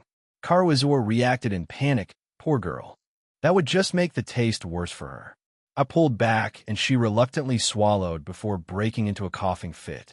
You, she cried out, but my eyes shot open in panic as I snapped my head towards the door. The minuscule movement of the doorknob made all the muscles in my body active. In reality, it was nothing to panic over, but my body moved on its own. I grabbed Karuizawa, one hand wrapping around her waist, and the other one clamping her mouth. A bloody hook extended from my back, grabbing Kurosawa's shoes and throwing them behind the shoe case. With inhumane movements, I dashed toward the washroom and locked it with Kurosawa and me inside. I didn't care how bewildered Kurosawa was and silently applied force on her body, indicating her to keep quiet. Kurosawa shivered due to my gaze and cried silently. A few seconds passed in silence. Yamakon. Haruka's voice traveled over. Why the fuck was she back? Today had to be the shittiest day ever. I pressed my body against Kurosawa as she was pressed against the door of the washroom. I stood very close behind her, as if to vent my feelings. Haru-chan? What happened? I asked, standing near the door. There was just a door separating her and us, just a single separation that didn't allow her to see what was taking place silently. I pressed close against Kurosawa as she silently struggled, my hand still over her mouth. Did I disturb you? I'm sorry, I had something to tell you, but the earlier conversation had me. Her voice turned low, but there was a hint of sweetness in her voice, overwhelmed. It's fine, Haru-chan. You can tell me right now. I was taking a shower. Oh, and if you don't mind, how about waiting for about 15 minutes? It'll be done soon. I subtly pointed out that she was disturbing me, subtly telling her to get the fuck out. I should have locked the door. What a silly mistake. Oh, no. I couldn't see her, but she was probably waving her hands in protest. I squeezed Kurosawa's behind harder. I don't want to disturb you. I'll message you about it later. My hands roamed around her thigh. Kurosawa had already given up. Even the faint signs of resistance from earlier were gone. Perhaps Haruka's presence had made her quietly accept her situation. A single mistake and her secret might be out. In that case, my heartbeat sped up as I grinned. I removed my hand from Kurosawa's mouth, and, as expected, she didn't let out a single sound. I forced her to place both her hands on the door for support but stuck out towards me. No, stay, Haru-chan. It's fine if you want to talk. You're not inconveniencing me. I spoke strongly, and Kurosawa shuddered before looking back at me with fear and disbelief. You understand now, don't you? She understood what I was saying from the movement of my lips. My smile widened. I guess that's all right then. Haruka muttered. Well, I was approached by Q-chan in the morning, when you and Horikita-san want to talk with each other. How did you know I want to talk with Susan? I held Kurosawa close, drawing her nearer as our conversation continued in hushed tones. Kurosawa bit her lip as she looked down. I purposely increased the heat radiating from my body, and for Kurosawa, it should almost feel like it was stinging. The heat was practically coursing through her body, and she was starting to sweat. Her face had turned red, and there were signs she was going to start breathing heavily soon. I pressed against her harder, holding her close. That's such an innocent question, Yamakun. Haruka giggled, but there was nervousness behind her laugh. Oh, did my calling Horikita Suzune bother her? Both of you left class at the same time, or rather it was almost like Horikita-san was chasing after you. It wouldn't be hard to guess that you both talked. I see. That made sense. I replied casually, feeling the warmth of the moment between Kurosawa and me. About Q-chan. She asked me for help. It's somewhat related to you. I wonder why Kushida was approaching Haruka of all people. Whatever she wanted, she could just tell me directly. Q-chan asked me to see if you could well. Haruka hesitated, increasing my curiosity. If you could help the class a bit. Oh, 74. Chapter 69. Bonus function. Q-chan asked me to check if you could assist the class a bit. Haruka hesitated, piquing my interest. Oh, Kushida had no apparent reason to approach Haruka, of all people. Wait. Something came to mind. Could it really be that? What a girl. The efforts she puts into maintaining herself are commendable. It's hard to believe everyone around me is just 3 years younger. My hand moved around Kurosawa's rear as I drew her close, letting her understand my upcoming actions. And even if I didn't use an ounce of physical force, there was no way she could stop me now. The situation was far beyond her control. I continued to tease her while wrapping my hand around her waist. What help? Why did Kushida approach you? I'm sure I've been acting distant from you. Well, that's true. I think she was nodding. Probably. But Q-chan said that even if you were acting distant from me, I was still the person closest to you in our class. This is Hirata-kun. Oh, that reminds me. Did Kurosawa-san leave? Oh, I see. That was a convenient excuse, but I'm sure even if Hirata wasn't broken at the moment, Kushida would still ask Haruka to approach me. Well, her friends called for her. It seemed like something urgent, so we decided to talk later. Did you not meet her on your way back? I threw the question back at her. I didn't. Well, to be fair, if Hirata was going to request my help, I wouldn't mind actually helping him. But I'll have to talk with him first. He's not going to be able to get his act together on his own. That was my responsibility as his friend. Perhaps if he didn't have that righteous attitude of his never mind. If Hirata wasn't Hirata, we might not have been friends in the first place. What help do you need? I pressed myself against Kurosawa as she trembled, and with a sudden motion drew her close. MMH?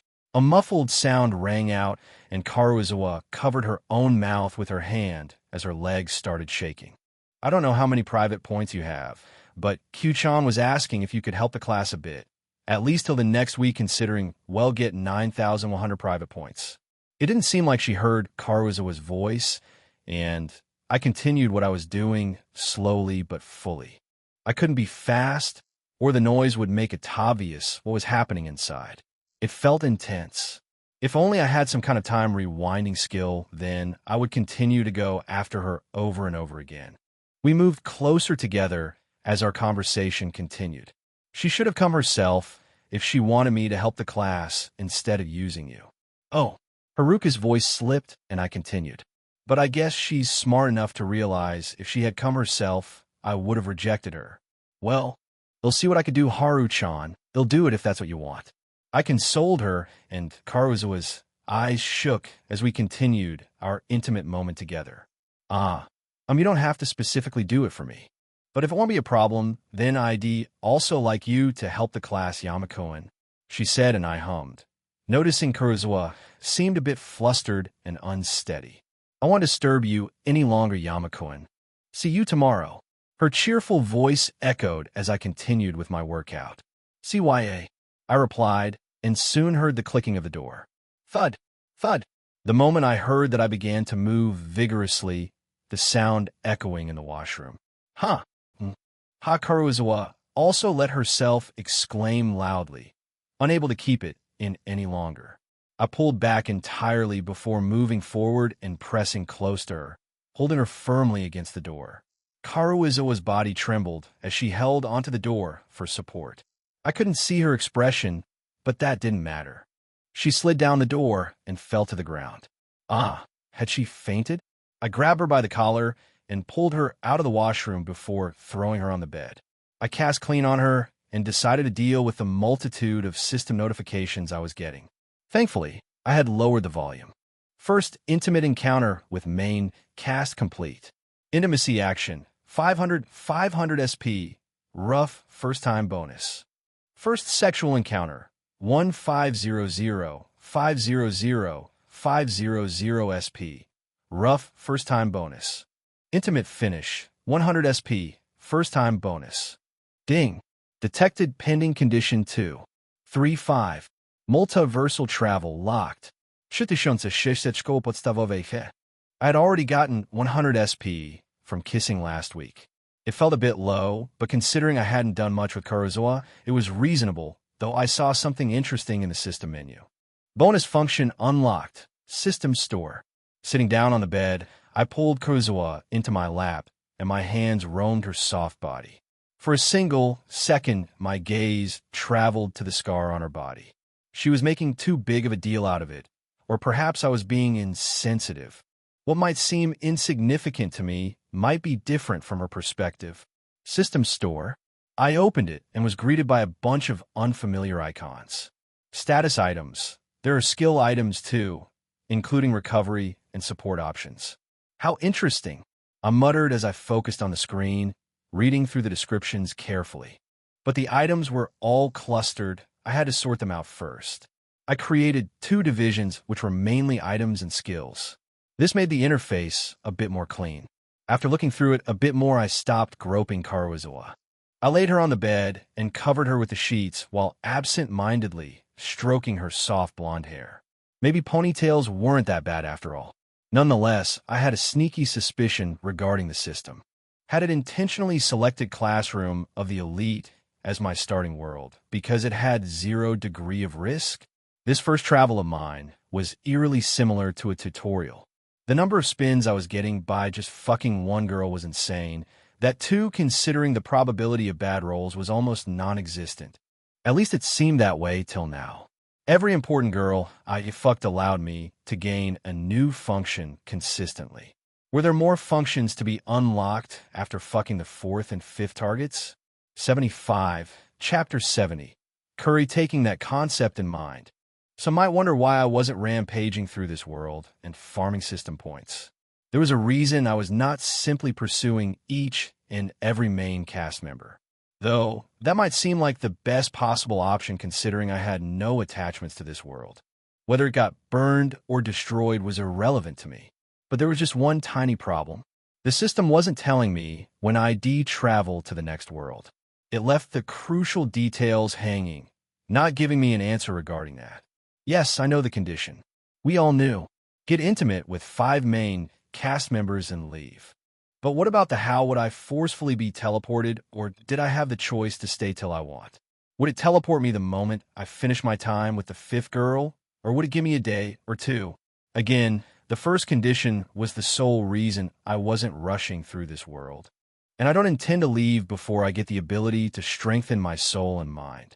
My own personality would contradict my wish to move to the next world if I myself wasn't safe.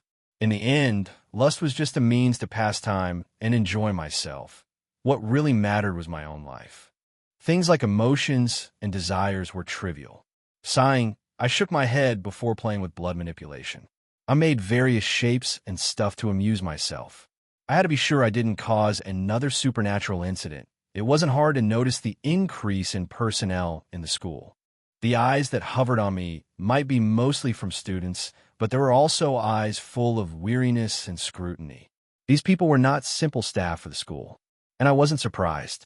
If kids like Manabu could accurately raise suspicion on me, what was stopping the government? They also had the footage of the burning clerk. The only difference was the way these higher-ups did things. Manabu was impulsive, and the only reason he believed his far-fetched story was because of the concern he had for his sister. He simply did not wish for that 0. One possibility to be true, but unfortunately for him, it was. The higher-ups were most likely doing a background check on me and keeping me under surveillance. It was unavoidable, and I was half prepared for this. Well, thankfully these people weren't impulsive like Manabu. To deal with an anomaly like me, they needed more information. It might also be possible I wasn't exactly a suspect of the adults there, because they refused to believe in something illogical. Kids were more open to illogical ideas because they had yet to experience the real world. Adults who had struggled and lived through were more wary and suspicious. They were probably still trying to see if there was a logical way for the clerk to combust into ash on his own. Well, in the end, it doesn't matter as long as they don't interfere with me. I never planned to openly abuse my abilities in the first place after the clerk incident. It's not that I was afraid, but mostly because it would become more boring than it already was. I didn't really plan to stay in this world after the island exam finished. There was really no reason to. Idle thoughts aside, I looked towards the sleeping Kurosawa. After a few seconds, I glanced down at myself. Another round couldn't be that bad, right? Knock. What the fuck? Who is it now? I swear to God someone up there is fucking with me. Getting up, I walked to the door and peeped through the pinhole just to widen my eyes in surprise. Wow. Shaking my head, I walked back and quickly pulled out a light coat, draping it on before opening the door and walking out. I quickly closed it and made sure she couldn't see inside my room. What are you doing here? Kushida? I asked something that was out of character, but I couldn't help it. I shifted awkwardly beneath my belt, hoping the coat would conceal my reaction. She had a curious look in her eyes. You didn't do anything to Hasabe-san? She quirked a brow, and I deadpanned before walking to the lift and pressing the button. As I walked and she followed me. I thought someone with a body like yours wouldn't be lazy. She laughed as I ignored her. So what if it was the 4th floor? Being lazy was enjoyable.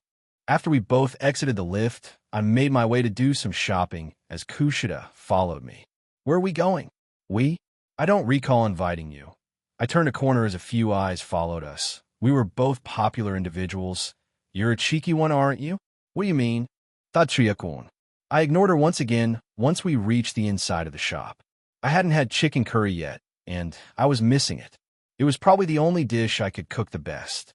I met Hasabe-san a while ago. She spoke while putting a finger to her chin in a cute manner as she continued to follow me. We were still in public, and while acting friendly with me after the whole expulsion incident might seem detrimental to her, that problem will be solved tomorrow. She told me you agreed to help the class. I didn't expect you to be a softie, hee. She spoke, her voice dripping with sarcasm. I thought you would push her down, get rough with her like you did with me. I was hoping to catch an exciting scene by barging into your room. She looked sad. All right, it was a clever plan.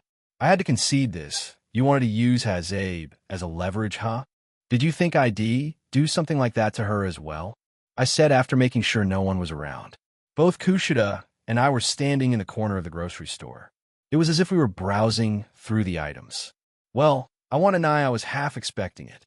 I often talk with Hasabe-san, and she confessed she's never been to your room. I thought I should help her and send her to you with a message. She chuckled. So imagine my surprise after she told me you invited her today. After what happened to me, I wasn't confused about what you wanted to do by inviting a beautiful girl to your room.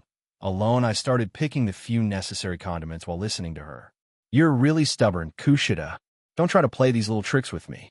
Even if you saw me doing something terrible to Haruka, what can you do? I sneered and Kushida fell silent. I guess you're right about that. But it doesn't hurt to have a useful card in hand, right? It might be useless against you, but it'll still have something to use against Hasabe-san. You and your obsession with others' secrets. I scoffed before looking her in the eye. I really don't like being disturbed. 76. Chapter 71. Promise and meeting. Due to her pride and obsession, Kushida wouldn't let go of the chance to gain a very significant secret of someone. What Kushida wanted to do was simple. She had sent Haruka over, assuming I would have taken her there, and then, which in fact was not wrong. Had Karuzawa not come, I really would have taken things further with Haruka. But the dorm room, however, remained locked. Attempting to barge in was futile. Why bother? The idea of her having a separate key for my dorm room was plausible, yet Kushida wouldn't dare to make such a move. A slave with a rebellious heart was in the end still a slave. It was most likely that she was going to glue herself to the door and try to record the audio. After her session with me, she might have thought it was impossible for Haruka to not moan loudly. Though the audio recording held no threat to me, for Kushida, it proved valuable. Her aim was to convince Haruka of its potential danger, turning Haruka's fear towards the recording into a valuable card. In a way, Karuizawa's timely arrival spared Haruka from potential embarrassment. Though it wasn't anything serious in the first place, I would never allow Kushida to harm Haruka. While I was having these thoughts, a considerable amount of time passed in a silent exchange of gazes. Any longer, and people might get suspicious. Having completed my selections, I approached the counter. Once again, Kushida followed me. Say, Tatsuya-kun, why was Hasabe-san allowed to leave? Did I make a wrong prediction? I was certain you would sing her sweet lullabies and devour her. She turned silent for a second since she didn't want the cashier to hear it. The cashier was a young adult, and his eyes naturally followed Kushida's figure. That was just the charm she held. Kushida offered a faint smile to the cashier as I settled the payment for my items before leaving. The cashier shot a jealous glance toward my way, something that happened quite often. Well, you're not wrong. Just your luck was a bit bad. I was indeed planning to approach Haruka. I'll look at you using the word approach as if you aren't a terrible person. Hee. She giggled while covering her mouth, and my lips twitched. You can stop following me now, Ino, I said after we entered the lift again. My finger paused just before the floor buttons. Depending on her answer, the situation might change. But you haven't told me how you'll help the class, Tatsuya-kun. I was hoping you'd give me a bunch of private points that I would then share with the class. You promised to help me increase my status, didn't you? She smiled sweetly. And there it was, the answer I was hoping for. A smile slowly found its way to my face as I pressed the 12th floor button. Kushida was confused understandably. The 12th floor onwards was the girls' dorms. You're right. That would be the best. ITLL make Haruka happy. The hatred and fear for me in the class will diminish significantly, and he'll be able to keep my promise to you. We walked out of the lift, and Kushida's smile widened upon hearing my words. Though her smile started receding the more I continued to walk. By the time I stopped walking, her smile had faded completely. Kushida gritted her teeth while standing outside her room. I unlocked it using the spare key I had before stepping inside. I turned around and smiled at her, the boundary of her room separating us. Let's have dinner, Kushida. I made my way to Palette Cafe, a bit nervously. It was an intimidating place for a loner like me. I really wouldn't have come if it weren't for Horikita, who was calling for me. I was really curious about her mental state, and having a conversation with her was the best method possible. In fact, had she not invited me, I would have been the one trying to initiate a conversation. Her gaze was wandering in class, which was very un-Horikita-ish. If her goal was still to defeat Tatsuya, she would have already been trying to find a way to win against him and appear focused in class. I wonder what they talked about alone. It was quite obvious that Horikita had followed him on impulse in the morning. The expression she made while chasing after him was quite strange. Could it be something related to her brother? I can't seem to find any other reason Horikita would be so agitated. Just as I was going to continue my useless pondering, I noticed the increase in crowd along the path I was taking. I really hoped Horikita had reserved a seat. It would be sad if we had to talk while standing. Alternatively, if we had to change places, I wasn't keen on being seen with Horikita alone. If only I could rein my curiosity, and I could have avoided this meeting at Palette as well. I quickly entered the cafe, trying to avoid any familiar eyes. I scanned through the crowd, and in a split second spotted Horikita at the corner of the bar. She was sitting alone, sipping on coffee. I made my way towards her and swiftly sat down opposite her. I really liked the spot she chose. People won't be able to see us easily through the crowd. You're late, she said, without even bothering to greet me. I looked at the time on my phone. It was 6:01 p.m. by a minute. I muttered, and all I got was a still late in response. All right, my bad. I admitted defeat. There was no point in arguing with her. She was probably trying to make a light-hearted joke, which failed. I guess isolating yourself from others for almost a decade has a significant impact on your humor. She was almost as bad as me, and that was a feat I couldn't even imagine for a normal human. Should I tell her that? You can order whatever you want. It's on me since I invited you here. She brushed her hair behind and shifted in place, appearing to be more comfortable now. It'll pass. Why? I'm not in the mood for anything right now. Are you sure? Isn't it a very lucrative offer considering we're all low on points thanks to a certain sum? She paused before turning quiet. She probably wanted to blame Tatsuya, but realized due to her forceful intervention, the class lost more points than it needed. We could have just accepted their expulsion and not gone against Tatsuya, yet, because of her impulsive decision, the class lost 300,000 private points. Since the air was turning awkward, I opened my mouth. Is there anything you want to talk about? The primary goal of our meeting was to be laid out by Horikita. My own objectives were secondary at the moment. Are you really not going to order anything? Don't worry, I promise I won't try to coerce you into anything, nor will I make any demands. She continued to insist, completely ignoring my question. She really wasn't going to let it go, huh? But since it was direct confirmation of no strings being attached, it was probably fine to order this time. Right? 77. Chapter 72.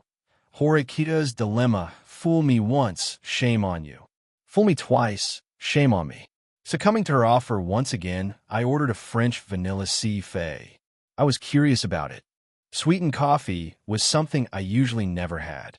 Or rather, while I was used to caffeine, coffee itself was something I had yet to try. Horikita raised a brow at my order. I didn't know you had a sweet tooth. Not really. I'm just curious about how it tastes. I've never had coffee before. Well, that's surprising. I thought everyone's had coffee at least once in their life. That's a very bold assumption. I guess it is. After muttering that her gaze turned serious, Ayana Kirikun, I would like to apologize for wasting your points during the midterms. They'll be sure to pay you back in due time. She spoke sincerely, and I didn't know how to respond. But I gave you those points on my own accord. You don't have to repay me. You said you wanted me to hold on to them, did you not? With that in mind, it's only natural I return the points to you. But that was just an excuse to help you out, was what I wanted to say, but I'm sure Horikita wouldn't listen. Doesn't that mean you're in debt to Kushida and Hirata as well? Not really. Both of them really wish to help the class, unlike you, and even if I tried to repay Hirata, he wouldn't accept it. He's more stubborn than me regarding the class. Oi, you're forgetting Kushida. All right, but are you sure about this, Horikita? The points you'll have to return to me could prove useful later on, just like how they did in the midterms. Horikita turned silent for a moment before sighing. There's no need to. What did she mean by that? I couldn't just let her brush it off. Why? Do you not plan to participate in class battles? Class battles, huh? I guess that's appropriate considering the situation. There's nothing much I can do. The class is completely under Yamamoto's control. Horikita, don't tell me you've given up. Do you trust Tatsuya? I asked. My question laced with a double meaning. It's not that I trust him, but that his abilities are undeniable. He's academically and physically superior. But class battles won't be as simple as sports and academics, don't you think, Horikita? With how large the gap is, if there's only one way to increase our class points, it almost feels like a hopeless battle. In that sense, isn't it natural that school might hold a different kind of exam that focuses solely on class points? Remember what Chabashira-sensei said, academics aren't the sole factor for accepting students. She listened to my words quietly, and I continued. I admit Tatsuya has superior abilities. I don't think many can compare to him in our grade, but future battles might not depend on individual capabilities, but the class as a whole. Do you think Tatsuya is the right one to lead the class? I guess this was an accurate representation of Tatsuya's charisma. The pure confidence he held had influenced this cool beauty to such a degree. But I've already made a mistake.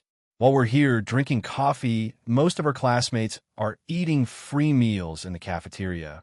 Because of me, you did it for the class' sake, though. Isn't it fine to make mistakes? You won't grow if you don't make mistakes. Stop trying to sound like an adult. She scoffed before taking one last sip of her coffee. While she didn't seem to pay attention to my words, I was sure she was thinking about it. This wouldn't do. I had to reinforce the idea of battling Tatsuya in her mind. It would be disappointing if she just gave up. But just as I was about to speak, my phone buzzed, and coincidentally my drink also arrived. I thanked the waiter before opening my phone. I had set notifications on for only any media or photo. I pressed the notification and saw something completely unexpected. Just for a second, my eyes traveled to her, and she looked at me with a confused expression, perhaps puzzled by my behavior. I handed her my phone and took a sip of my coffee. Immediately, I noticed a blend of smooth coffee and subtle vanilla undertones. The coffee brought warmth, while the vanilla added a mild sweetness, creating a balanced and creamy taste. It was quite pleasant. I ignored Horikita's shocked expression and took another sip. Why? She muttered in disbelief before turning towards me. I didn't want to face her rage, so I answered instantly. It's on our class group chat. The number is anonymous, probably using a secondary burner account. They probably used the invite link that was made in the beginning, so it's impossible to trace who it was. Of course, we could use private points to immediately get the name of the individual from a school. Though, it would be quite hard for us to track the user down if they were using a sub-account. But no matter what, the sudden release of this photo would affect Horikita's life in Class D quite significantly. Horikita listened quietly as she squeezed my phone hard. Thankfully, she didn't have the strength to break it. I can't believe him. Perhaps Horikita already knew who it was, or rather she knew why the photo was suddenly sent to our group chat. Of course, the group chat was in chaos, but neither Horikita nor I wanted to participate in it. In fact, Horikita was not even part of the group chat. That was how isolated she was. And now this photo made things even worse. Horikita's expression twisted into a frown as she turned to me. No need to misunderstand. I see. So that was her answer. I was inclined to believe her, but the rumors about her and Tatsuya would only escalate from here on. The photo was quite suggestive after all. It was Horikita and Tatsuya sitting together on a bench alone at night. But that in itself wasn't the biggest problem. They were practically glued together and staring into each other's eyes. The outrage was understandable. 78. Chapter 73. Time to test the new function. After inviting her, Kushida walked in with heavy steps.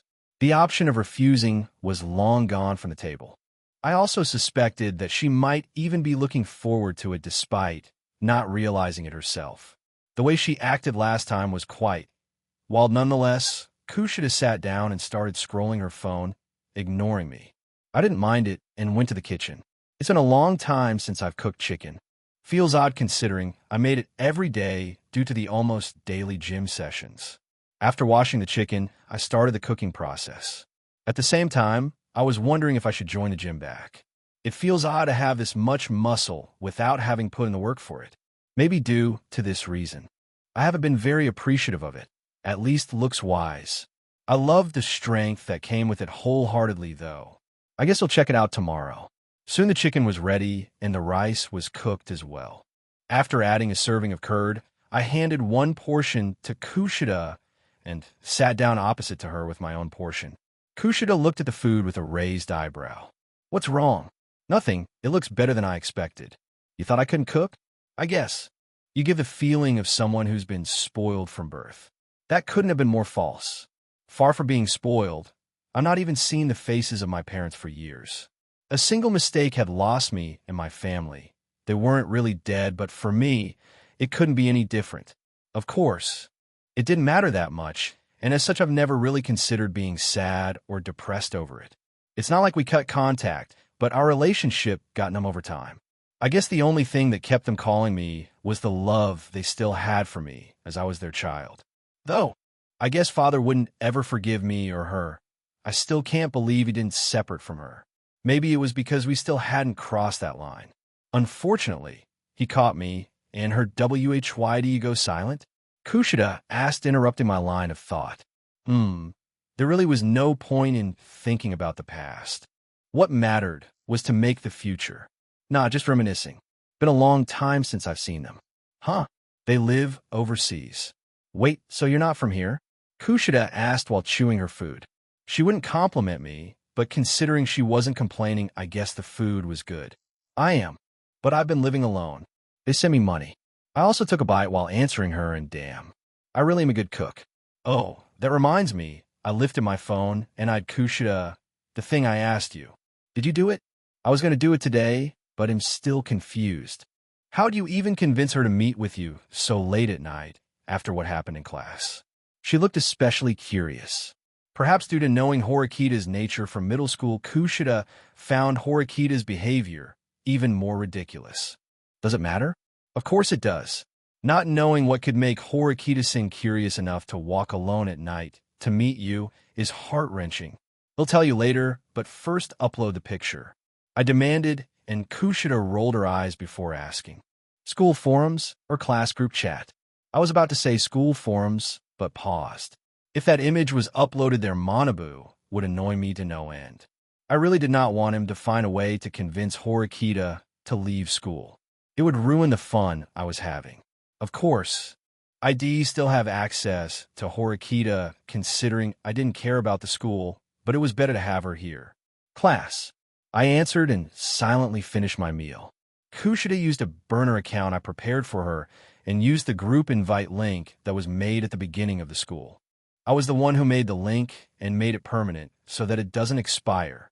I just knew it would come in handy later, and now was the time to use it. Kushida used the link and joined the chat. Just as she was about to be questioned by her classmates, she uploaded the picture and left the group. After a few seconds, she used her main ID to spectate the chaos on the chat while eating her food.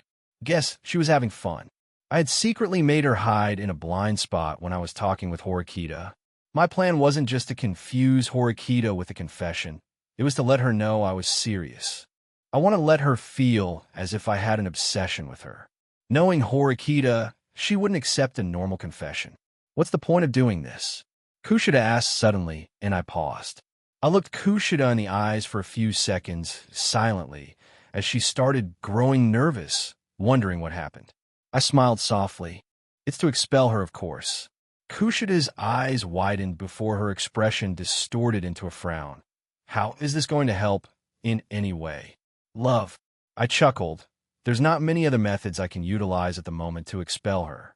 Wait, can't you just reduce her scores in the final exams? You have more points than you can use, for God's sake. I did consider that, but I guess this isn't a renowned school for no reason. They already have something like a guidebook established for the ways points can be used. Chabashira-sensei refused to elaborate, but perhaps I won't be able to lower exam marks using points next time. It could also be that one exam point would equal 1,000,000 points or so. I might be loaded with private points, but do you think Horikita is going to dare to gamble with her scores again? I scoffed. Horikita was a straight grade A student. Even if I wanted to expel her, it would take 30 to 50 million points, and that was just nonsensical. In the odd case, it was possible I would never waste that many points just to expel Horikita. I told her I talked with Chabashira-sensei, but that was a lie. It was Ayanokuji who asked this, and I just remember their conversation from Volume 7. It was a good volume. I still remember it to this day. Kushida hummed, and I snatched her phone. What? Before she could gather herself, I picked her up by the collar and threw her on the bed. Why? I clamped my hand over her mouth and grinned. Dinner isn't over yet. It's my turn now. Kushida briefly struggled before bursting into laughter and giving up. She knew this was going to happen the moment she walked into my room. Or maybe she was anticipating this from the beginning. What naughty girl. It's time to test the system store. 79. Chapter 74. Shopping Spree. I leaned into her and caught her lips. Kushida didn't object, and just let me do what I wanted. After kissing for a few moments, my hands started roaming her body. Such was the bliss of strength. Here I was far away from my mundane life on Earth, kissing an absolutely beautiful girl. She was mine to play with, and I could do whatever I wanted. Even if I were to kill her right now, at this moment, no one could object. I squeezed her large bust before diving in for another kiss. The sheets on the bed wriggled and distorted. The sound of her soft breathing rang in my ears like the most melodic tune known to mankind, and I pressed myself against her soft, supple legs. She noticed I was sure of it. After all, I had increased the heat radiating from my body. This was by far my favorite ability. I changed the size and decreased the thickness a bit. I wanted to hold her close, moving with deep intensity. Enmaged like an animal in heat, I brushed my lips along her nape, and Kushida tilted her head up. Her face was heating up, probably remembering how she acted last time. I didn't stop kissing her, brushing not only her lips, but her cheeks as well. You pervert. Kushida mumbled as I held her neck in my hands and gave her another deep kiss. She seemed breathless, and I pulled back after a long moment. I stood before her and grabbed her leg before pressing her soft, fair feet against me. What the? Kushida's face heated up in embarrassment and confusion as I continued to press against her feet. I was actually browsing the store, but I didn't want to let her go for a single moment. I intensified the warmth I was radiating once again as Kushida's toes unconsciously curled against me. I moved her feet along the front of my pants, taking in the closeness of the moment. Kushida just sat in silence, allowing herself to be harassed while not knowing what to do. The pure bafflement on her face made me tense up, and I pressed her feet harder against my leg. Touch of pleasure. Morph your body into one of pleasure. Anyone you touch will feel pleasure course through their body. Whether you want to use the ability through your hands or mark your entire body as a pleasure point, it is your choice. Longer exposure to this ability may lead the target to feel obsessed with the host. In rare cases, it can cause intense mental struggles. Proper usage may lead the host to subjugate the target, making them an eternal slave. Touch of Pleasure was 1,000 SP. A bit expensive, but worth it. I added it to the system cart and continued to browse the store. Suddenly, my eyes were drawn to a certain item. A pair of handcuffs were worth 100 SP? What the fuck? I quickly looked through the description and finally understood why. Cuffs of Eternity. After an individual is convinced to wear these, they will be forever loyal to the user. Their thoughts or individuality will remain unchanged, but they will never consider another male or female besides you. They will only feel lust towards you and no one else, forever, for eternity. Cuffs will automatically disappear after an hour. After disappearing, the cuffs of eternity will be branded on the body of the user and target. Whenever the target is in danger of any kind, the cuffs of eternity will alert the user. Wow, I was speechless. Such a godlike item was only 100 SP. This was perfect. I immediately added one to the cart. I browsed through some more options before adding Whip of Pleasure, Desperate Choking, and Intoxicating Smell. Whip of Pleasure, a whip enchanted with the ability to give pleasure to the target who is struck with the whip. The whip has a ratio of 80 pleasure and 20 pain. With proper and strategic use, you can condition someone to associate pain with pleasure. Caution: overdoing it may harm the target. Desperate Choking, applying sustained pressure can cause disorientation. Beware: overdoing it may kill the target. Intoxicating Smell, an adaptive ability that grows stronger the more you use it. Your body releases pheromones that cause the target to feel their lust rise when they are near you. Note: by paying extra system points, the host can add selective targeting to the ability. With this, you can make sure others beside your target don't feel anything. They were 100, 100, and 300 system points respectively, but it was still a surreal feeling. The more system functions I unlocked, the more I realized that the system will wasn't the best function. It really made me look forward to how this system would develop. I had thought that it was a simple gacha and multiversal travel system, but I couldn't be more wrong. A certain gut feeling told me that the moment I leave this world, there might come a significant change to the system. But future thoughts aside, I gestured for Kushida to get up. She yanked her foot away from me and didn't move for a few seconds before sitting on the bed with a hardened expression. Did this girl find what just happened humiliating? No way, haha. Kushida glared at me as if saying, "Can't you do it yourself?" But my own glare silenced her. She needed to know her place. It was best to not let her misunderstand my softness as a weakness. With a reluctant face, she grabbed the button of my pants and opened it, letting my pants pool around my legs. Kushida hesitated as the moment grew tense between them, her eyes darting away nervously. She swallowed, unsure of what to do next.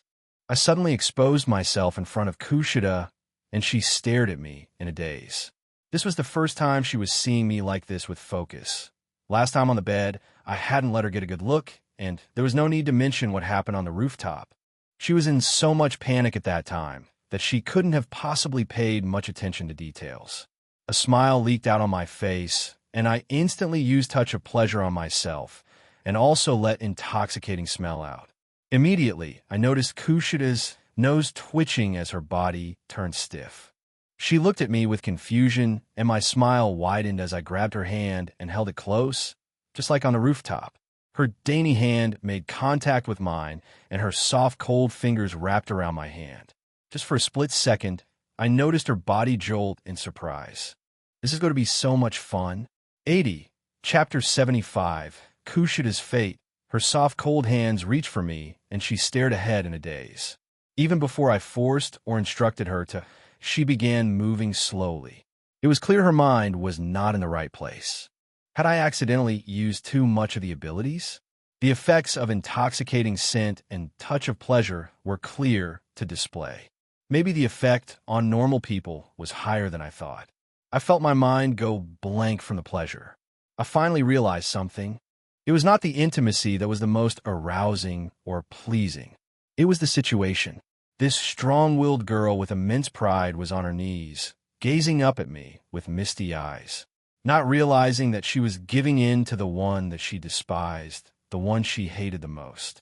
Kushida mumbled something I couldn't make out, but the intensity in her eyes and the confused look on her face were priceless. "Faster! Move faster," I said, and Kushida looked at me with a blank expression. She tilted her head for a moment, then quickly picked up the pace before I let out a relieved breath. It was much better than I thought. Kushida hadn't realized it, but she had unknowingly used her abilities in a way that affected me. These abilities were too terrifying. I'm still shocked by her behavior. If I were to go a step beyond, I could actually cause chaos across this entire school, and no one would be able to stop it. Just thinking about it made me shudder. It was a blessing that I had the option to selectively target people. Just imagine the normal air you breathe, till now, transforming into one which would cause you unbearable lust. The possibilities were endless, and only my own imagination was the limit. Call her a good girl, but she didn't respond, though her face turned a notch redder, bracing for what was about to happen. A second later, splashes of liquid landed on her face, and Kushida instinctively closed her eyes. I made sure not to overdo it, and we shared a playful moment afterward. Kushida blinked innocently, wiping her face clean with a soft laugh. She even used her fingers to brush away the last bits before grinning, as if it had all been a fun little game. The sight of it made my heart race again. I had underestimated the abilities given by the system. Kushida was so muddle-headed that she wasn't even consciously aware of what was happening. I cast clean on her face, and that made her extremely confused, but she didn't have the mental capacity to register what I just did. The thought of the troubles of the future made me flinch, and I leaned back on the bed. I grinned. "Come here." Kushida nodded and opened her cute little mouth wide, giving me a full view of it. Her expression was extremely alluring and eager. She complied enthusiastically before I abruptly canceled my ability. Intoxicating scent. It was far more potent than Touch of Pleasure. It made me wonder for a second why Touch of Pleasure was so expensive, but immediately I realized the true capability of this ability. It was greater than I imagined. Since I turned the scent off, Kushida's eyes regained color, and she lifted her head in surprise, while her eyes were immediately filled by the view of me. She was stunned, silly, and I didn't give her time to clear her mind. Why do you stop? You were going crazy on me like the horniest dog in the world a second ago. Kushida instantly flushed red with embarrassment and anger, yet she couldn't deny my words. What the hell is happening? Was probably her thoughts, but considering a second ago, she was all over me by her own, well, I wasn't lying. You clearly did something, you jerk. Kushida retorted. Huh? Datsud. Are you trying to say you weren't just giving me a sloppy... I stopped, and Kushida's face couldn't have turned more red. Her pride was thoroughly crushed, and she didn't have a logical way to argue out of it. She wasn't going to accuse me of mind control now, would she? Ha! Shut up, she yelled in disgust. It was not the act itself that was disgusting, but the fact that she was voluntarily doing it. That was probably the most absurd thing Kushida found. I instantly cupped her cheeks, subtly gripping with a bit of strength. Kushida turned silent, and our eyes were merely an inch away from each other. How long can you keep resisting? Keep pretending? Your body itself is craving me so much that you have no control over your actions. Grr. Kushida growled, not wanting to accept the fact that she was giving in to her captor. Last time she might have made some excuse. And while I didn't know what it was, I had a fair guess that she must thought I had actually added aphrodisiac to the coffee. But what excuse was there now? Since I was cupping her cheeks, I pulled her face over to my lap. My groin rested on her face, covering one of her eyes. Kushida struggled a bit, but I glared at her. She glared back, but only a few seconds later averted her eyes. The intense smell of my shoe blasting against her nose caused it to cutely twitch. Good girl, I smirked before commenting. I poked her teeth with my shoe, telling her to open up, and Kushida's eyes glinted for a second before she obediently opened her mouth. Not wasting a second, I shoved something roughly into her mouth. Even Kushida gagged, but I didn't let her go. She continued to gag and struggle as I held her firmly in place. Her mouth made soft sounds as I increased the pressure, making it hard for Kushida to keep up. She was slowly being pushed past her limit, and Kushida started getting scared. To her, fear began to take hold of her, and she grabbed at my legs, trying to pinch and scratch, but I paid her no mind and continued to hold her in place. Enough of this nonsense. 81. Chapter 76. Taming Kushida, I silenced her protests before pulling away. Kushida was about to cough, but I sternly objected, preventing her from doing so. For a split second, Kushida's expression distorted before she composed herself, panting heavily. You beast! She angrily looked my way, and I felt a surge of boldness. I pulled her toward me and pushed her down hard. She gasped in surprise. I continued with a series of aggressive movements, and she appeared overwhelmed by the intensity of what was happening, mostly due to the fact that I was still imbued with touch of pleasure and that my body was perfectly attuned to hers. Soon, I reached a powerful climax and sighed with pleasure. Kushida's body twitched as she took panted breaths. Smiling, I separated from her before reaching towards the empty space under the bed. After that, I summoned the whip of pleasure. As soon as I pulled it out, I miscalculated, and a crackling noise instantly burst in the room. Kushida, still red-faced, looked at the whip in my hand with shock. Tatsuya. Her eyes were slowly getting fearful. Why you get that from? Does it matter? My eyes roamed her fair, soft, glistening body and let the whip fall to the ground. It does. And what the hell do you want to do with that? She responded. I realized that I could control the whip telepathically. If I wanted it to curl, it would curl. If I wanted it to become straight like a ruler, it would do so. In a sense, it could also become a weapon depending on the sharpness or bluntness. You're smart enough, aren't you, Kushida? There aren't many uses for a whip after all.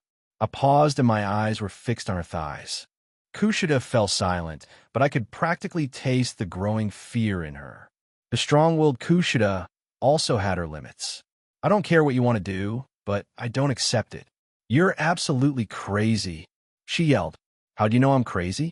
I asked jokingly before flicking my wrist. The whip of pleasure snapped towards Kushida, who froze in fear, and before she could understand, the whip curled around her neck and started choking her slowly. G-G-G-G-H-H-. She tried to tear it off, but nothing worked. Laughing, I yanked her off the bed, and she fell on the ground, still trying to escape from the hold of the whip. I also stopped it from getting tighter, but at the moment, if Kushida couldn't escape, she would undoubtedly suffocate. But I didn't care. With the whip in hand, I pulled out a few pairs of the overpowered cuffs of eternity and threw them on the bed. Grabbing Kushida by the hair, I continued the rough encounter without caring whether she was being choked or not. She reacted intensely, her body trembling against mine, which surprised me. I then paid attention to Kushida's expression. She had stopped trying to tear the whip off. Instead, she was trying to crawl away as I attacked her. With one hand reaching towards the sky, her eyes were becoming hazy. Knowing she would probably die if I continued to strangle her, I released the pressure and let the whip loose. Kushida, as if receiving God's favor, gasped for breath and started crying. Tears streamed down her face, but it didn't move me in the slightest. I grabbed her and forced her to sit on the edge of the bed before using the cuffs of eternity to bind her wrists and ankles to the frame. Kushida looked at me with pitiful eyes, completely terrified. She didn't dare speak one word.